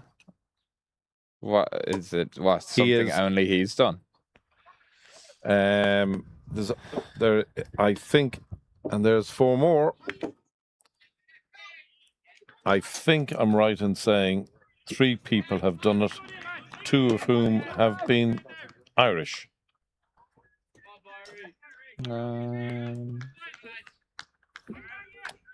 Played in 3 under-19 World Well Cups. done. Well done. Well done. Yeah. Greg Thompson. That's the other one, isn't it? Reuben Wilson. Reuben Wilson. Owen Morgan. He playing 3. I'm not sure. Definitely 2. But yeah, Shane played in 3 under-19 World Cups. That's the end of the 8th over. Phoenix looking comfortable currently. 61 without loss now. Would have thought maybe the Pembroke skipper's going to look at a change of bowling from this end. Looks as though Mark Berry is coming into the attack. Looks to be all over in Bilbao. Oh, score, please. Yeah, I think it's 41-19. So Leinster have just scored. Yeah. But the damage was done in that first half. Yeah. How long to go? What? Can't be 5 long. minutes. Yeah. Yeah, it's all over. Another disappointing day for the, I was going to say the men in blue, but the men in white Yeah, today. they were in white today. Yeah. No, they'll be very upset. That'll make a long journey home. For sure. But So harsh, isn't it? Like their campaign is just determined on Really winning a on- final, like you know, absolutely. success or failure, like getting to a finals. Great achievement in itself, you know. Phenomenal. Phenomenal. They are. They're They're judged. hard to win, though. They're hard to win. Those French sides in their pomp, you know, La Rochelle were so strong, and now it looks as though Bordeaux are, you know, the powerhouses, and even looking at Montpellier last night against Ulster, they were They're huge. absolutely They're just colossal. huge. Colossal. Yeah. Bez into the attack here. Yeah. Bez, fan of a long spell, so hopefully he can settle into a nice rhythm and take a few wickets, build up a bit of pressure. Yeah. Dragging that one down a touch, so get away with it. I always remember his 5-4 against Instonians, who Pembroke are playing tomorrow in an All-Ireland Cup match here in Sydney Parade. He bowled so wonderfully well that day, and not sure, I don't know. Oh, it's well bowled. Not sure whether he's playing tomorrow, but if he is, I have no doubt he'll be looking to replicate what he did last year. Very good cricketer, Mark Berry. Yeah, applied his trade with Lisburn for a while up in the NCU. Catch that. Nope, that's. I think it'll go. No, well chased by Jack Tector.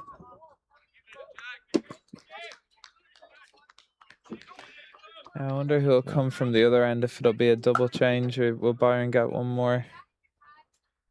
What are our options? I would Joe? be. Yeah, Joe. Paul? Yeah, yeah. I'd be. Do we only have 5 bowlers? Is that right? Would he be tempted with Tim Tector get a spin today? I'm sure he might be in his brother's ear. But I don't know. I think I'd give Byron one more.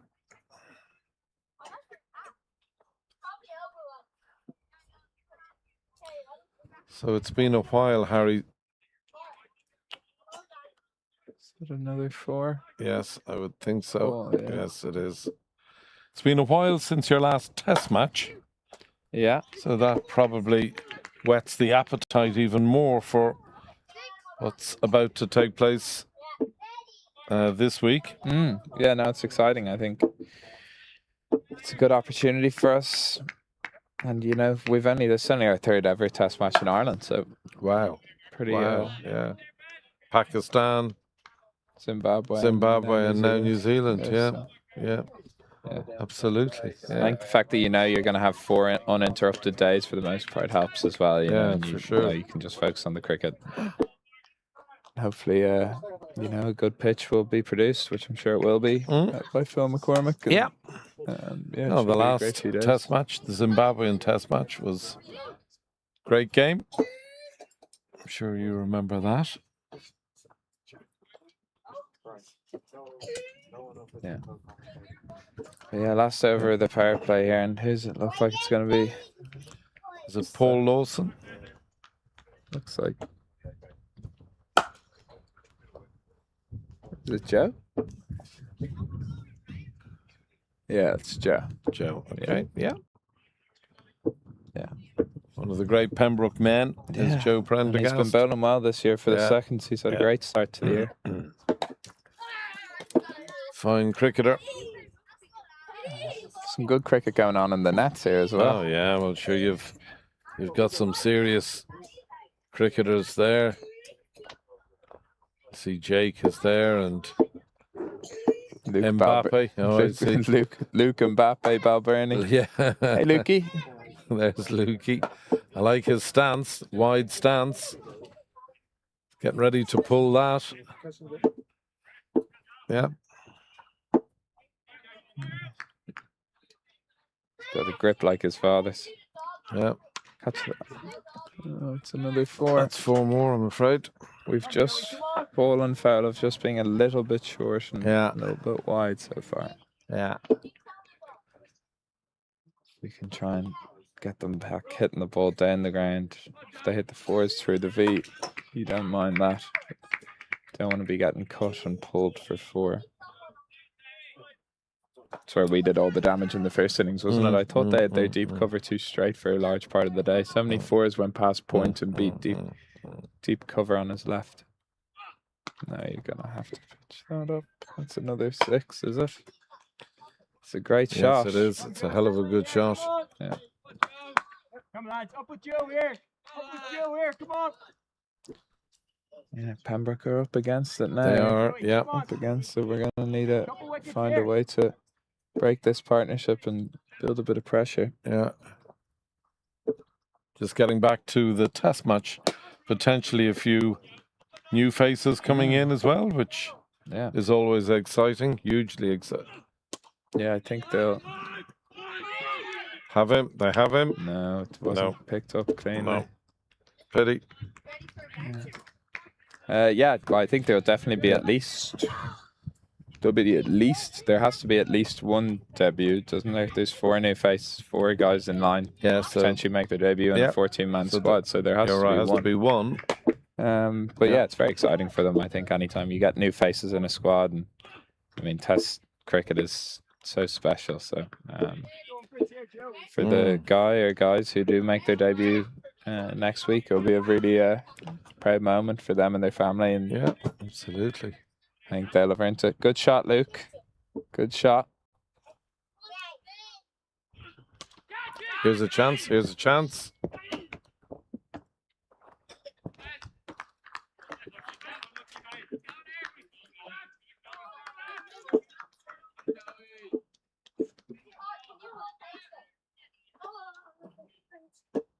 Yeah, just falling short of Bez there.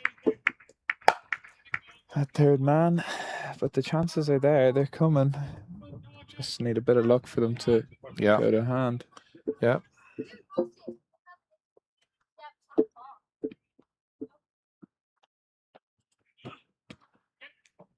It's well fielded. Yeah, I was thinking for one particular you talk of, there will definitely be a debut for one guy. Obviously the guy I would know well because he was an integral part of our club, YM, is Reuben Wilson, whose father is A Kiwi. A Kiwi. Yeah. So there must be some excitement in that house. Yeah. I'd say that. So he's definitely deserving of his call-up opportunity, routes. yeah. You know, he bowled really well this week, and I forget he's come back from a hamstring injury, I think, at the start of the year. So he's done really well to get himself back fit and bowling really nicely. And if he does get the opportunity next week, I'm sure he'll do very well because he's a very good young bowler and a good thinking cricketer. So yeah, I'm sure if he gets the opportunity, he'll be able to step up and get a few, hopefully a few early wickets for us. Wouldn't that be lovely? Okay, so out of the power play now, and the field gets spread a bit. The standard 4 out at deep cover, deep square leg, and then fine leg and third man. I think if we just manage to bowl a few overs without conceding a boundary here and build a bit of pressure on this partnership, get to the first drinks break at 17 overs, you get them 1 or 2 down there. I'm sure that's what they'll be telling each other out there. But if we can just build a few dots, string a couple maiden or 2 together and build a bit of pressure that way. That's another 6. That's a big there. 6, I would have thought. Straight down to the pavilion. Yeah. Yeah, it's such a good surface that anything slightly wayward is getting punished, really, isn't it? And the outfield is so fast. You see the replay here. Gorgeous shot, to be fair. It's hard to beat a old-fashioned hook shot. Both Munjal and Gathgate have done very well here. Scores crept along now to 86 without loss. We are in the 11th over, as Harry has just said, just out of the power play. That's a good stop there. Backer point by McDara. Yeah, an exciting time for the club here next week, with Pembroke having a number of guys in the squad. And a number of the girls in the absolutely, the women's team as well, which starts on absolutely. Tuesday next week. So it's an exciting time for, of course, for best everyone of in luck Pembroke, to Orla, of course, and to Louise. Yeah. Anyone else? No. We might be forgetting one, but I don't think we are. I think from the men's perspective, yourself, Lorcan, Andy. Fortunately, no Barry.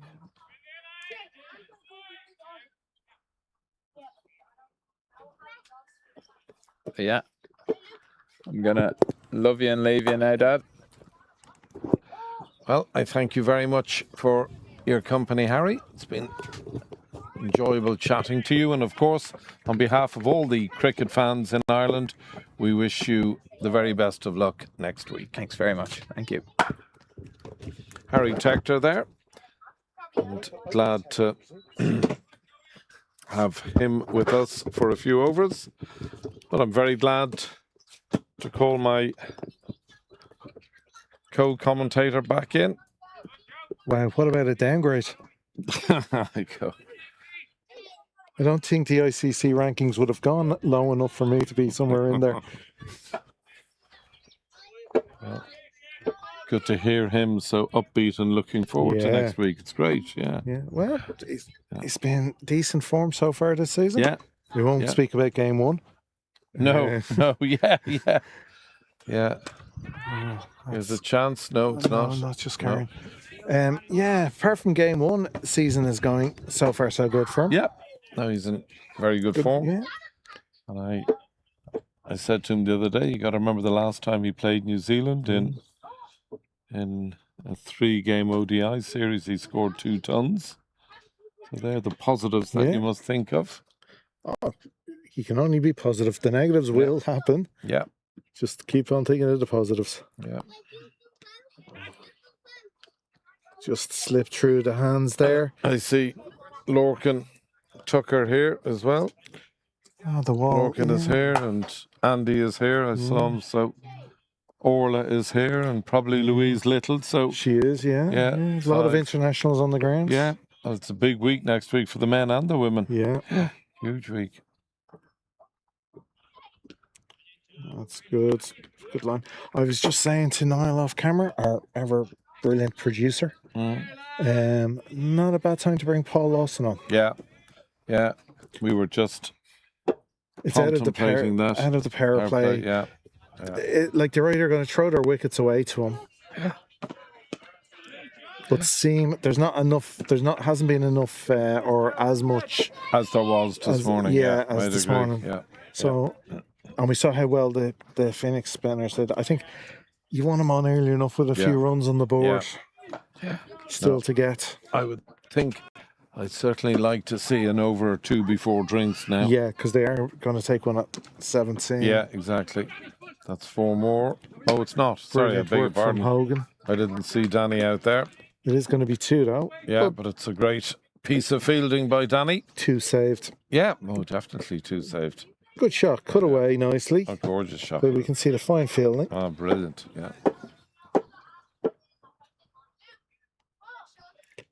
So yeah, I'd definitely be a fan of a bit of spin at the moment. Yeah. And again, not the worst option, McDara Cosgrave, because he primarily bowls in T20 competitions. I'd have to say Paul Lawson for me is the man. Yes. No, first. Sorry, I beg your pardon. Yeah. Paul always from his nursery ends. Yeah. And McDara from the St. John's Road ends. Maybe in tandem. Yeah. Oh, absolutely. Pace off. Yeah. But definitely, Paul, with his ever dipping deliveries. Yeah. Just his experience and his guile and that's good delivery. But a breakthrough is needed for Pembroke if it keeps going at this way. Now you'd have to say that I suppose the difference is, I mean, there's been a lot of deliveries that have beaten the bat. Yeah. None have taken the edge. Whereas in the Pembroke innings, oh, that's crashed, but there's a man out there. It's taken. There is the wicket that Pembroke needed. I was about to say at this stage, Pembroke were 57 for 4. Yeah. But that's a big wicket, though. That's a huge wicket. Any wicket. Any wicket, yeah. But that's what Pembroke needed. Shane is such a dangerous cricketer, still a wonderful cricketer. How often do you say a batsman played the shot too well? Yeah. He got hold of that, but because he got so much on it, it carried to the fielder on the boundary. I'll find out who that was, but still, he took it, and it was going for 6 because he took that above. I think was it. It was definitely chest area. Oh, no.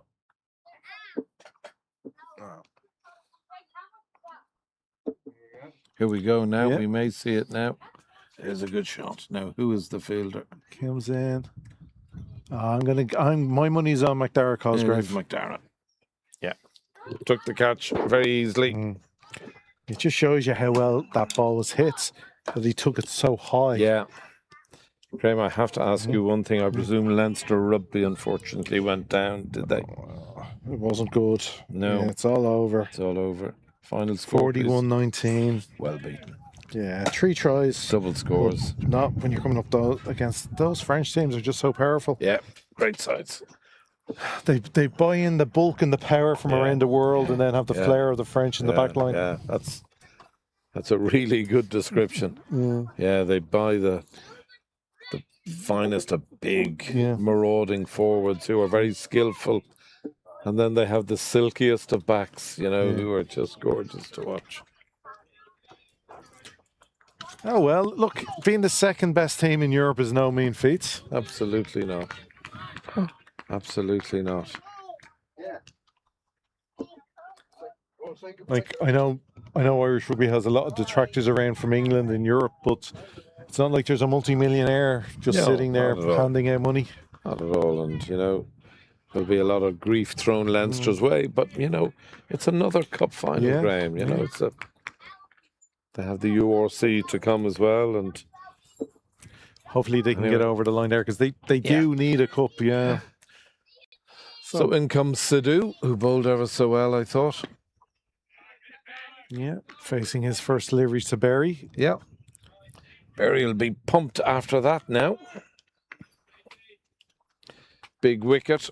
Great wicket. Very good catch. Made it look ever so easy. Well, he's been moved up the order. The last few seasons, he hasn't batted this high. No, he's a fine player. Yeah, but he generally hasn't yeah. batted a 3, so... You know, but he's a lot of inter-pro experience Yeah. under his belt as well, Graham. You get the feeling, though, they've moved Yeah, Dockrell yeah. and Kane down into the middle to try to weight it up. Yeah. Yeah. I'd say it'll be Dockrell and Kane next. In what order, I'm not sure. But again, a 91 run head start is it's a smashing start. They would have taken your arm off. Arm, leg, everything. Here's the first of the Leinster jerseys I see disappearing up down back. Cyril's way.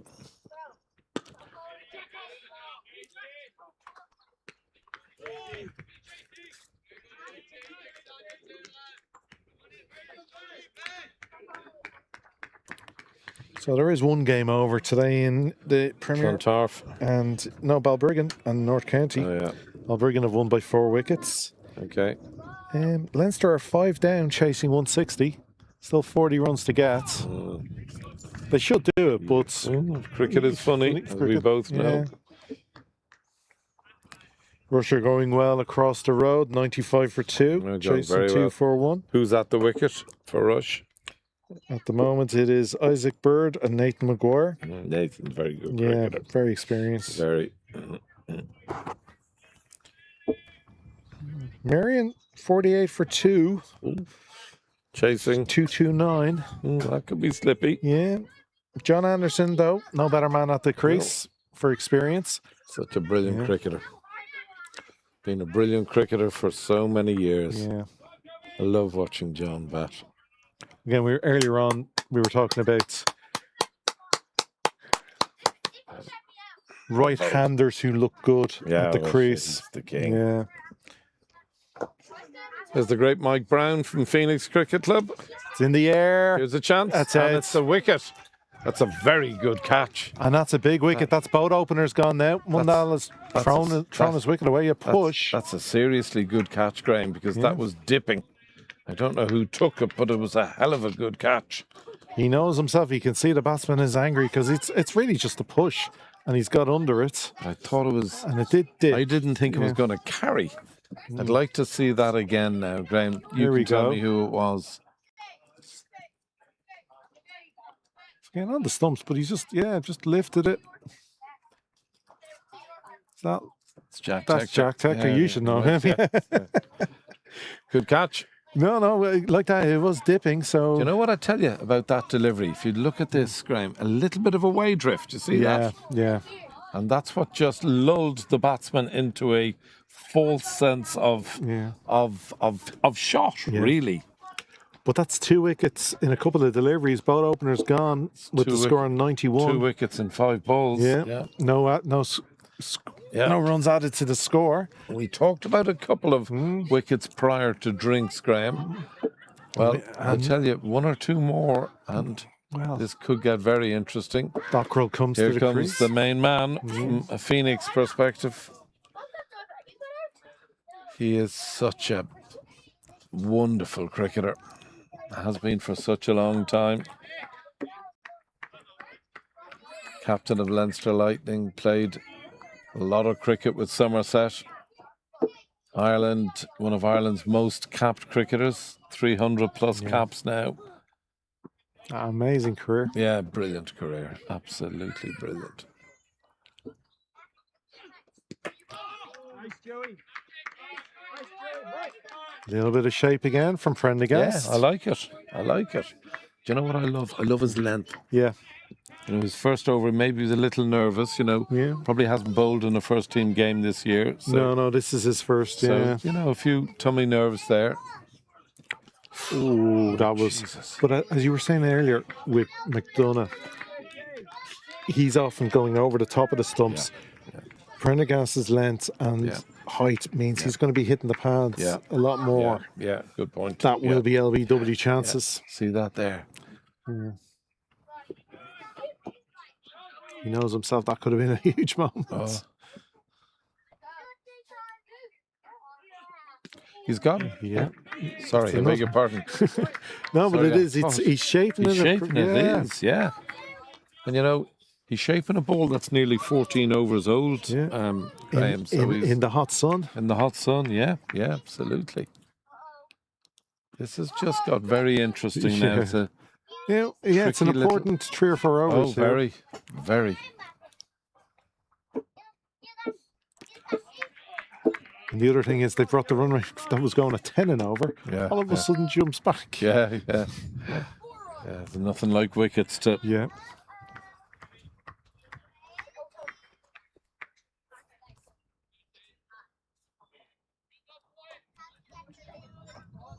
And Pembroke will be desperate to keep these two batsmen from scoring as long as possible. Keep the Absolutely. nerves. Again, lovely length. And with a good wicketkeeper with good hands behind there, he's going to keep Dockrell in that crease. Well, I'm not sure whether we're going to see the introduction of Paul Lawson No. prior to drinks. I think that over now from Joe Prendergast. That's as good an over as we've seen today. And obviously Mark Berry picking up a key wicket of the Phoenix captain in the last over. I'd say neither bowler will be giving up the ball easily. No, this is you turn to the skipper. Go away. Yeah. I'm keeping it. Yeah, exactly. Nobody's getting it off me. Yeah. Well, I think that's exact. Look at this now. Yeah, it's just just a brilliant thought because like that he's attacking the top of off with a little bit of away movement. You just see it straight from the word. And all it takes is a millimetre. So Berry, that's to do off the mark, just onto his legs with the left hander facing. It's always a chance of that happening. Great bit of fielding. Keeps it to 1.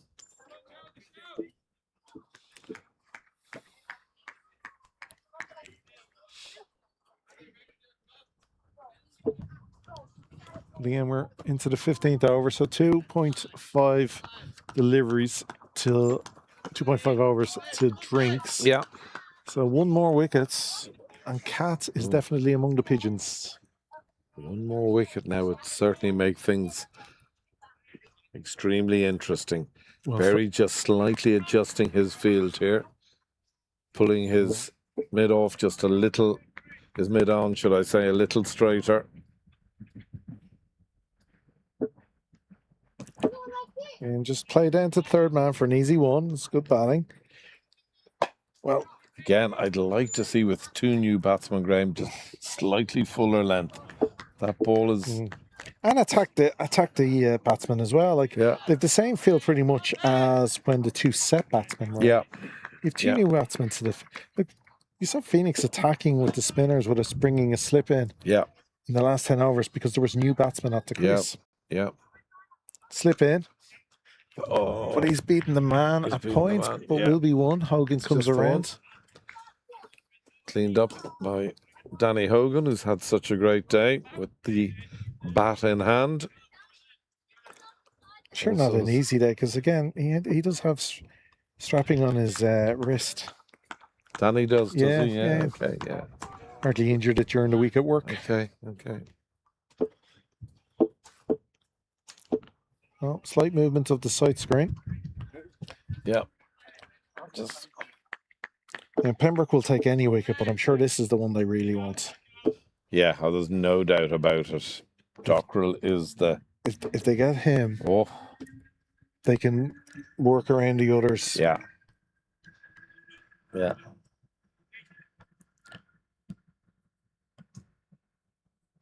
We're saying that there's still TK, but... Yeah, who's been in the runs recently, turned up in the last week or 2 there.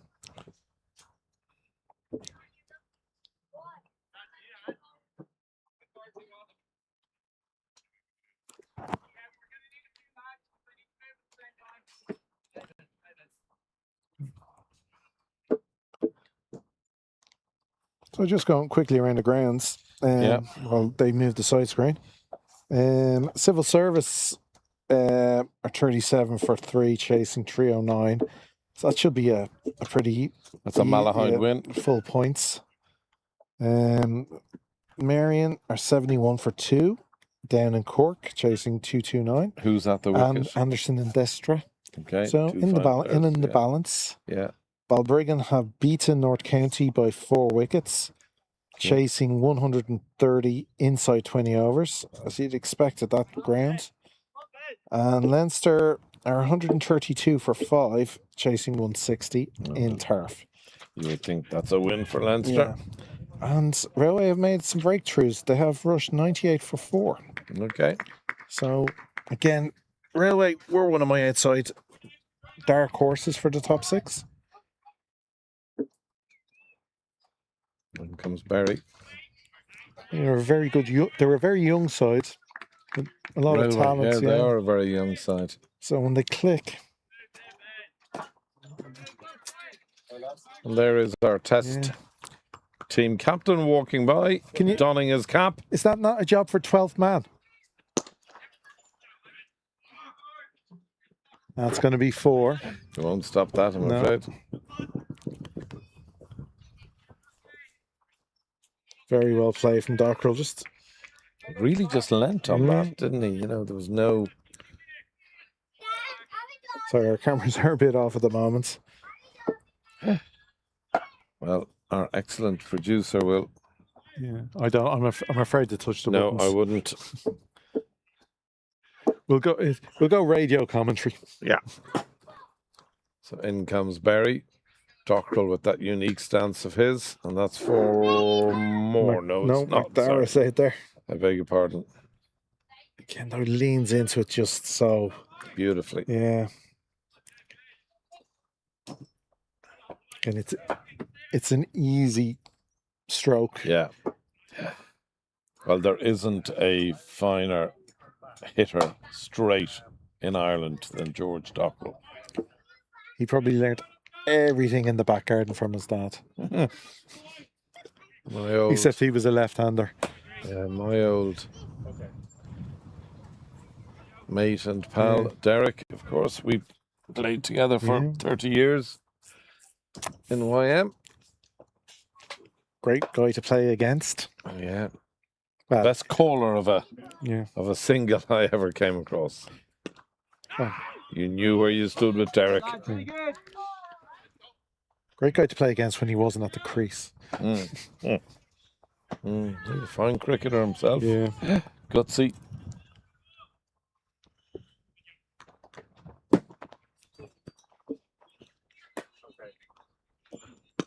So again, Prendergast's attacking the stumps, misfield, but it won't cost anything. No, got away with it. Just bobbled just in front of the fielder.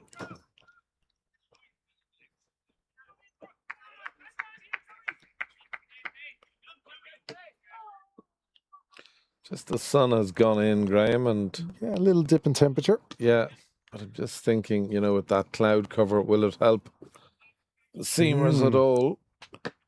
Yeah. Come, Joey. Come, Joey. Again, it's all different this year with a new ball at both ends. Yeah, of course it is. Yeah.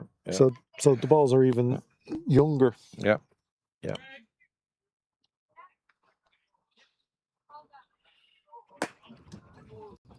I think Joe might enjoy bowling to a lefty, you know, that drift he was getting. You know, if he just gets it on the port stump. Port stump, yeah. Yeah, come back in. Exactly. And we could be looking again, LBW. Yeah. And he comes. Here we have a shout. Shout not given. Chance of a run out, maybe. No, it's played down. No shot played. No, he's given leg by. Took a while. I didn't think he was going to give a leg by. No, it was just exactly what we spoke about. Exactly what we spoke about. Obviously, just not enough. Yeah. But we did say he'll enjoy bowling to the lefties, you know. He's attacking those stumps well. Yeah. Unfortunately, sorry, with Niall off doing repair work, we don't have the skills for replays. No, well, I think I know the button, but I ain't taking the chance. No, the whole thing could crash if I hit the wrong button. Yeah.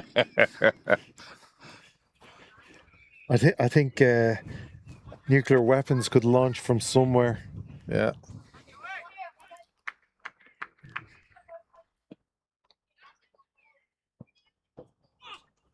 Again, just that lovely length. Attack.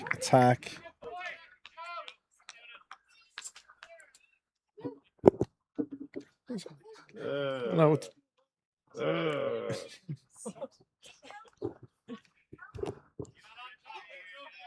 And there's 3 Irish internationals, Louise Little, Gabby Lewis and Orla Prendergast. We wish them all well now over the next month.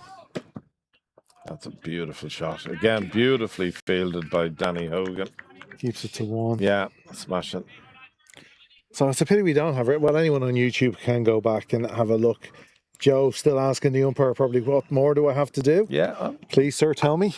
Entitled to ask him. Yeah. In the right jovial manner. Yeah. There's an art to there's an art to dealing drinks with. taken. I thought we were going to have. Actually, we were going to have drinks at 17, Graham. Well, no, that's 16 gone. No, it's 18 gone, is it not? No, 16. Oh, sorry, I beg your pardon. Yeah, so drinks after this. 102 for 2. Now again, Pembroke were only in the 80s with 4 down at this stage, so still the swingometer in Phoenix favour. Yeah. Change of bowling. Sheriff back on, maybe trying to get one before drinks. Yeah, clever move. Wide given.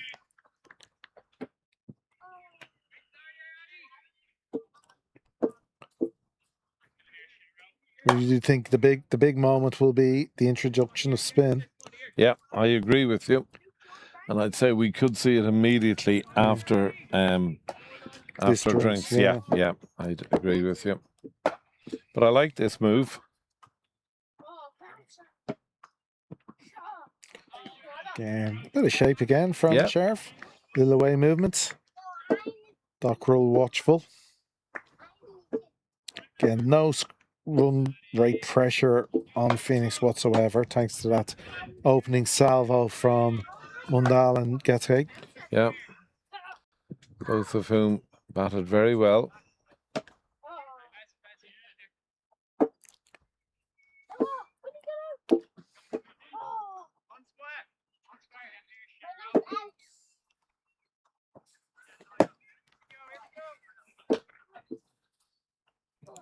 I expect we're going to see a short ball coming up.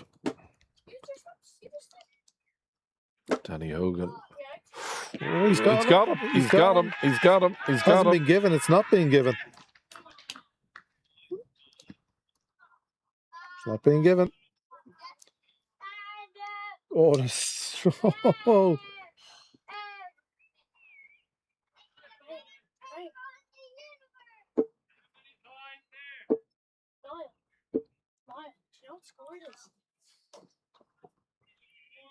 Now, I want to have a look at this now. Yeah, front on is the angle. That was as wholehearted an appeal Yeah. from bowler, wicketkeeper, mid-on and mid-off. And you'd have to say slip. Oh, just in front of the fielder. It's good fielding. It just bounced short. Yeah, we need just one more look at the front on of the chance, if we can. First off, that's what the other one looks Oh, here we go. Here we are.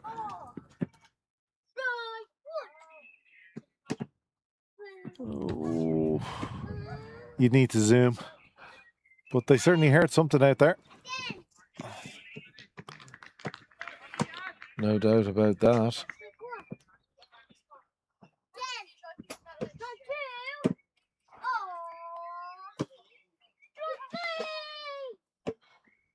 Would have been interesting to look at from 22 yards away. Yeah.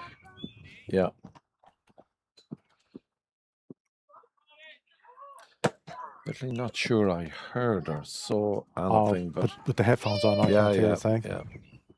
Oh, super work. That slip from Tim Tector. That's a great bit of fielding. There's definitely a bit of There is, yeah. out there.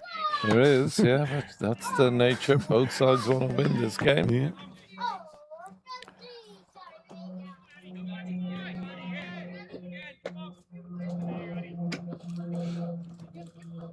Possibly the last ball before drinks.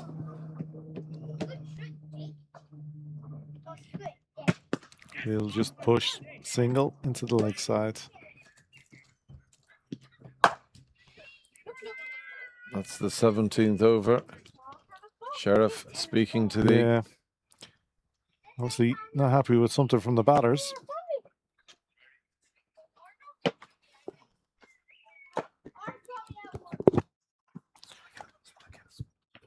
So as the players take a drinks break, we'll just have a quick little break ourselves.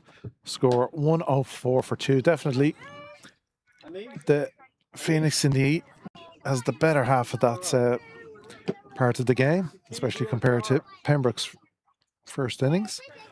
But all to play for with still another 240 odd runs to get. Back in a moment.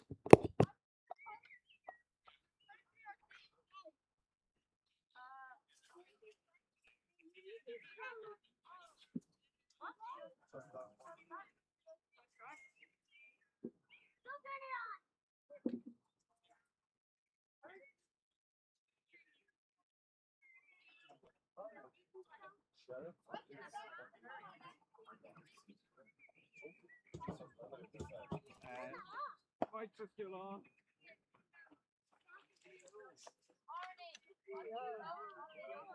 Did you get a red?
So, welcome back.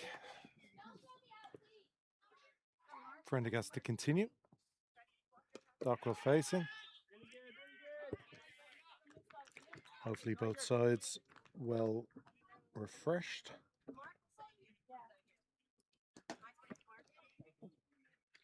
For the extremely important next 17 overs.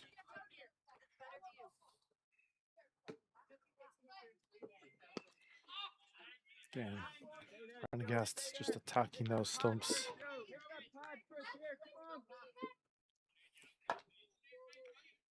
He's hoping for just one little lapse in concentration. And let's see, we've got the wrong screen on, sorry. Just noticing that.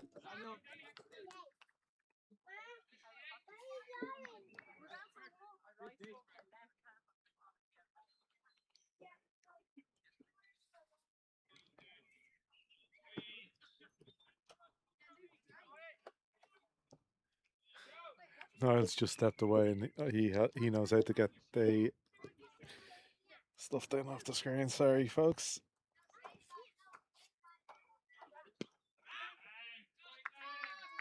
Stay there, Joey, stay there.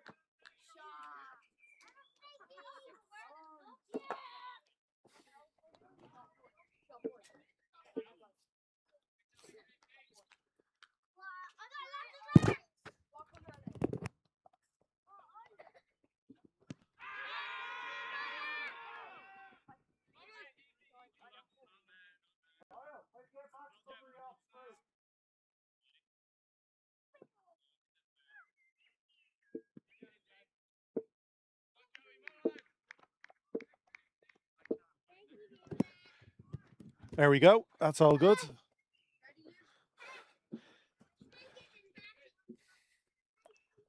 Prendergast in. Again, it was another previous ball good shout. Because he is forever attacking those stumps. So end of the 18th over. Just a 2 from it.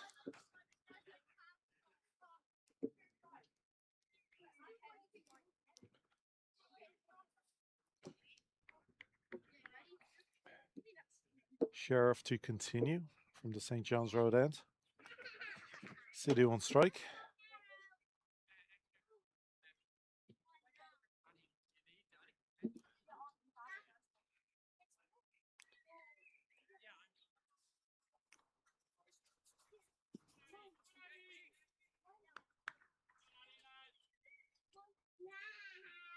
Sheriff running in. Just a nice delivery right on stumps and just a simple defend from Sidhu.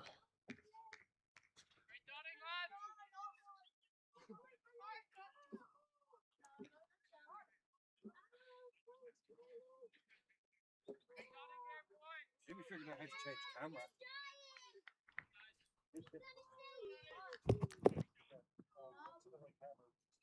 Oh yeah. Sheriff in. Drive from Sidhu through the gap. That's going to be 4 runs. Just a classic left-hander push through the gap of cover and mid-off. And it was 4 all the way really when it left the bats. Again, this outfield playing through and fast.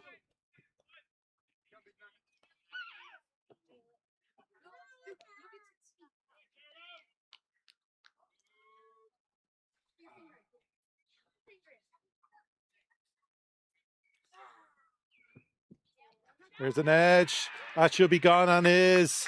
Huge noise this time. Could only be batter glove. And he is given. With the bat away from the body, it was the top third of the bat there. Taken by Hollins. And another breakthrough for Pembroke. This time with the score on 1-1-0. So just a 19-run partnership. Here we go. Yeah, well away from the body. Could only be really one thing.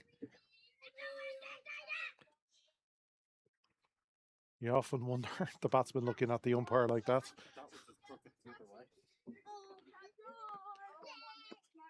you go.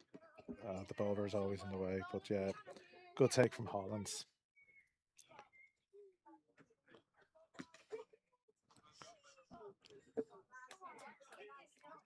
So, brings Tyrone Kane to the crease. These two have batted quite a bit together over the years in different formats. Club, Interpro, probably international. As I said previously, Kane has had a ton already this season.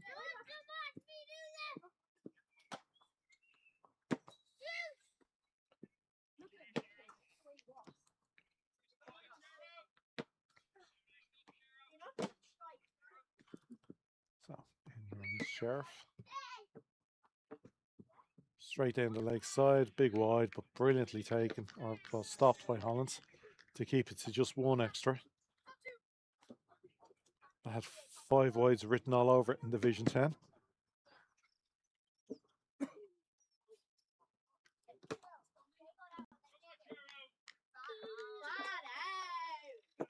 You can see what the bowler was trying to do there, though. He wanted to get it right up at the stumps for a first ball to a new batsman. Yeah. Back onto fourth stump there.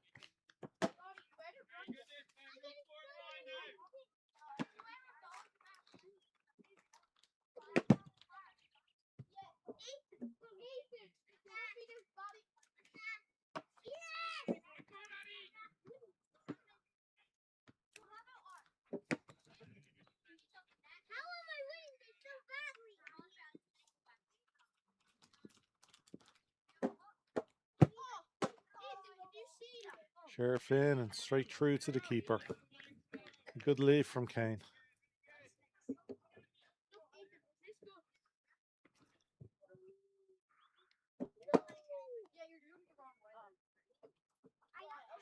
Again, Phoenix can have the luxury of being watchful with the run rate only 4.43 required.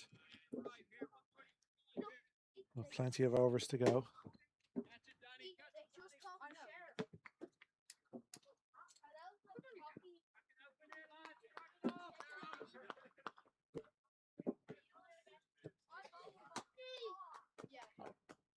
And through again. So good bowling, good batting. So end of the 19th over. Phoenix have moved on to 111 for 3.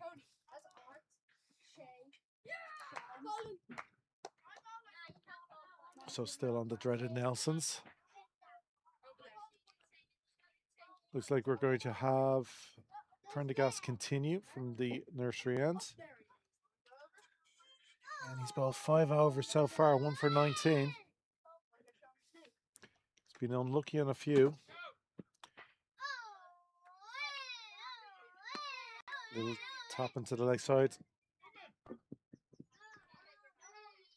Kane comes through for a quick single. It's good running from Phoenix.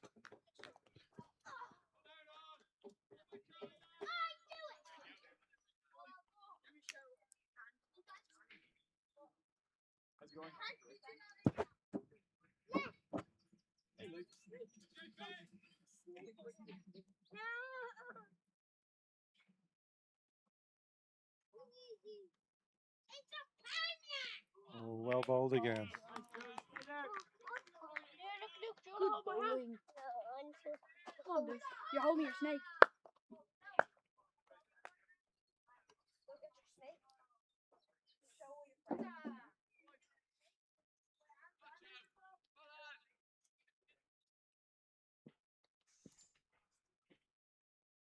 Prendergast in. And again, straight through to Hollands. Tidy bowling here.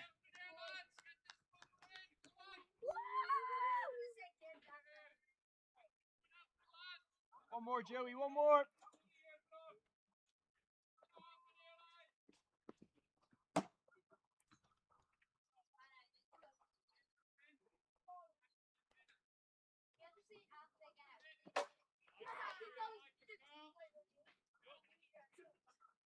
Just a little change in the field here from Pembroke. Bringing one into McDara Cosgrave into the cover, backward point.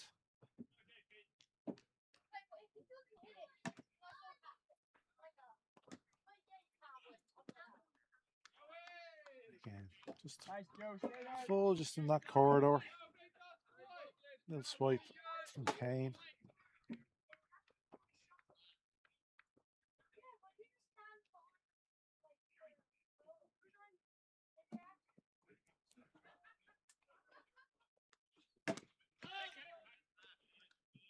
Nice, Max. Get over this. Get over this.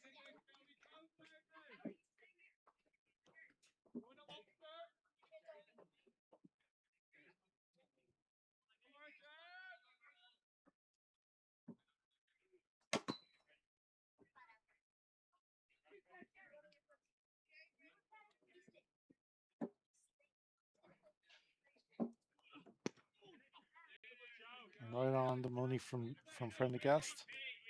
And ended the over. Ended at 20th over here. Score 1-1-2 for 3. Those wickets have certainly changed the game a little. At this point, Pembroke were on 91 for 4.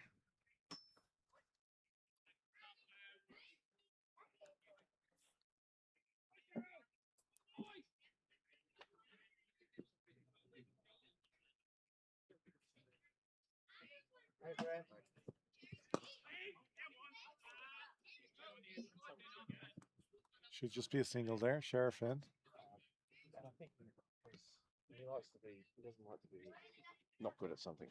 Yeah.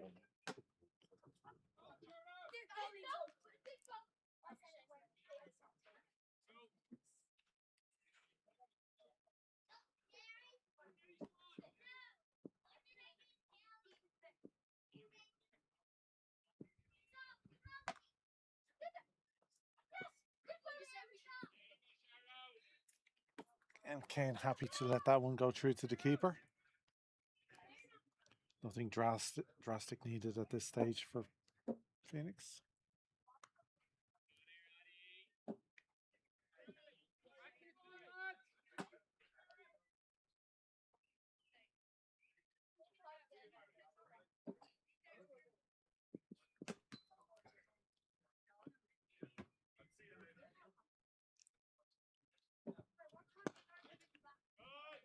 Nice, good bowling from Sheriff.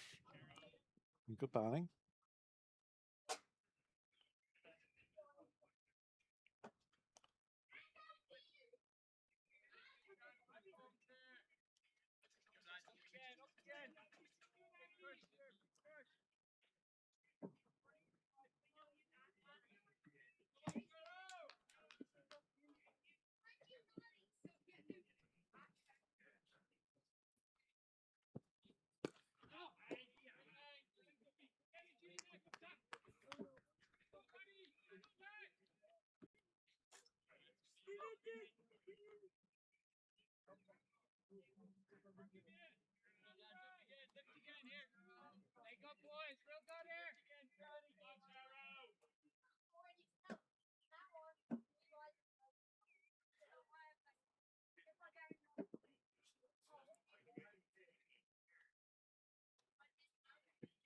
Sheriff in, that's flicked down to deep, fine leg.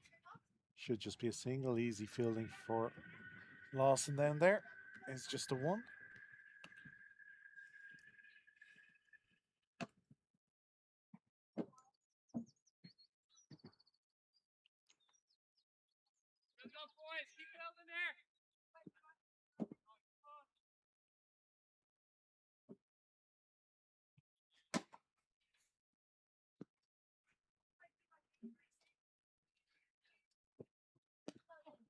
Again, a little tickle down to third man.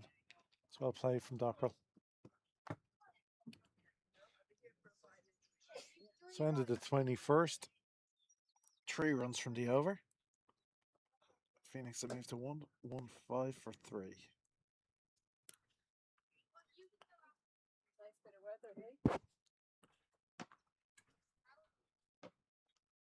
Prendergast is going to continue. It'll be interesting to see when the spin is introduced. Normally by this stage of a match, Pembroke have had at least one spinner on, but they seem to be happy enough today to persist with the seam bowling. And why not? Prendergast and Berry help bring them back into this game.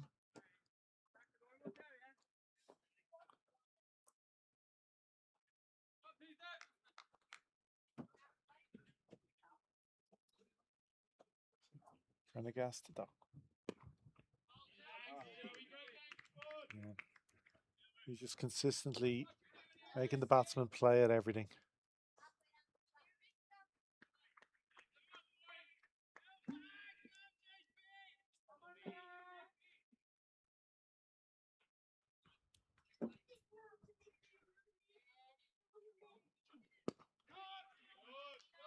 Really good, Joey. Stay there, stay there.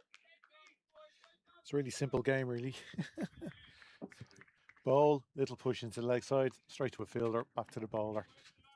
It's a great way of keeping the over rate up.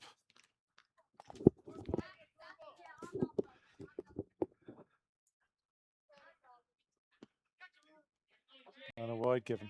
Really good, Greggy, really good.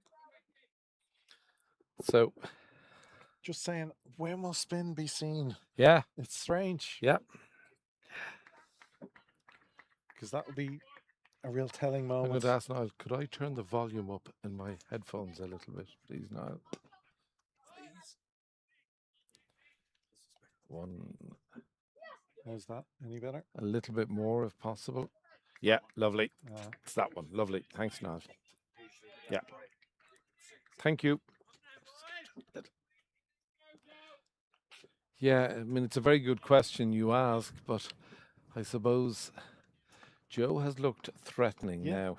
No, he's attacking the stumps every ball. Every ball. And something's going to happen. Bump ball.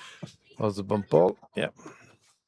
I think that was more sarcasm from the... Yeah, it was. Yeah, they're only having a laugh. Yeah. Yeah. For those of us who are old enough to remember that while Joe's on an old animation type cartoon, anything can happen in the next half hour. He bowled again. Good, Joey. Because from cruising at 91 without loss in the 13th over, the last 8 overs have dragged them right back, and we've only seen 15 runs. Yeah. Yeah. Sorry. Yeah.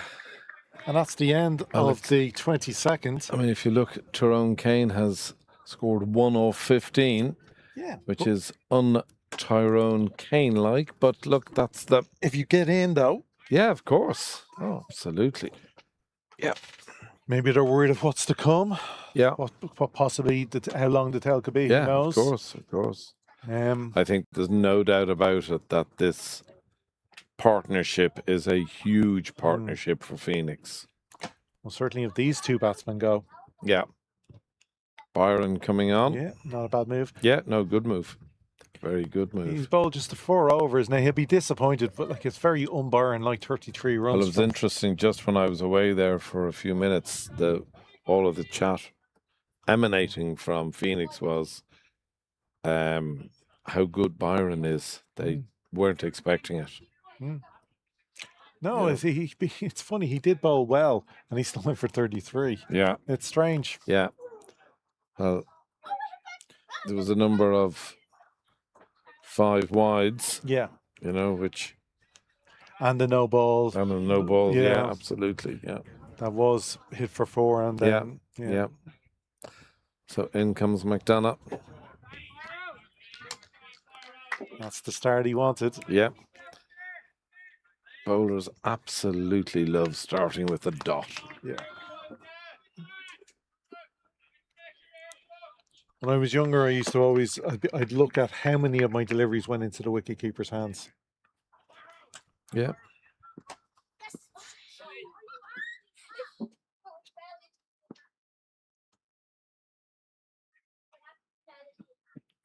Ooh, that's going to be cut. 4. No, cut off. Brilliant Oh, work. that's great. Fiddling down. Just one. Joe Just a single. Prendergast. That is superb work. Especially since he's been bowling Yes. in a spell. Yeah. Oh, it's brilliant work. He's rightly congratulated by a teammate. That's 3 runs definitely saved. Now, do you call that a Chinese or a French cut? French. You're Chinese French, yeah. is Chinese for me is the one that goes to leg side, in Okay, between the legs. okay. Yeah. That's flicked. Will only be 1. Yeah.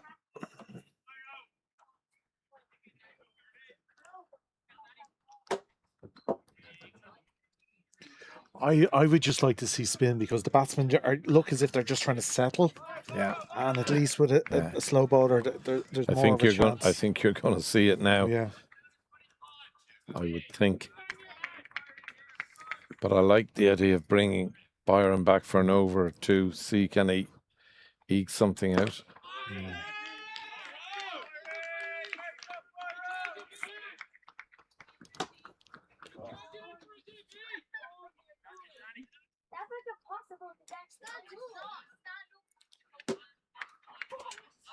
The sun has come back out at Sydney Parade. Lovely when the sun comes out we were now. talking earlier about a bit of cloud cover. But Yeah. There's still cloud up there, but it's lots of sunshine. Heat has come back into it. It's a glorious evening. That's a nice shot from Dockrell into the covers. Should just be the one though. Yeah. That's some good work out there on the boundary from McDara.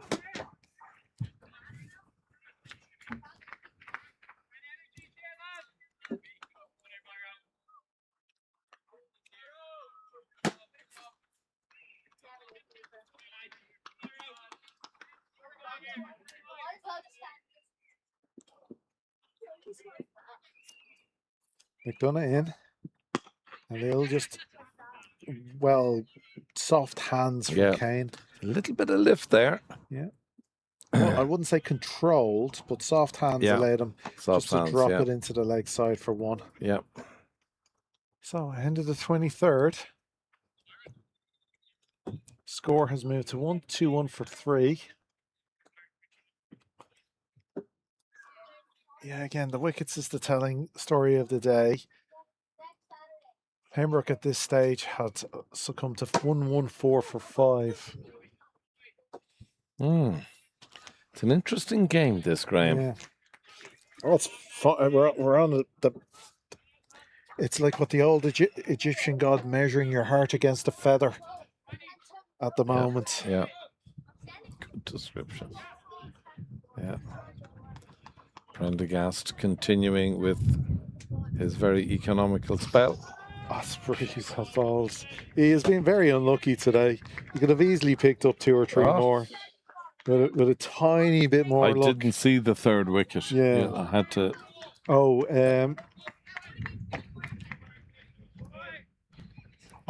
That was caught behind. Sheriff to Hollands.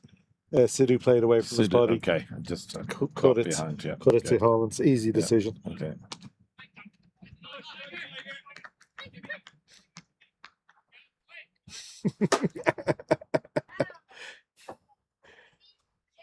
Little bit of fun. Yeah. This was the point you've always made. They know each other so well. Yeah, exactly. You know, half the time they're laughing at each other, I think. Oh, perfect bowling again from Prendergast.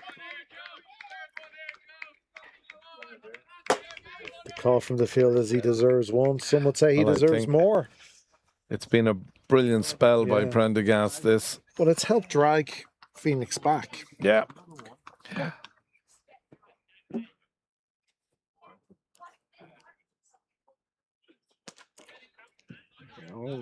Little slip there from Tim. Doesn't cost anything though.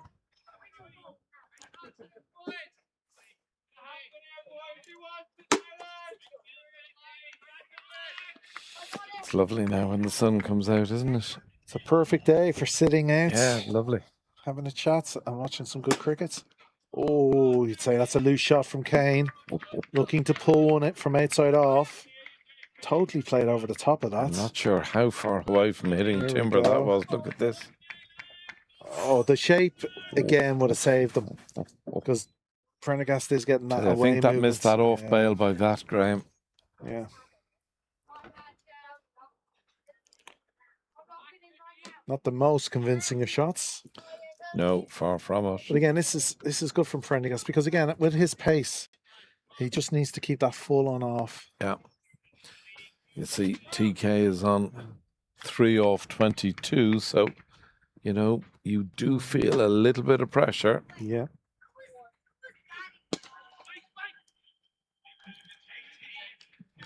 And again, Dockrell watchful 16 from 34. So they could let loose. I can see Lawson finally waving and shaking the arms out. So I he's see him warming there. up. I'd say he's been given the nod by his skipper. Joe, I think that could be the end of Joe's spell after 8 overs. But 8 overs, 1 for 22. It's really. And as you so rightly said, it could have been 3 or 4 for 22, and you wouldn't have complained. So McDonough to continue from the St. John's Road end. Dockrell on strike.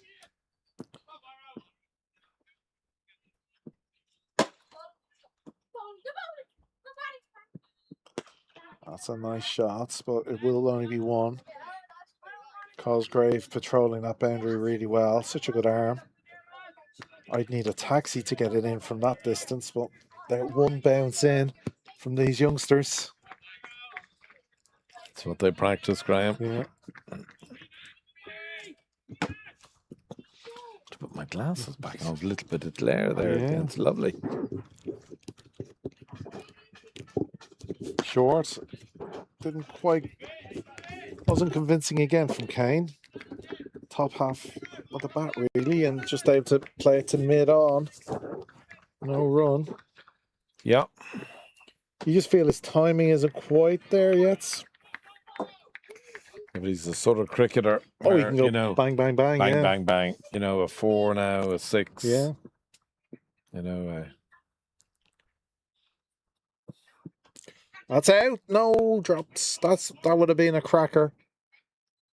McDonough gets the edge. First slip was in place. It just couldn't quite get 2 full hands to it. Might have just slipped through them as well. I'd like to see it again. Yeah. Could have been a huge moment. Here we go. Here we are. Wide for a bit of shape. Oh, he got his hands to it. He just couldn't keep it in. He did get 2 hands to it. I think it was Tim Tector, was it? It usually would be Tim Normally at first Tim slip. would Yeah, slip. it is. I recognise that clap. Yeah. He'll be very disappointed. He's He such will. high standards. Yeah, he's a superb catcher. Yeah, that's why he's generally always at first slip. Yeah, it was well bowled from McDonough. See it again. It was that wide. Yeah, he's had himself set. Yeah. It just didn't stick.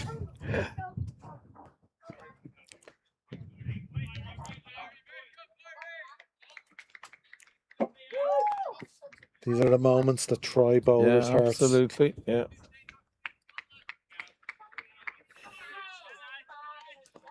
But again, Phoenix aren't in any major worries with run rate at the moment. It's still under 5. Yeah. So these batsmen have time. No, I think run rate is the last thing that's crossing their mind. You're dead right. They've plenty of time. Oh, that's the wicket. That's out. got him. Kane's walking. Didn't even wait for the finger. So 2 balls later. Yeah, he gets. He never looked settled today, Graham. No, he just didn't. Most unlike Tyrone, who's such a brilliant cricketer. He shuffled a little there and just played inside it, but straight enough to get the edge. And another take for Hollands. Not sure whether the keeper was or whether the umpire was going to give that. Well, not who sure. Who but knows? Tyrone walked. He wasn't asked to because Tyrone walked. Yeah. Oh, he's nodding his head. So I think so. Did he? Yeah, the umpire was nodding his head. Yeah. So I think he was happy. If he hadn't have walked, he would have put the finger up. But again, good to see the batsman just turn and go. absolutely. So that's the fall of the 4th wickets at 124. Now, That brings Pembroke right back into it because, again, at this stage they were around 126 for 5. So game on, big time. Game on, big time. Big time, yeah. And again, Jack Tector is using his bowlers well, mixing it up there. Yeah. Nobody's bowling too long of a spell, maybe, well, apart from Joe Prendergast with his 8 overs, but he was really holding up at that end well, and it allows him to shuffle share from McDonough absolutely. at the top end. So, brings Grover. You'd have to say that's no more than there was the Byron first chance. deserved. Yeah, absolutely. You know. That was actually that was Kane who survived that first drop. Yeah. He didn't survive the second. I thought it might have been Dockrell the first time around, but no, it was Kane. It was Kane. Yeah, it was Kane. Yeah. So that was the end of the over as well. Yeah. So at the end of 25, the halfway point, Phoenix 124 for 4. At the halfway point, Pembroke 126 for 5. Oh, nothing in it. Yeah, it really is. Nothing in it. Absolutely nip and tuck. And we're going to have Joe again, maybe because of the fall of the wickets. I think this is a good call. Yeah. I'm sure he'd like to bowl at the new batsman. Well, he's finally got a slip in place for him. Because obviously a lot of pressure now on Dockrell to bat deep here. Yeah, big time. Phoenix needs somebody to get a 50. Yeah, and a good 50. Yeah. You know, I'd say a 50 turning 70, 80 even. Oh, that's good work from Gupta. God, that's brilliant fielding. So lively in the field. That's fantastic fielding.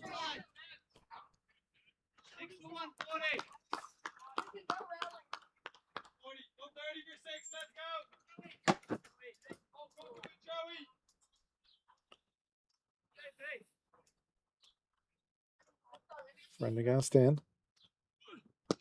Just tap back to him by Dockrell. Another goal. You get the impression with Prendergast today, he's hunting for that LB. Yeah. All afternoon he's been, you just feel. Well, he's just been on the money. Yeah. It's simple as that. He's just, he's bowled really well, very few extras. Bowling a line and a length that's asking questions. His fielders are backing him up well. Yeah. Simply not making it easy. There's not an injury here. Immediately he called for help. His finger, I think he just took one maybe on the nail. Yeah, he's hurt his finger a little. Again, it's so difficult just before the mat. Yeah, I think he's going to go in. Should I put my gear on?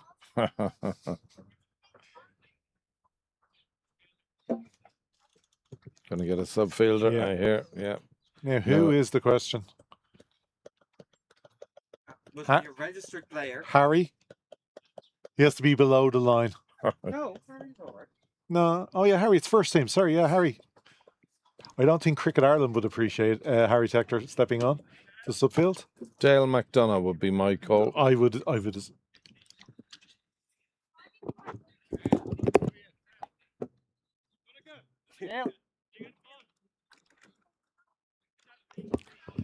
Question is how long the umpire is given to get changed. There he is. Yeah. Is that Dale over there? That is Dale, yeah. I see him. Yeah. He's standing up. He's making his way down towards the pavilion. Well, it won't be Lorcan because, again, Cricket Ireland will go nuts. No. It won't be Balbo. It won't be Lorcan. Who's that in the black top over there? That's Hugh MacDonald from Leinster, I think. Well, somebody needs to get a move on. It could be Windy. Diarmuid Tucker is here. Oh, it could be. Yeah. Yeah. Dunnock is here. Yeah. I saw Orla and Lulu. Yeah. Yeah. Yeah. My money's on Diarmuid. Yeah, that's a good call, I think.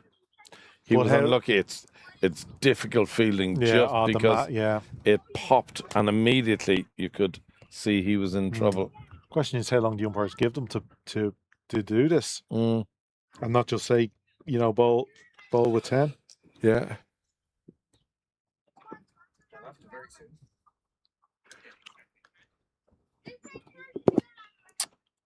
Niall, can I ask you a question? You don't have any goodies. You don't have any chocolate inside. Oh, I do. Do you? Huh? I got a bag. With my Sure, with the break. just need a bit.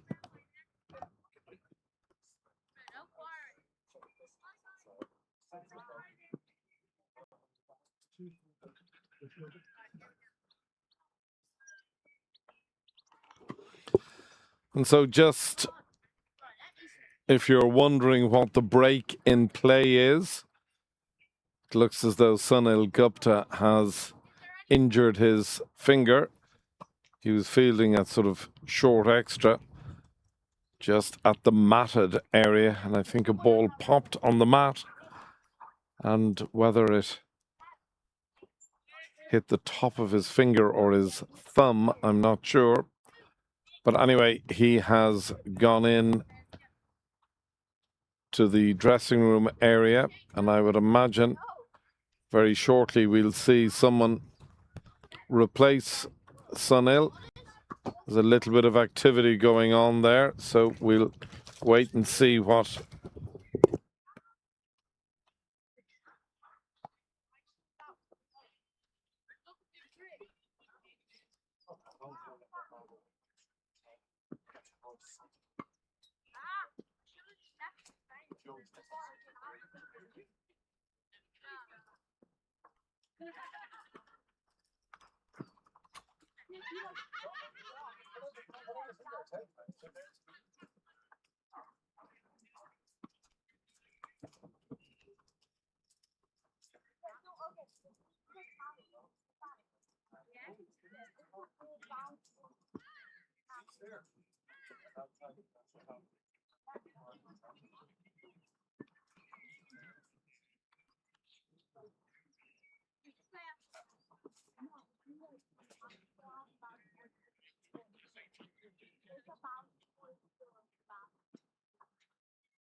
So it looks like a 12th man has appeared from the dressing rooms. It looks like Diarmuid Tucker to come to replace Sunil Gupta, who looked to have taken injury or a finger injury there.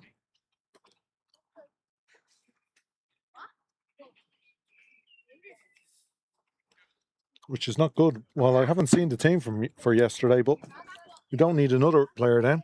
Or team for tomorrow, should I say. Yeah.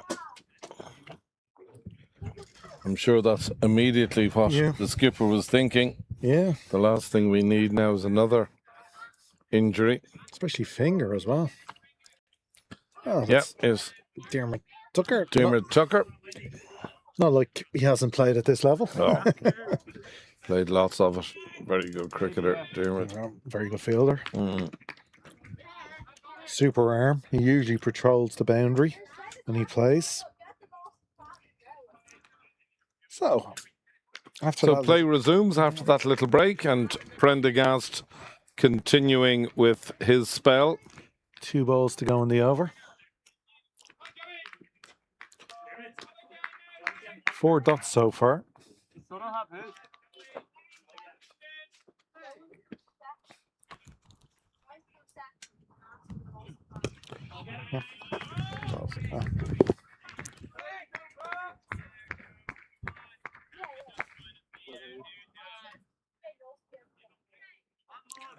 Another perfect line and length from Prendergast. Is that sun out? Yeah. His finger? I think so. He's done his webbing before, I know, but I'm not sure. Short, cut away. Will just be one. Straight to the man on the boundary, Danny Hogan. It breaks up his maiden, but another fine over. Just the one from it. 125 for 4.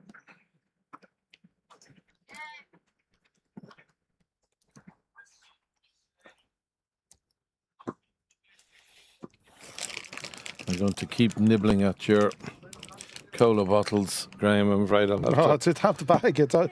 They're there for eating.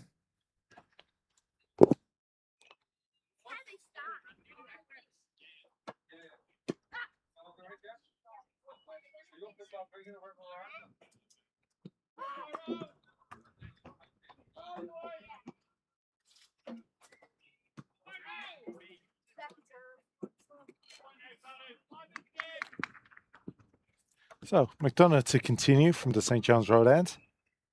Dockrell facing. That's a good push shot. That should be 4. And it is. First boundary in a while for Phoenix. They'll be glad of that little break in the strangulation.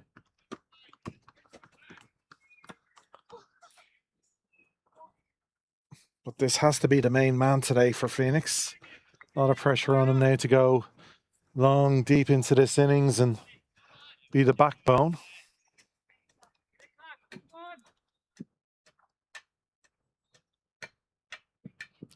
That's going to be wide.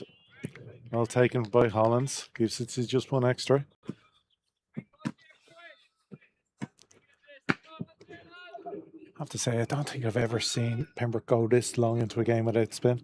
Yeah. It's amazing. Yeah. Just the options open.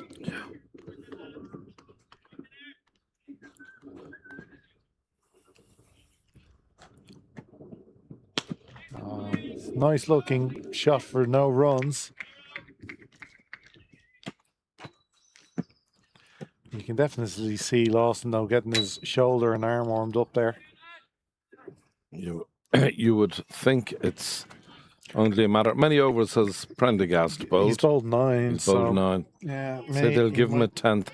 Well, there's no point in keeping one back for him. No, exactly. And he's bowled so well. And it's been very impressive. Might be a wide ball, is it? He was thinking. Got away with it.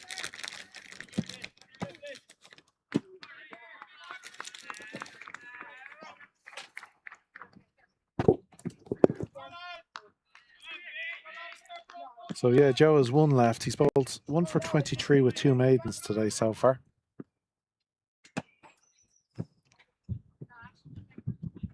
Oh, that'll be given wide, yeah. Half shout from somebody somewhere, but always down leg and it was a half shout from the bowler. Yeah, a shout in. Nothing on that.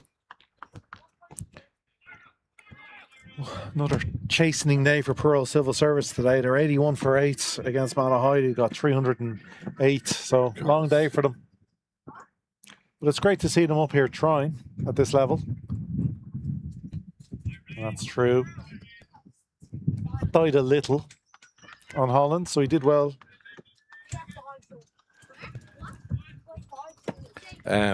Leinster Clontarf.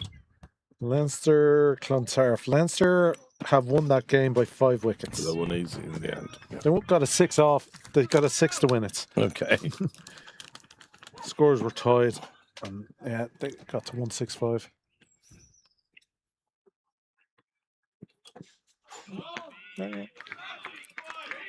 That's well bowled from McDonald. A bit more lift in at that time.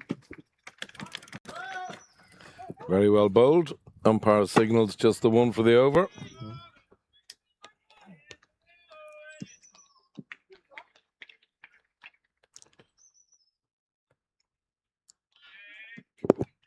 Marion are going nicely. John Anderson, as ever, with a 50. Yeah. They require 86 in 22 overs. As long as he's at the crease, Marion will cruise.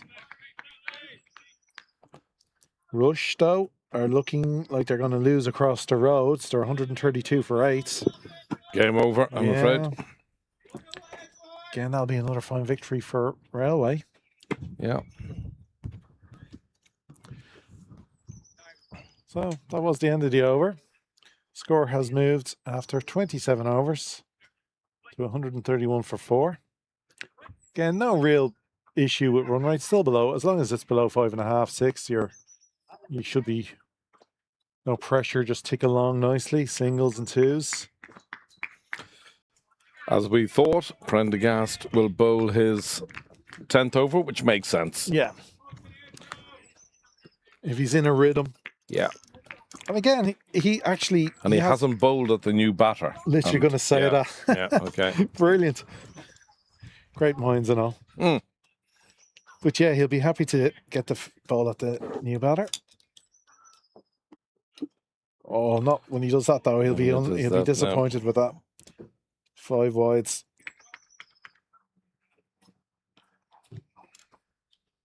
Again, maybe trying a little too hard to go right at the stumps.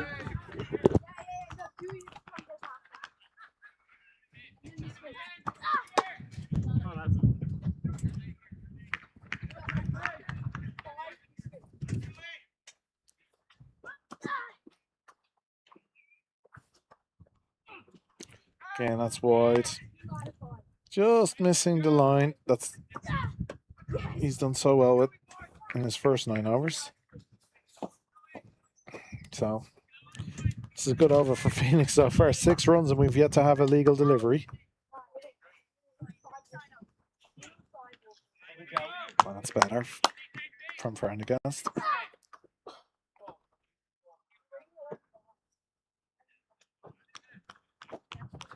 All he needs to do is just keep it simple. Keep bowling at Greg Holland's gloves.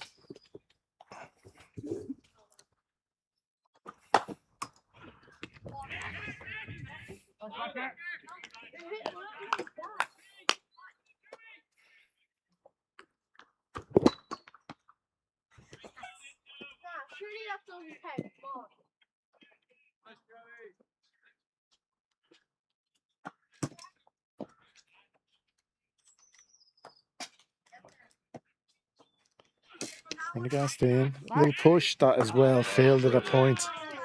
That is brilliant. McDara Cosgrave. It's a terrific bit of fielding.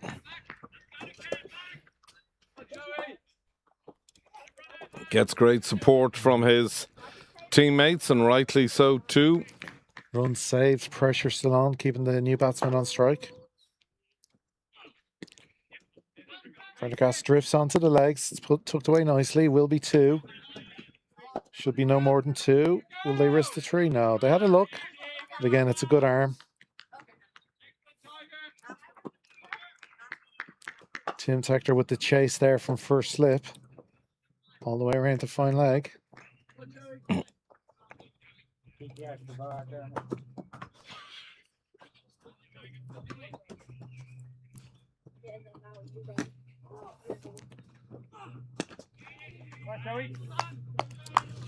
Prendergast just hoping for a little more of a turn on the bat and maybe a leading edge there.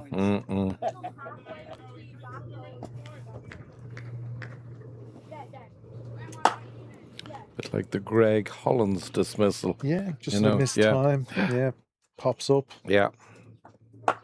Fuller. It's a point again. Cosgrave with the fielding. Little fumble, but he got to it quick enough that it still saved the run. No damage done. Now, so it ended the over, 8 from it. So Prendergast finishes 10 overs, 1 for 31, which is a great spell of bowling. Oh, terrific. Bowled beautifully all day without much luck. Yeah, like he did get that 1 wicket, but he certainly has bowled well enough to deserve a couple more. Absolutely. So you would suspect the next over from the nursery round will see Paul I Lawson. would have thought so. That is his favourite end. Mark Berry coming back into the attack. If Paul bowls the way he wants to, with his control at that end, it will allow Jack to shuffle the seam bowlers at the top end. Yeah. So that'll be the interesting battle. So Berry in, that's short, that's wide, and that's going to be 4. That's a definite loosener if ever you see one. That's the most gentle of looseners. Yeah. And a man of George Dockrell's skill is not going to miss out on that. The only thing that might have worried him is pulling a muscle stretching out to that, because it really did go wide.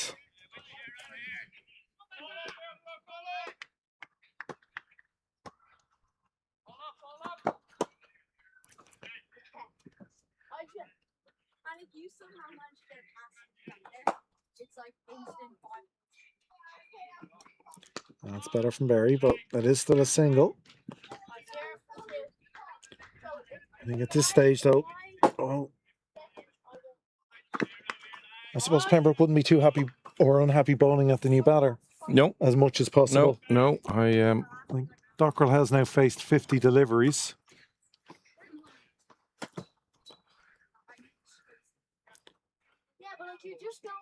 Maybe even bring in a slip.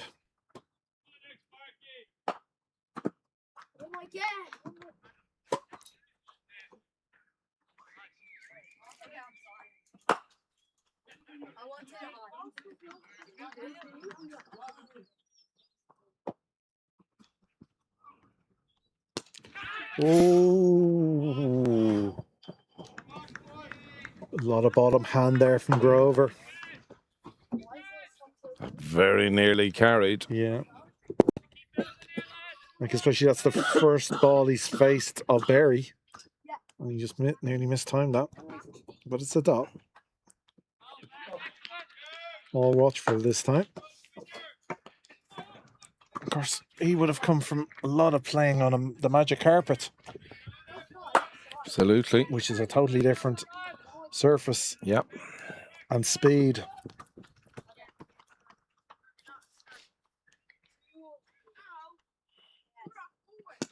That's good bowling from Berry. Very good bowling, yeah.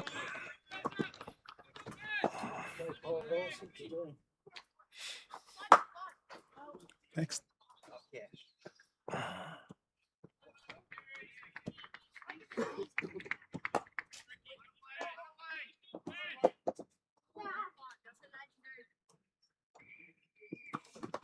Again, full. Well bowled. Really good bowling from Berry. Considering the first ball of the over. Just a 5 from it. Phoenix moved to 144 for 4 from 29. Again, it really is neck and neck at this stage. Pembroke were 154 for 5 at the same stage. Yeah, so it is absolutely neck and neck. Yeah. And as we predicted, in comes Paul Lawson to try and weave his magic. Bedazzle. Yep. Well, like that, George would have faced him a lot over the years. But there's the added pressure of knowing he's not quite last man standing, but he's definitely a key man. Last of the top order. The man they need to hit 70, 80, as we say. Yeah.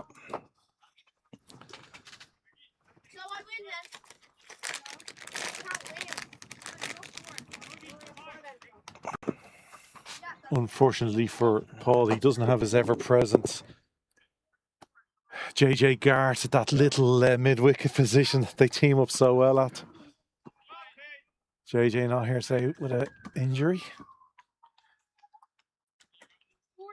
Who's going into that position from? Looks like the skipper.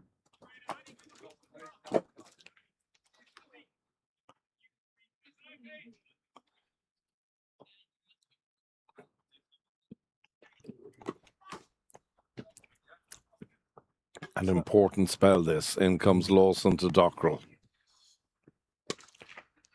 Straight away. He got one to dip, but also Dockrell not afraid to drive.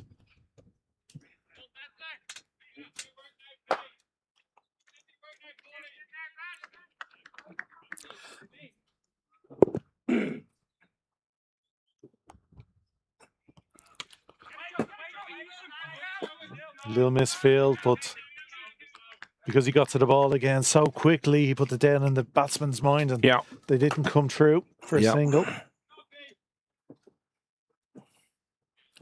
It's an intriguing battle, this. No. Knife edge. Just a little short. Yeah, I like that. All it takes is a few good shots from Dockrell or one bad shot, and the game changes. Here's that dip. And again, well stopped by Prendergast in the covers after his 10 overs of work with the ball. He's not been hidden.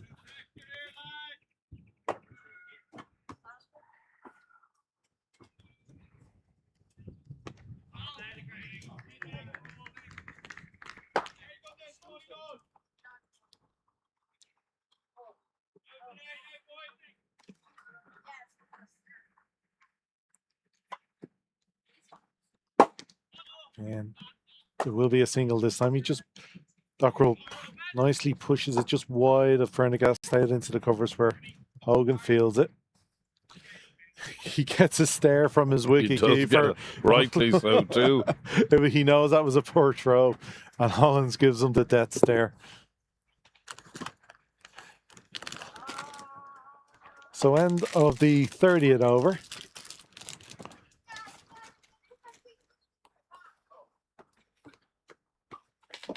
Dockrell keeps strike.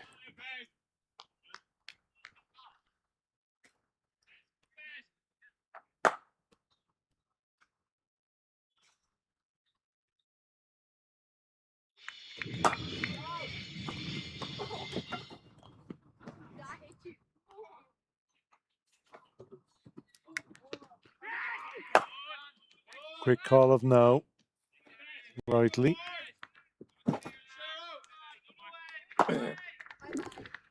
So in a T20 game, you'd say this is a stroll. 104 runs from 20 overs. It ain't a T20 game. Yeah, though. it's amazing. It's amazing how that one thing can change the mindset. Absolutely.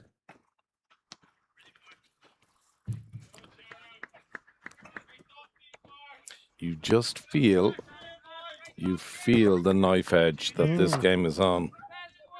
It definitely feels as if it's a 2-wicket game. Yeah. If Pembroke managed to get the right 2 wickets. Yeah. In the next 20, 30 runs.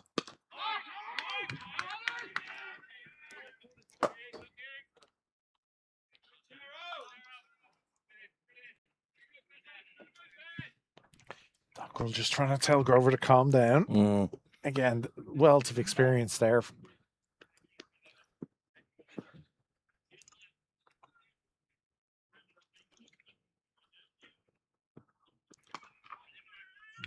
An easy cut shot for one. Yeah, as they say, if you can keep your head while all those around you, then you'll be a man, my son. Yeah.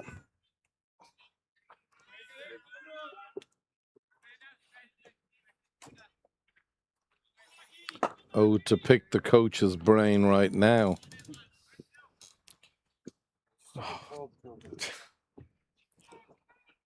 I'd be more about the skipper's brain. Both. Yeah. Fortunately, coaches can't do much at this stage. No, you're right there. All they can do is pace and worry. Yeah. That's their gig, I'm afraid. Because like that, like unlike other sports where they'll direct the game, it's all out to Jack out there.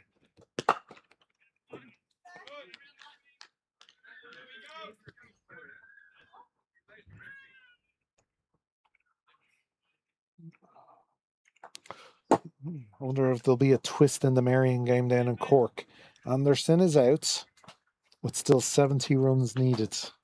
How many wickets in hand? Three down, 7 to go. But Oh, without they have that experience, you wonder if they could get nervy. I'm sure they'll have nightmare memories of the Mardyke from their All-Ireland Cup final. Especially Jamie Forbes, who's at the crease at the moment. So Lawson to Grover.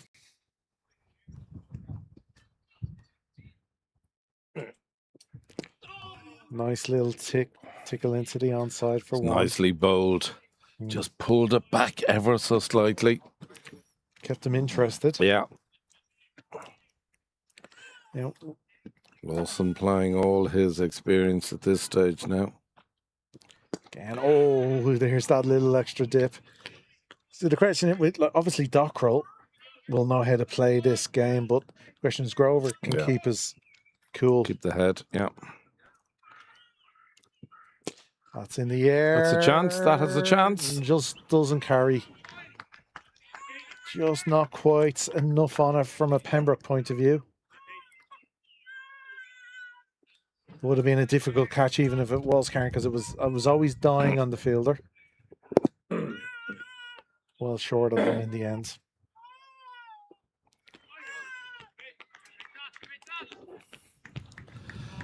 You know,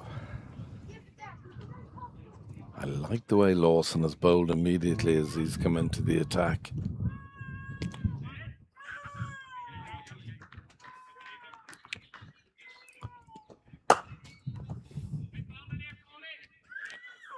Lawson will be happy as long as he can keep just bowling these dots and ones.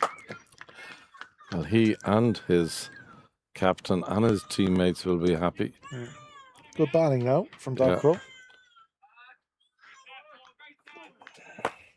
So it's another really good over from Lawson.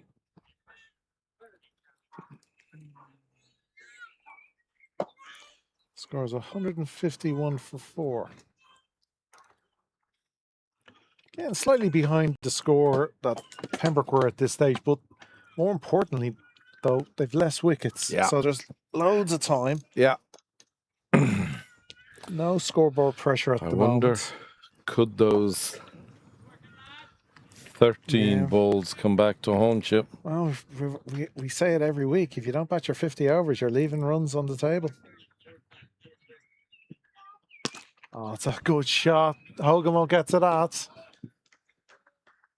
Dockrell picked the length quickly. Oh, just at Berry's pace, that's not going to... He can't afford to bowl it there. No. Like into the body, back of a length. Your batsmen at this level are going to just rock onto it, especially with the field setting. There's no protection there. And Pembroke skipper is going to bring the fielder slightly more towards mid-wickets. That's now, he's overcompensated there. He's pushed 5 wides. There's been a lot of wides. We talked about 33. There's been a lot of wides. Well, in the first innings, extras were Pembroke's 3rd highest score. Yeah. What are the extras to date here? The extras were already up to 32. Wow. Wow. Yeah. You know, so this is very poor.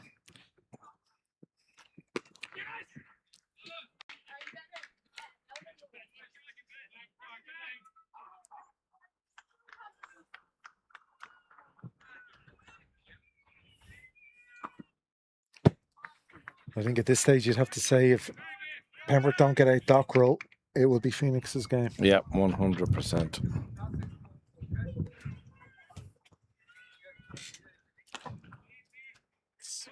Back of a limp, but into the body. And the smart cricket now from Grover would just be see out this over. Yeah. There's already 10 from it.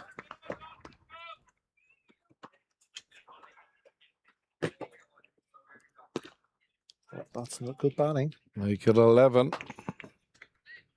It's no trouble, no fuss.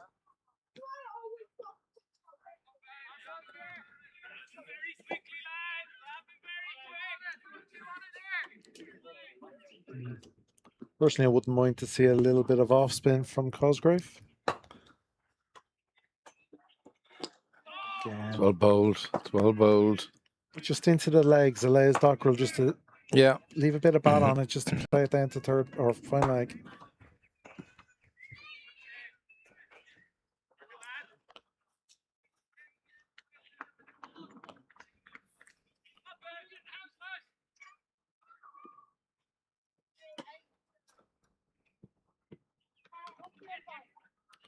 And that's good cricket. That's a very good over from a Phoenix point of view. A little too expensive for Pembroke. 13 from. Yeah, And big over. Just for on drinks as well. One more before drinks. That changes the makeup completely. Yeah, you would think it's getting to the stage now where a wicket is badly needed. But that's why I wouldn't mind seeing Cosgrave with his off spin, because the changing of the game was at this point in the first innings. Yeah. Where the spinners bowling in tandem for Phoenix, because Pembroke were 193 for 6 at this stage. And then the spinners just brought them completely back.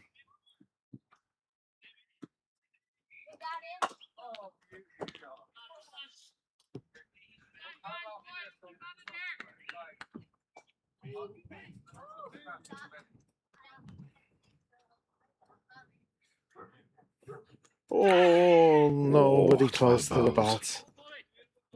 How could they not have anyone near the bats? It's well bowled. Single at the end of the day, so a good outcome for Phoenix. Yeah.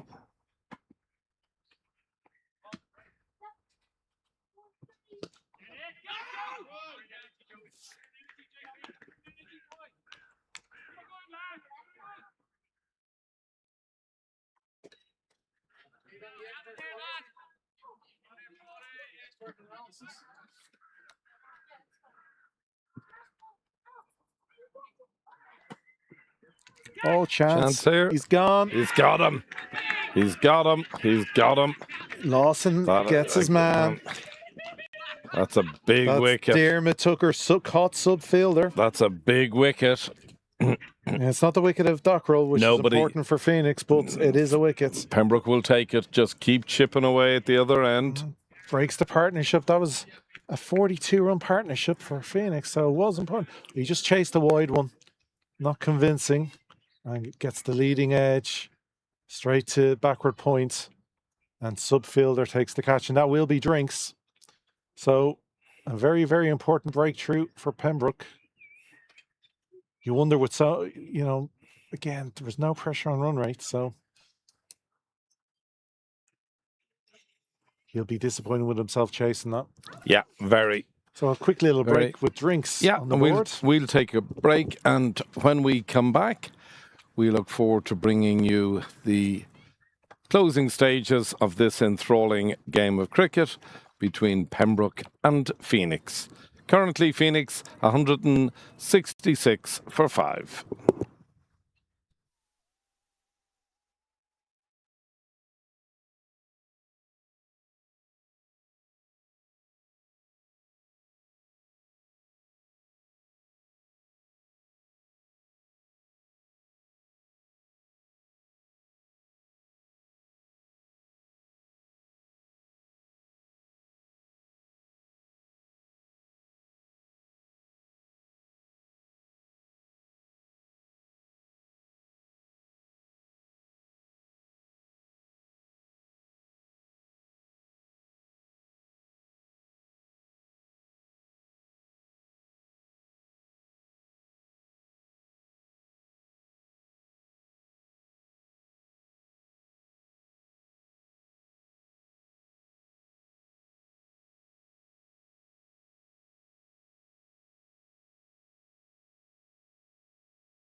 Welcome back all to the final period of this game, either way.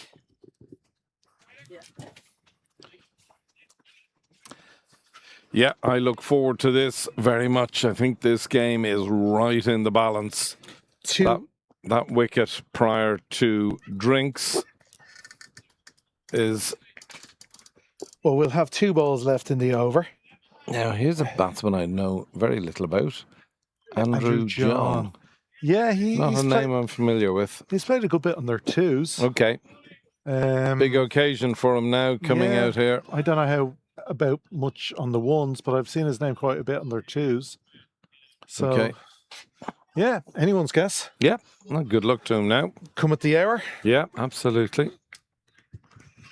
He's a lucky man to have the partner he has out there with him.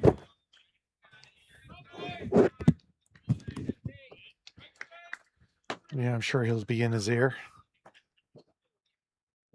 Oh, that's what balls right at the stumps.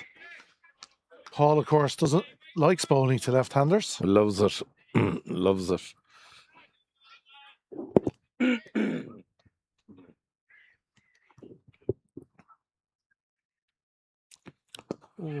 Oh, he just felt he was trying to go for that one. Yeah. This is the moment. I'd say Paul enjoy that now. Sit back, keep it on the ground, and you let George do his thing. That should be the only thing you should hear from the coaches. Yeah. So that is the end of the 34th. There we see the wicket again.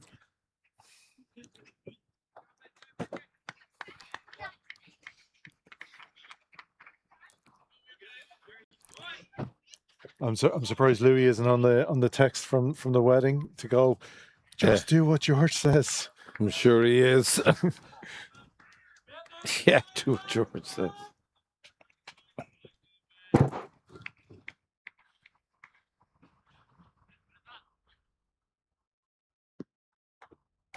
So Berry to continue. Once again, a little short outside off and a punch out to deep extra from Dockrell. Give him a single. Again, Pembroke won't be too unhappy about that. It's the new man on strike. He's a tall enough lad, Mr. John.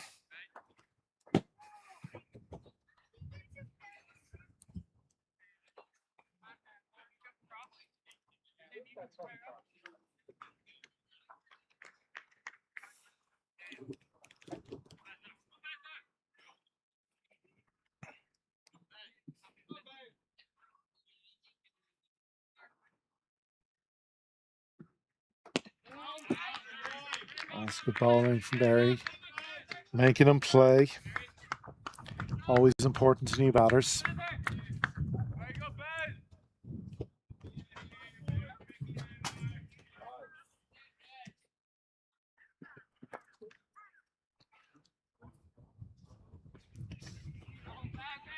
Probing that 4th stump.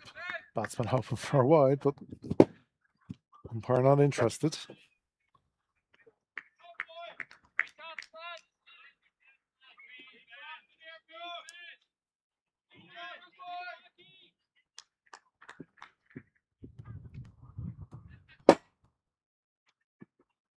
Oh, well, no, it'll drop short. Played around the corner from John in the air, but it was always wide and short of deep fine leg, so they come through for a 1.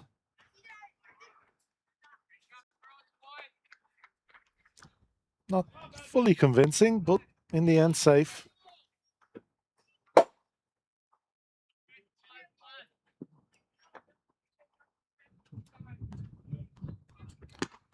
Again. Chance of a run out, is it? No. Safely through.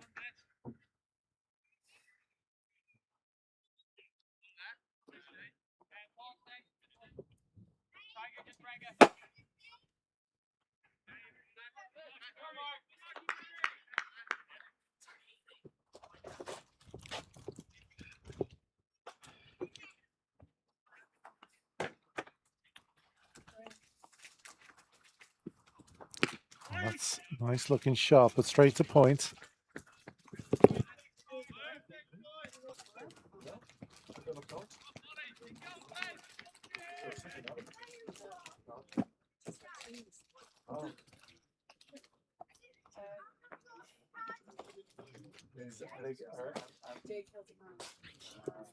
Thanks, Graham.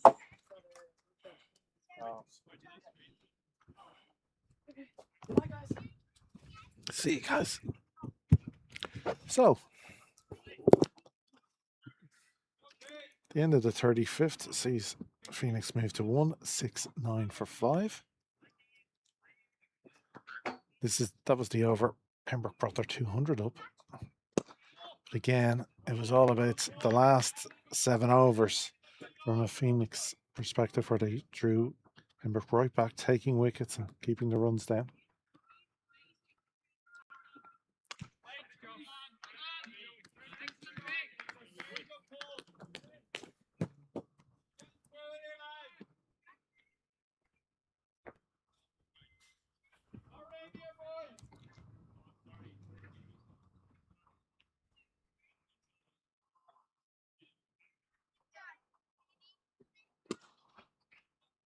Oh, that's well fielded. It will be one, though. It was a good side, just horrible from a fielder's perspective, just dying right in front of you and bouncing up into the body. It was a good call through, but again, also won't mind a single there. Gives them the chance to bowl at the left-hander.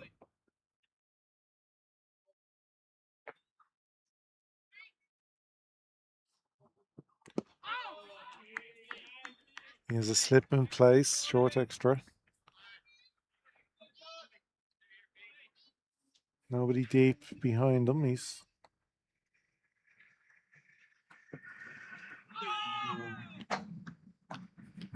no deep mid on or deep mid off. They're in the ring at the moment. He does have cow in place. And deep extra cover. No fine leg, no third man.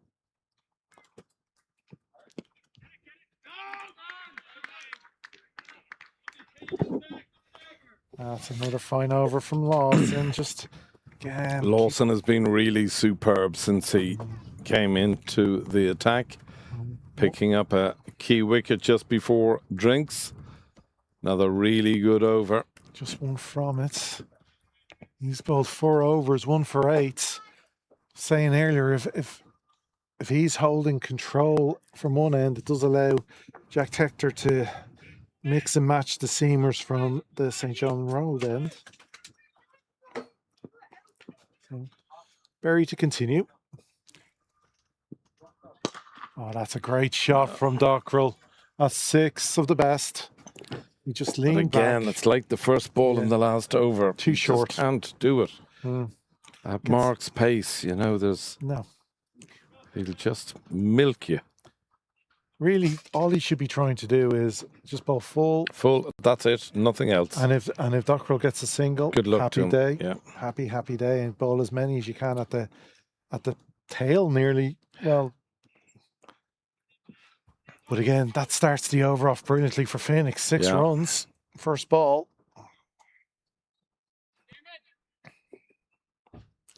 But again, setting fields for bad bowling. Not a big fan of it.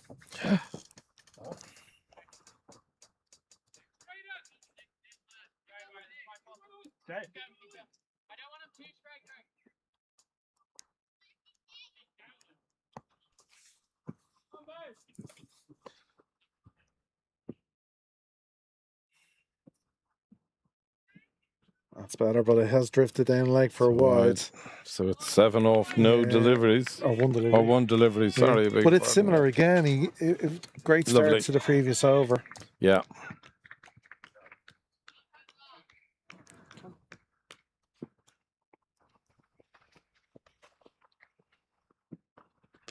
Again, any scoreboard pressure has been removed by these runs. That's going to be 2 again. So again, a good outcome for Phoenix. Keeps Dockrell on strike. And that brings up his 50. It's been an excellent 50. That's 50 from 75 deliveries. Perfectly timing this. Pembroke will need him to go on to make at least 30 more. Or Phoenix, should I say. Yeah.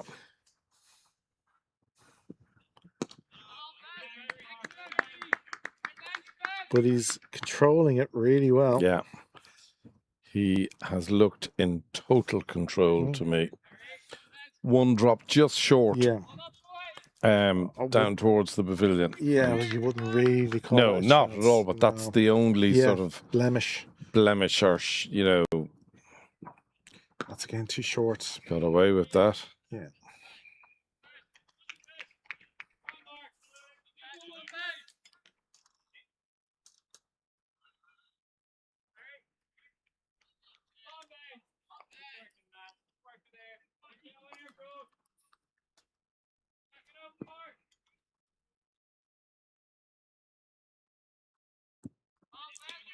All right, given.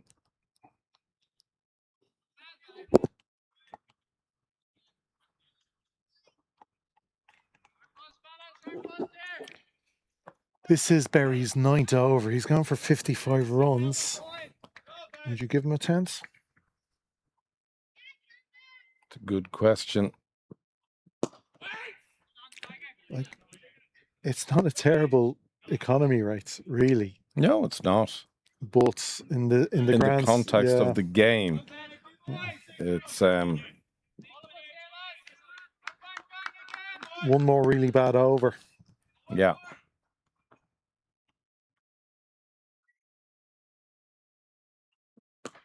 Oh, chance. No, but again, just dying. But it keeps it to a dot, so we'll have John on strike to Lawson.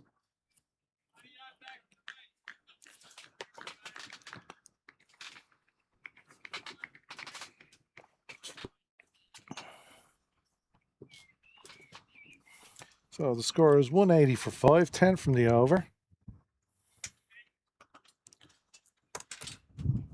So is it nearly 70 required to win? 69 required in 78 balls. Yeah. Yep.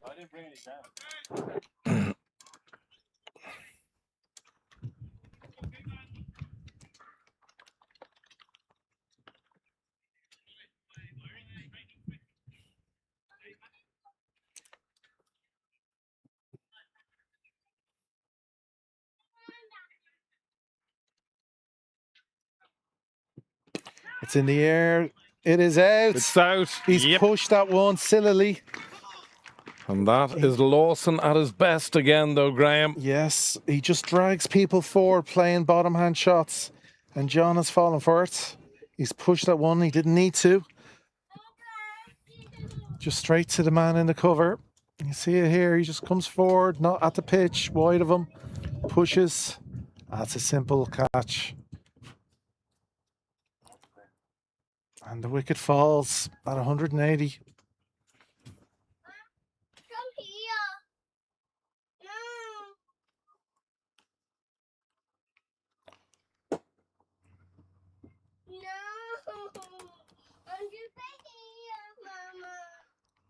Yeah, I've said it before. As long as Dockrell's there, you do. Phoenix will believe.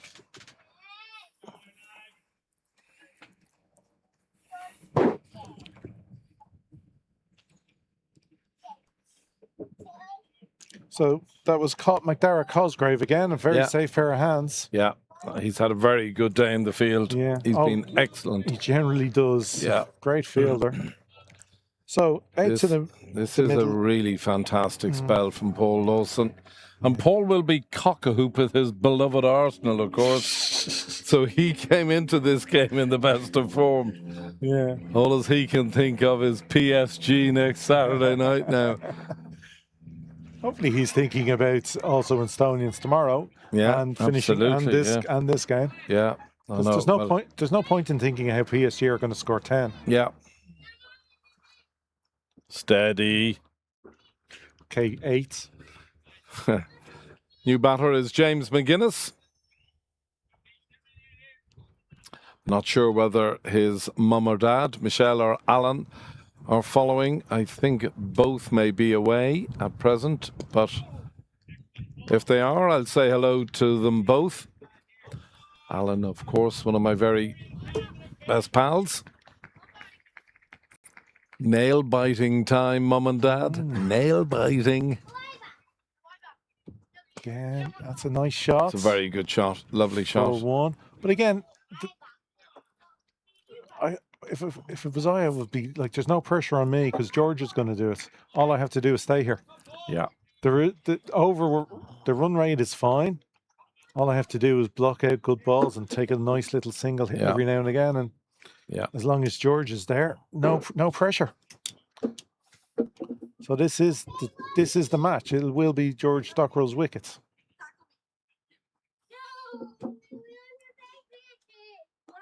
But of course, Pembroke will want that wicket of Dockrell really sooner rather than later. Oh, absolutely.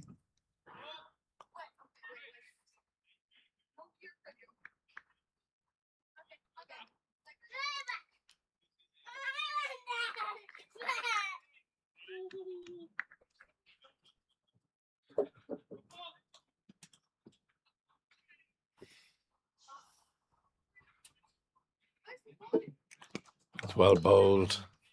Gets that bit of dip, Graham, which I love, you know. Yeah, it just dies on a batsman but so quickly. That's what makes it so effective. In comes Lawson, McGuinness on strike. Nicely played by McGuinness, just off the back foot. Yeah, simple cricket. Take your single. Pushes it out to extra. That is the end of the over. It will keep McGuinness on strike again. But 5 overs, 2 for 11. Lawson certainly doing the job here for a skipper. So did a very useful job with bat in hand today as well. His low order runs ensured that there's something to bowl at. Yeah, absolutely. So often he does. Absolutely. So we are going to see a change, and we are going to see Cosgrave. Yeah. It's exactly what you've been calling now. It's a big moment, this, for I'm glad Jack listens to me so much. Now, all he needs to do is select me on a team. Yeah. Of course, that'll be for Pembroke 15th, but he'll be quite happy to pick me for that. I have joked with him if they wrap up if they somehow were to wrap up the league 2 weeks early, will he give us a shout? You're a better man. So McDara, Cosgrave coming into the attack. We just see the fall of John there again too, Cosgrave. Yeah. Hopefully he can get his name on the other side of the wicket ledger. Yeah. Although a cotton ball would be quite nice.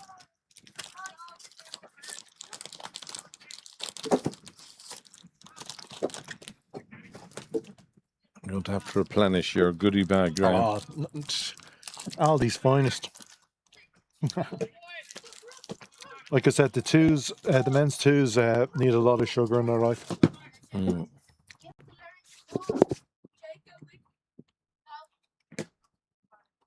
That's a good start. Because, of course, to Cosgrave's benefit, he does bowl a lot of T20.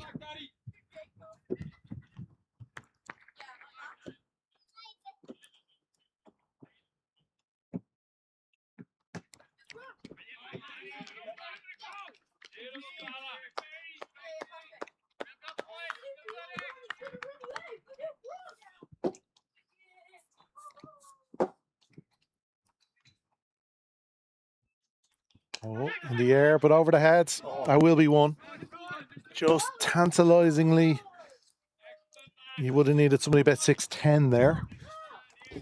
Immediately I thought of the great Joel Garner.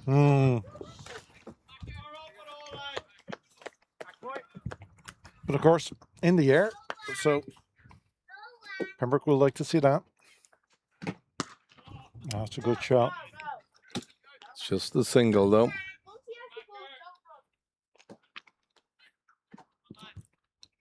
A little bit of extra pace from Cosgrave there to Dockrell. Yeah.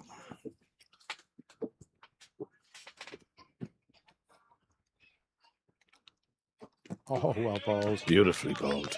Beautifully bowled. Of course, he started life as a seam bowler. Yeah. But it's great to see his younger brother now bowling left arm seam at pace. Oh, that's too full. Got away with that. Yeah. That's no not. ball. Oh, that's not a no ball. That's very harsh. That is not a no ball.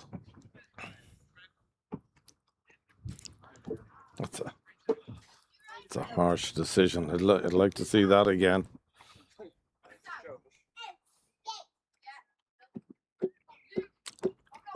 Well,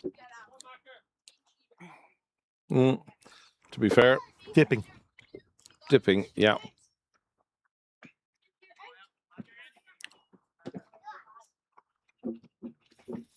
But importantly for Phoenix, it gets Dockrell on strike for a free hit. Yeah. He will be eyeing the wall. Yeah, it'll be going straight over the wall, I would think. There we go. No, straight up in the air. It will be a run though. And some people didn't realise that there was a free hit there in the crowd. Yeah.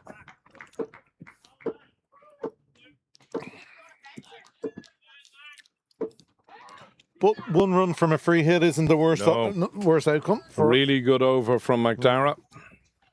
Just 5 from it. Yeah, really good over. I liked the pace he bowled at, Graham. Yeah. So you say it's sort of T20 pace, you know. You can't bowl those, those floating butterflies. They'll only just, someone like Dockrell will. But he was targeting that off fourth stump, so he kept asking questions. Yeah.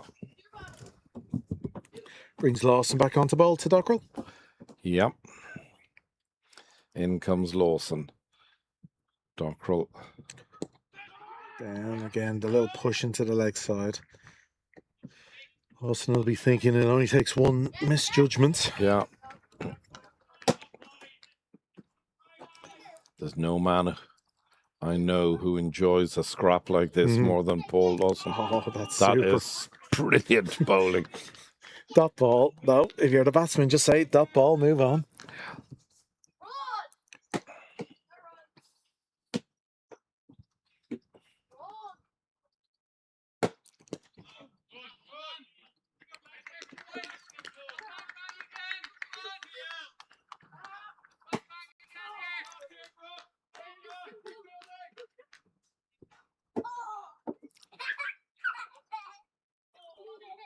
Again.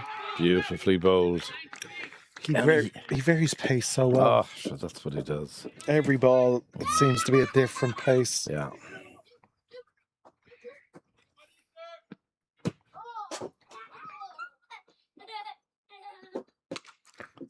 That's growth fielding. Oh no, sneak through. But good backing up from is that Hogan? Yes. Yeah, brilliant. On the boundary, keeps it to 2. Again, the fielder was unlucky because it took a skip off the mat, Graham. Yeah, Joe there in the covers. Yeah. He'll be annoyed with himself, but as you said, difficult one fielding there.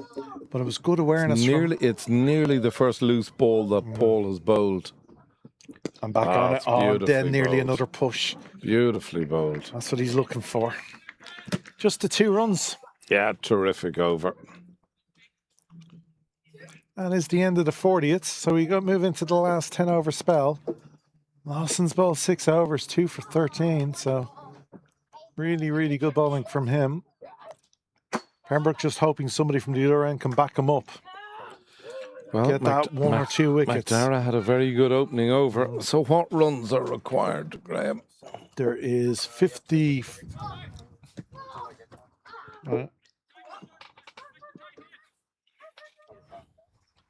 59 off 60. So 6 and over. Yeah. Yeah. But again, 4 wickets in hand. Six singles or a couple of singles. You wait for the bad balls. Your 1 bad over changes it. Absolutely. So the batsmen just keep calm. Yeah.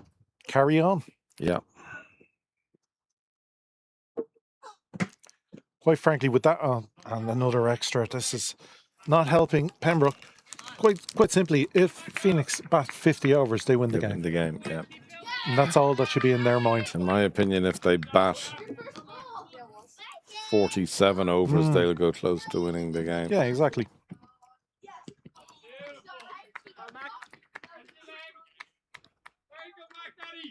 And the only thing is, if Cosgrave and Lawson can bowl in tandem and only go for 2 or 3, it might build a little pressure. Could do.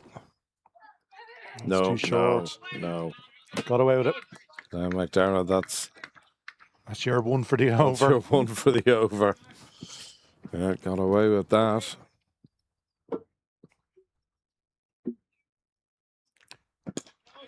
In too full.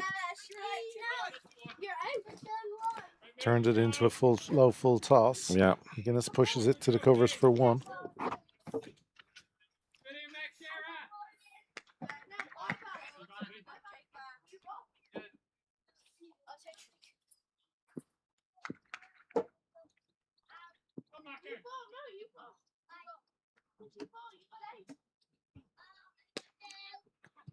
Cuts. They're running the first one hard, but that's a good pick up and throw. Keeps it to 1. It's a great bit of fielding. Great bit of fielding from the big man.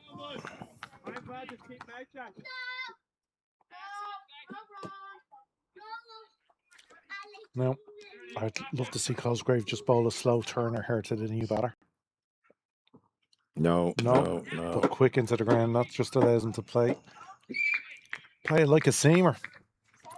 This over now hasn't replicated his first over. He's had a couple of very short deliveries, which had Dockrell been on strike. Oh, they would have been in the car park. They would have been, yeah. And again, too short. Well, the width helped there, but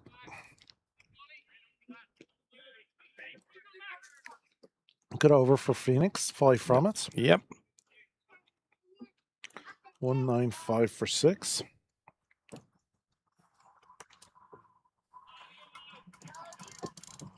So Lawson to continue.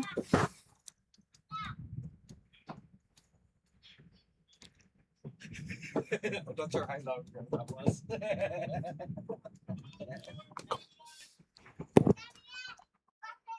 Wow.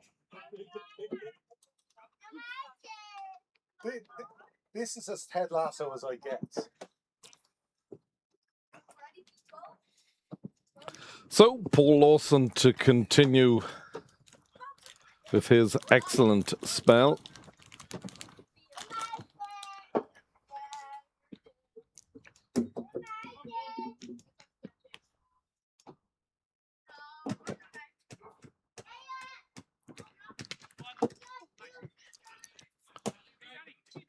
That's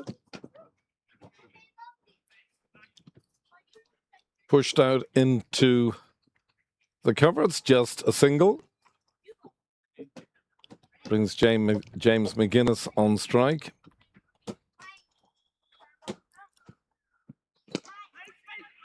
That's well fielded. Brilliantly fielded. It was well batted, but he just couldn't quite squeeze it by the superb fielding.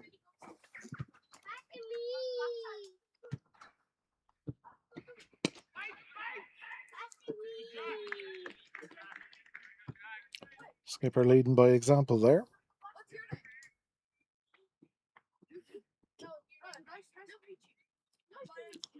That's cut for 1. Danny Hogan seeing a lot of business out there today. He's been terrific. He's been terrific all day. He's patrolled the boundary really well. Really well.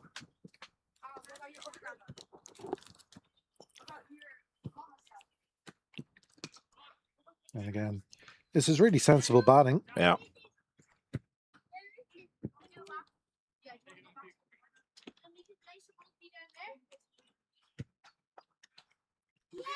It's Dockrell showing all of his experience. All of his experience.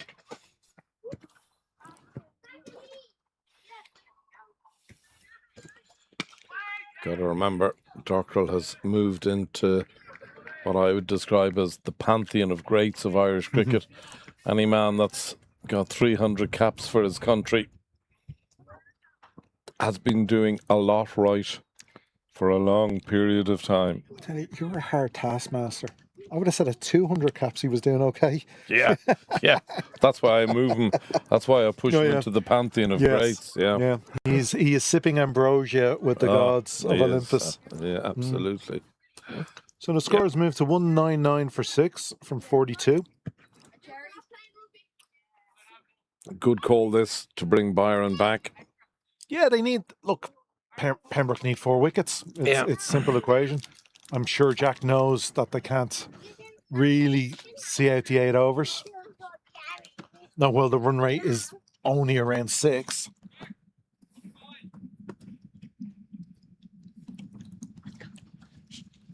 So Byron has bowled 7. So he could bowl the 43rd, 45th, and 47th. Yeah. And that's as much as if he's bowling any later, Phoenix are going to win this game. Exactly. Now's the time to take. Time to do Yep. it. Yeah.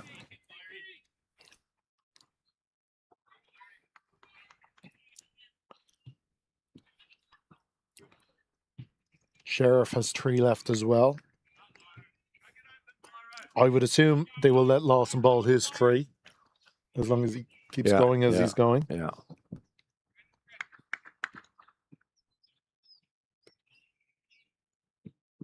Oh, he's got the wicket, got the breakthrough.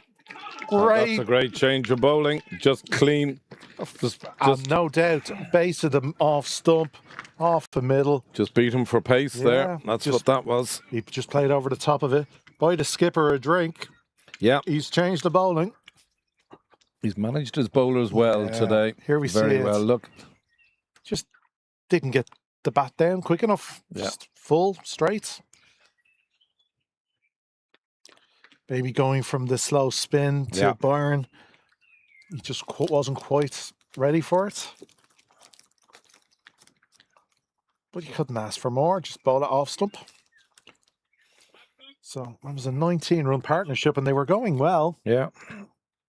Doing what the skipper needed for Phoenix. But that's a huge breakthrough.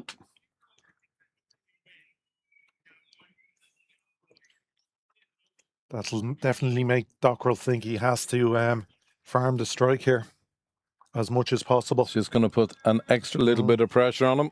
Yeah. Here come the 3 Musketeers.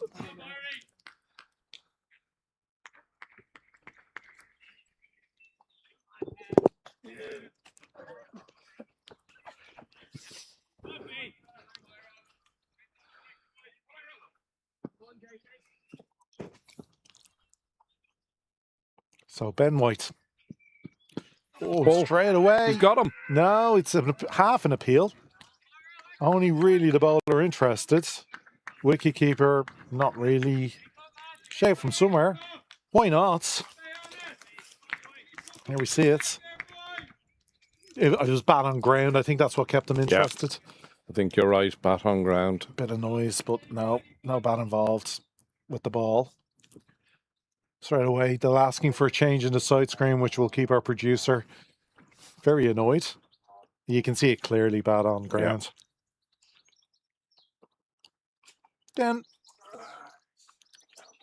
a man with plenty of experience. Oodles. Having been playing open cricket now for best part of 14, 15 years.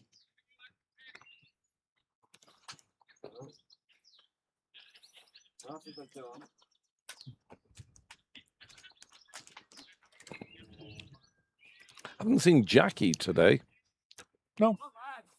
President of Phoenix, of course.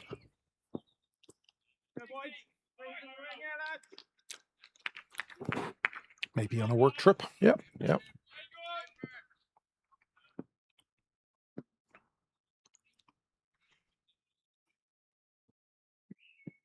That's good, solid batting.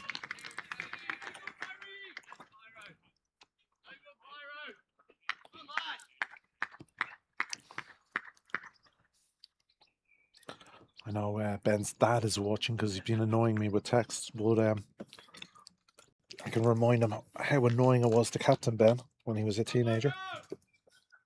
Hi, Grant.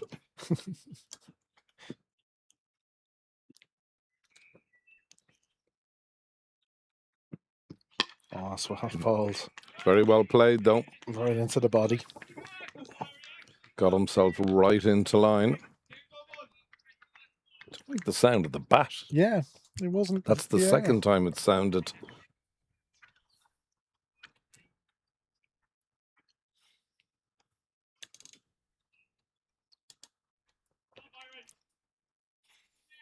Really good battle, this. 2 Irish cricketers. Ben White, George Dockrell. Solid. Very solid.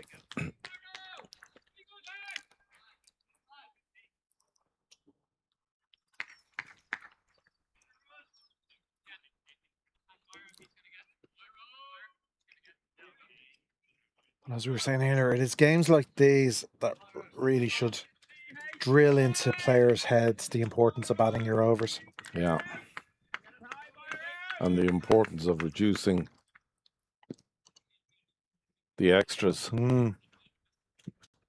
Oh, God, that can't have missed. Oh, by that much. hurt as well for Greg. That hit his knee or his something. Hit his knee, I think. Well, he saved the run. I'd like to see that again. I'm not sure that missed by much. Oh my God, how did that miss? Yeah. How did that miss? So 199 for 7. A maiden over. The 43rd over. And just for all the nerds out there, the 43rd over in Pembroke's innings was also a maiden. Okay. And was also a wicket maiden. Okay. So there you go, nerds. So Paul Lawson continuing his spell. Lawson to Dockrell. Dockrell just... Well, again, he'll be extra cautious, knowing one mistake could be the game. He hasn't looked like making a No. mistake to me, I have to say. There's a big shot, that's 6. Oh, it's a big 6. That's well played. That is his shot. No man hits it cleaner or straighter down the ground. And that's the 200 up for Phoenix. 205 now. Who's Dockrell to 65 from 94 deliveries.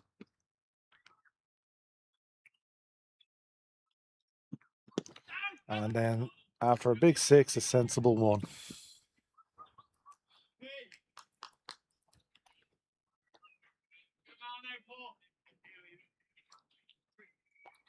It just shows you why Phoenix don't need to panic, because there's always one boundary out there if they, really go for it. There's certainly no need to panic while George has bat in hand. He has looked in complete control.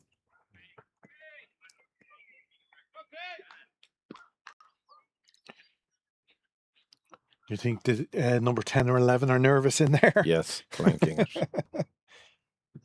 They're like, nobody get out. There's that tricky position again, just behind the mat. Yeah, nobody get out.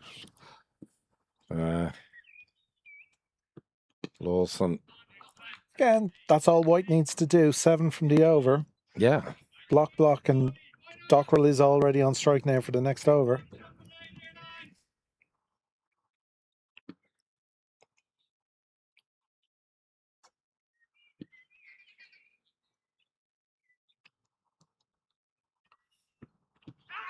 Big shouts.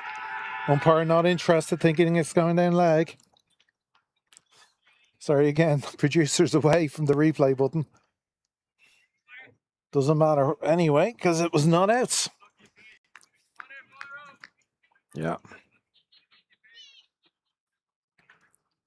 But end of the 44th over, 7 runs, 206 for 7. So 6 overs remaining, 43 runs required, 7 and over. Very. And Byron has 2 overs left. Question is how they manage it, because if they want to keep it to just Sheriff and McDonough, you won't be able to do that because of Lawson course, won't bowl out. yeah. So one of them is going to bowl less than 10. Yeah. And you will need a bowler at the other end. Yeah. That's if it goes to... Yeah. Goes that distance, yeah? Yeah. Which you feel it's going to. Crucial over this, I would think. It's well fielded again. If you're Pembroke, would you prefer a single straight away and 5 at whites? But now you only have, well, possibly 4 now. Or a maiden over. Which would you take? I think I'd like a couple at white. Yeah. Well, just Yeah. lower order batsman. Yeah. And Byron's bowling with his tail up. Mm, It's, I think, what he would rather. absolutely. Oh, that's onto the legs. So it will be 1 with the field setting. And there It's he is. interesting now, Graham, since Byron has come back this end, it's noticeable how much fuller he's bowling. Yeah. Definitely. You look at that, look at the delivery that got McGuinness. Yeah. You know, Skipper seems to be speaking to most every delivery now.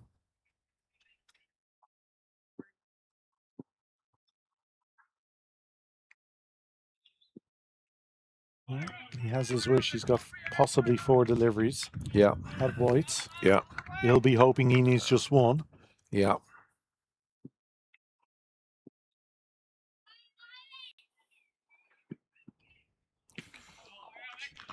Playing a miss.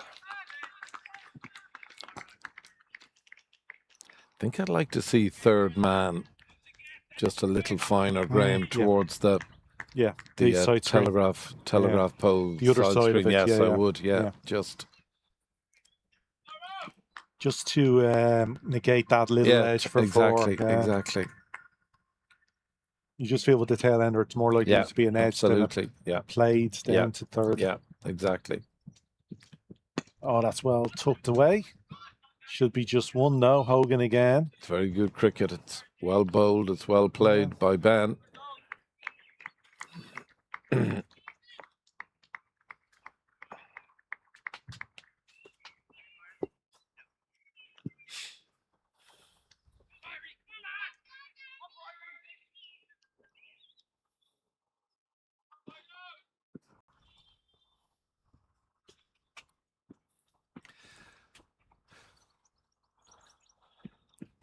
Oh, that's good full, but well played. Just straight down to the long on.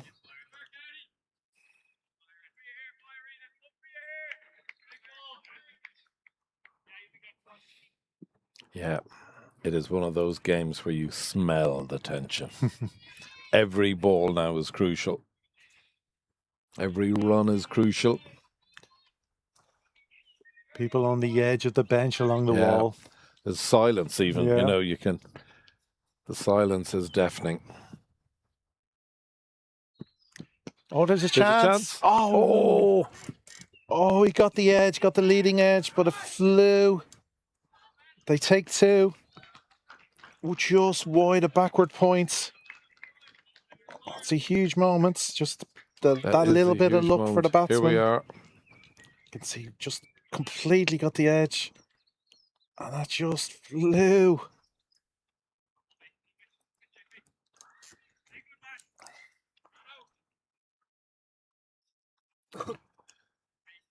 So these are the moments that try us. Yeah, absolutely. So 5 from the over. So Lawson has finished his spell. Very good spell too. Yeah, terrific match spell. changing. It may not. We'll wait to see if match winning. But yes, match changing. Match changing. Yeah. Sheriff to come on at the nursery end, or for the first time today. He's bowled all of his over so far from St. John's Road end.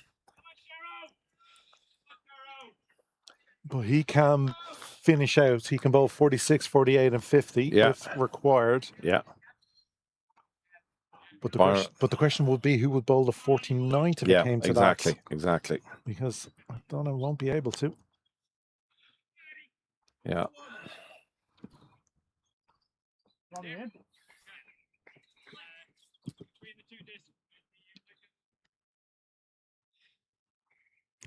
You'd have to say it'd have to be Mark Berry, really, if it does come to that.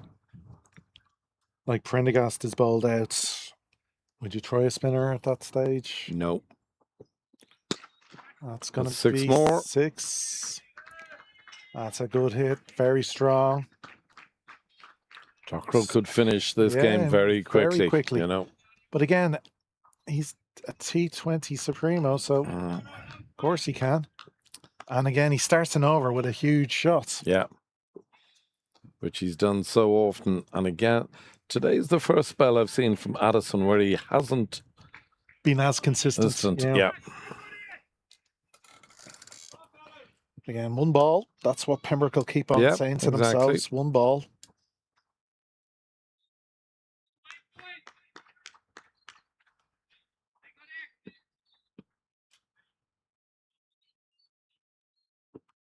Short, pulled. 4 more. Safely out to the fielder. Oh, sorry, I beg your pardon. It's just 1. Just the 1. Sorry, yeah.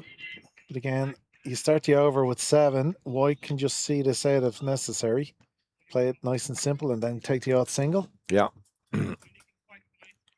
That's the smart cricket.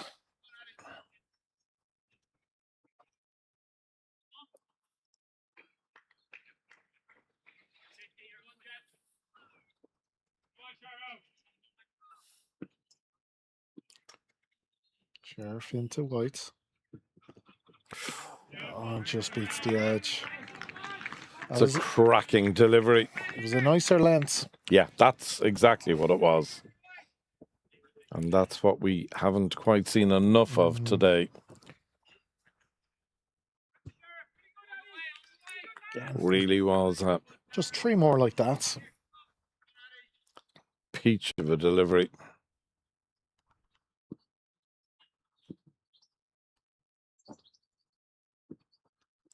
Again, shaped it away. It was nice and full. Again, Tector will be just stop playing shots. He doesn't need to. Again, big swing. Check drive.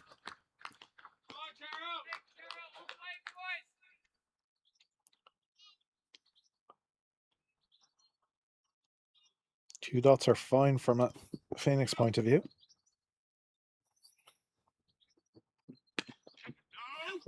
Oh, hit them. It'll be. Oh, he has. Gone. What He's a gone. throw. Joe Prendergast. He's gone. He's gone by a distance too. He called a single, but George was not interested, rightly so. Don't think there was ever a run there, but never that is a run. Superb pick up and throw from Joe Prendergast to break this partnership. That's 8 wickets down. Score on 218. Now that could be. Look at this. Lovely, lovely pick. He wasn't even at the races to get back in. It's a fantastic pick up and throw. And Joe Prendergast, you beauty. But straight away, and rightly, George knew that was not really a risk needed to be taken. Yeah. So there was never a run. No. George immediately. No. Again, 4 dots were enough here. Rush of bloods. But that's what pressure can do. That's the beautiful thing about the game in these death overs. So, out to the middle comes McNichol. Bowled brilliantly today. He was superb early on. Now he's got to. You've really got to say George has got to take control now. Yeah, but this will be interesting. Byron's last over at the other end. Yeah.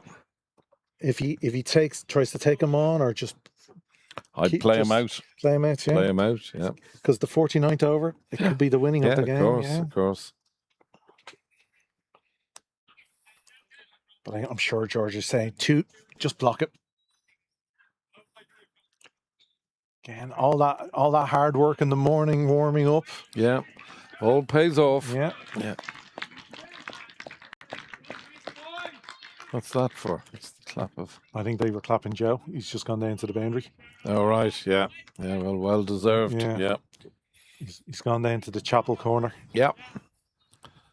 Yeah, well, that was a wonderful bit of cricket on the part of Joe Prendergast. So Sheriff to McNichol. In comes Sheriff. That's well bowled, full and straight, but kept out nicely. Yeah. There's McNicola left-hander, which is always an advantage having a left-right-hand Yeah, combination. of course it is. But, right, he played out the over. So 46 gone. So one of your strengths, one of your many strengths, Graham, is who is number 11 for Phoenix? Singh. Correct. Yep. I knew you'd know. Vivek. Yeah. The wicket keeper. Yeah. Who kept very well today, I thought. Yeah, look, he had a couple of chances that didn't quite stick, but that catch of the day quite easily. Unbelievable. Yeah. Yeah, that'll make his highlight reel. Yeah. Oh, big time. He'll be cutting that later and sticking that up. I know what he'll be doing tonight when he gets home. Yeah. As he has his tea. Full stretch. Yeah. One-handed dive. Terrific. Huge over this. In comes Byron McDonough. There's a shot. That's going to be 4 runs, is it? Yes, it is. Surely. Yeah. That's a fine strike. I think Dockrell knows this is his over. Yeah. He needs to get runs. And again, he starts the over with a boundary, which has been key. I'd say he has done that certainly 8-10 times today.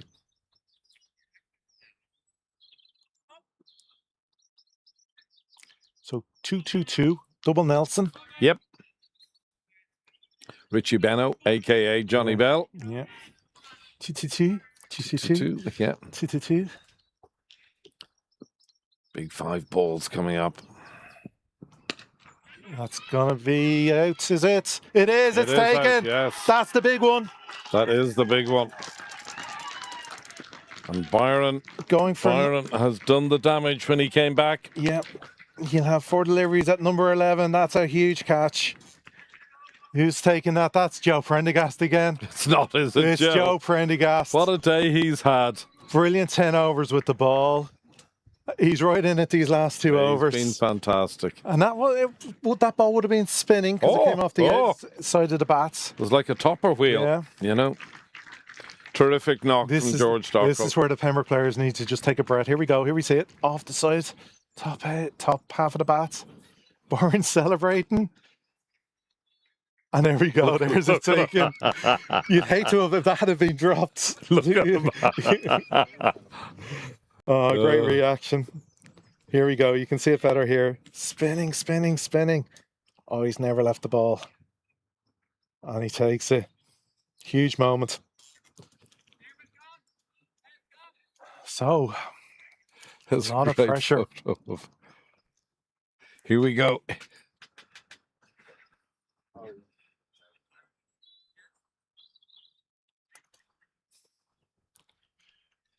You can understand why George was. Oh, he had to. Oh, you had to. He had to. We said it at the start. He of needed the to hit the 20 yes, runs. He had to hit the 20 he runs. The 20 runs, yeah. But 2-2-2. Now I'm glad to see third.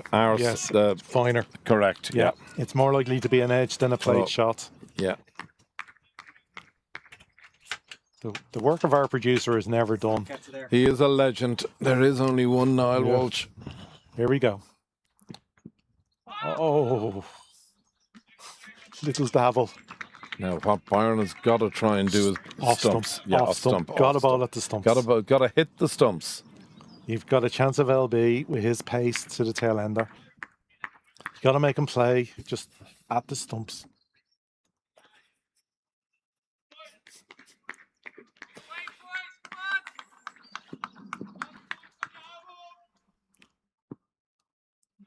Three balls to go in the over.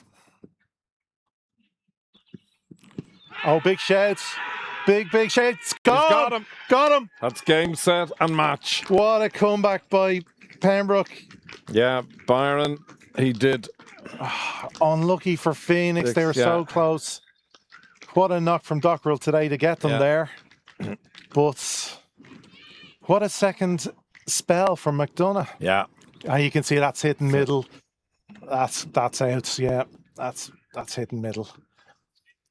Brilliant work from McDonough. His first spell was expensive, but he came back importantly in that second spell to take 3. Oh, yeah. That's, well, he made them wait for it. There's my old pal Mike Brown just making his way around. Catches win matches. Yeah, you are so right, Mike. Yeah. Batting your overs with matches. Mm. No, No, it's not, exactly. but again, it's batting the overs. Maybe he didn't trust. Yeah, had to go at some stage. He Yeah. had to hit the runs. Well played anyway. Yeah, A thanks. great game. Monday. Yeah. Sorry. Here's the big change. The moment of the day. The George Dockrell wickets. Yeah. That was the match. He batted so well. But Pembroke win by superbly, 26 runs. What a game. You can see they're similar in the funny number enough, of overs. The margin of victory is not quite as It's close. flattering. No, Yes, no, it it's was a lot flattering. closer. It was a lot closer. Yeah. All it was going to be was 1 over. Yeah. But what a game. So, what a wonderful game of cricket. I got to say, take my hat off to Jack. I thought he controlled his bowlers very well today. Paul Lawson did a sterling job. An absolutely sterling job there, I thought. But again, the top-notch fielding of... Yeah. They'll be disappointed, as we keep saying, with extras. Yeah. But bowlers need to work on that. But the fielders backed up their bowlers brilliantly. And that run out was crucial. Absolutely crucial. Well, Joe, he's had a great day. Yeah. He has had a great day. And so we hope everyone has enjoyed that, because we did. That's as good a game as I've seen for a long time. The Pembroke batting card. Do you want to go through that, Graham? And Well, obviously, Addison, Sunil and Danny were the base of the runs we got today. Their two partnerships really stood out. Extras helped. 33 runs. That was third high score for Pembroke today. But they'll be unhappy they didn't bat their overs, because as we say, that could have been another 20 runs, those 2 overs. But 2 4 8, just enough. Yeah, as we move on to the bowling card now. No. Niall has the controls. Oh, the Muffin Man's gone. We can hear it from here. Yeah. But it's a well-deserved song. There's the bowling card. I thought McNichol was terrific. Absolutely terrific. The bowling card does not show how well he bowled top straight up. No. James McGuinness taking 3 wickets from his 5 and a bit overs. A very good spell by Grover and Sidhu. And I thought Ben White was really excellent. Excellent there today. George Dockrell, again, showing his experience, picking up the 1 wicket. Good overall. I'd say after losing the toss and not being asked to bowl, I'm sure they were quite happy restricting Pembroke to 2 4 8. And here we go. I'll go through the batting card. Terrific opening stand by Munjal and Shane Gethgate. It was a 91 run opening. It was a marvellous stand. Sidhu came and went relatively quickly. George Dockrell was wonderful, chanceless until he was out for his 79. Controlled it beautifully. Tyrone Kane, 4 off 27, just didn't look comfortable there today. Grover picked up a few. Andrew John again looked a little uncomfortable there but today. You can see the name of Lawson next to Yes, them. absolutely. McGuinness batted well, faced 18 deliveries, scored 8 runs. A brilliant run out from Joe Prendergast to dismiss the dangerous Ben White. Sean McNichol not out, and Singh LBW to a wonderful spell of hostile bowling from McDonough there at the back end. A tale of 2 spells, really, for McDonough. His first went for 33, 40 runs, whereas he ended up only going for 47 or something like that. The bowling card will confirm. Here we'll see it. But Yeah, he finished with 55. Sorry, 4 for 55. His first spell going for 30 plus. So Yeah. that second spell of just Superb. 4 for 20. Yeah, superb and excellent spell from Joe Prendergast. Oh, Joe was very, very Joe good was today. fantastic today. Fantastic. As was Paul Lawson, both going at threes. Yeah. Couldn't ask for more. McDara Cosgrave did well, just bowled a couple of overs. But Byron McDonough at the end just had the pace. Yeah. He just had the pace, Graham, to cause problems for the Phoenix batters. So Pembroke remained the only unbeaten side this season in the Premiership. And so that will, I think, put Pembroke in good shape for tomorrow's huge game up in Shawsbridge. Well, you're coming off a high. You're an absolute high, yeah. They'll be buzzing. Yeah, they will be, rightly so too. There's our worm chart. You can see that swap over in the middle.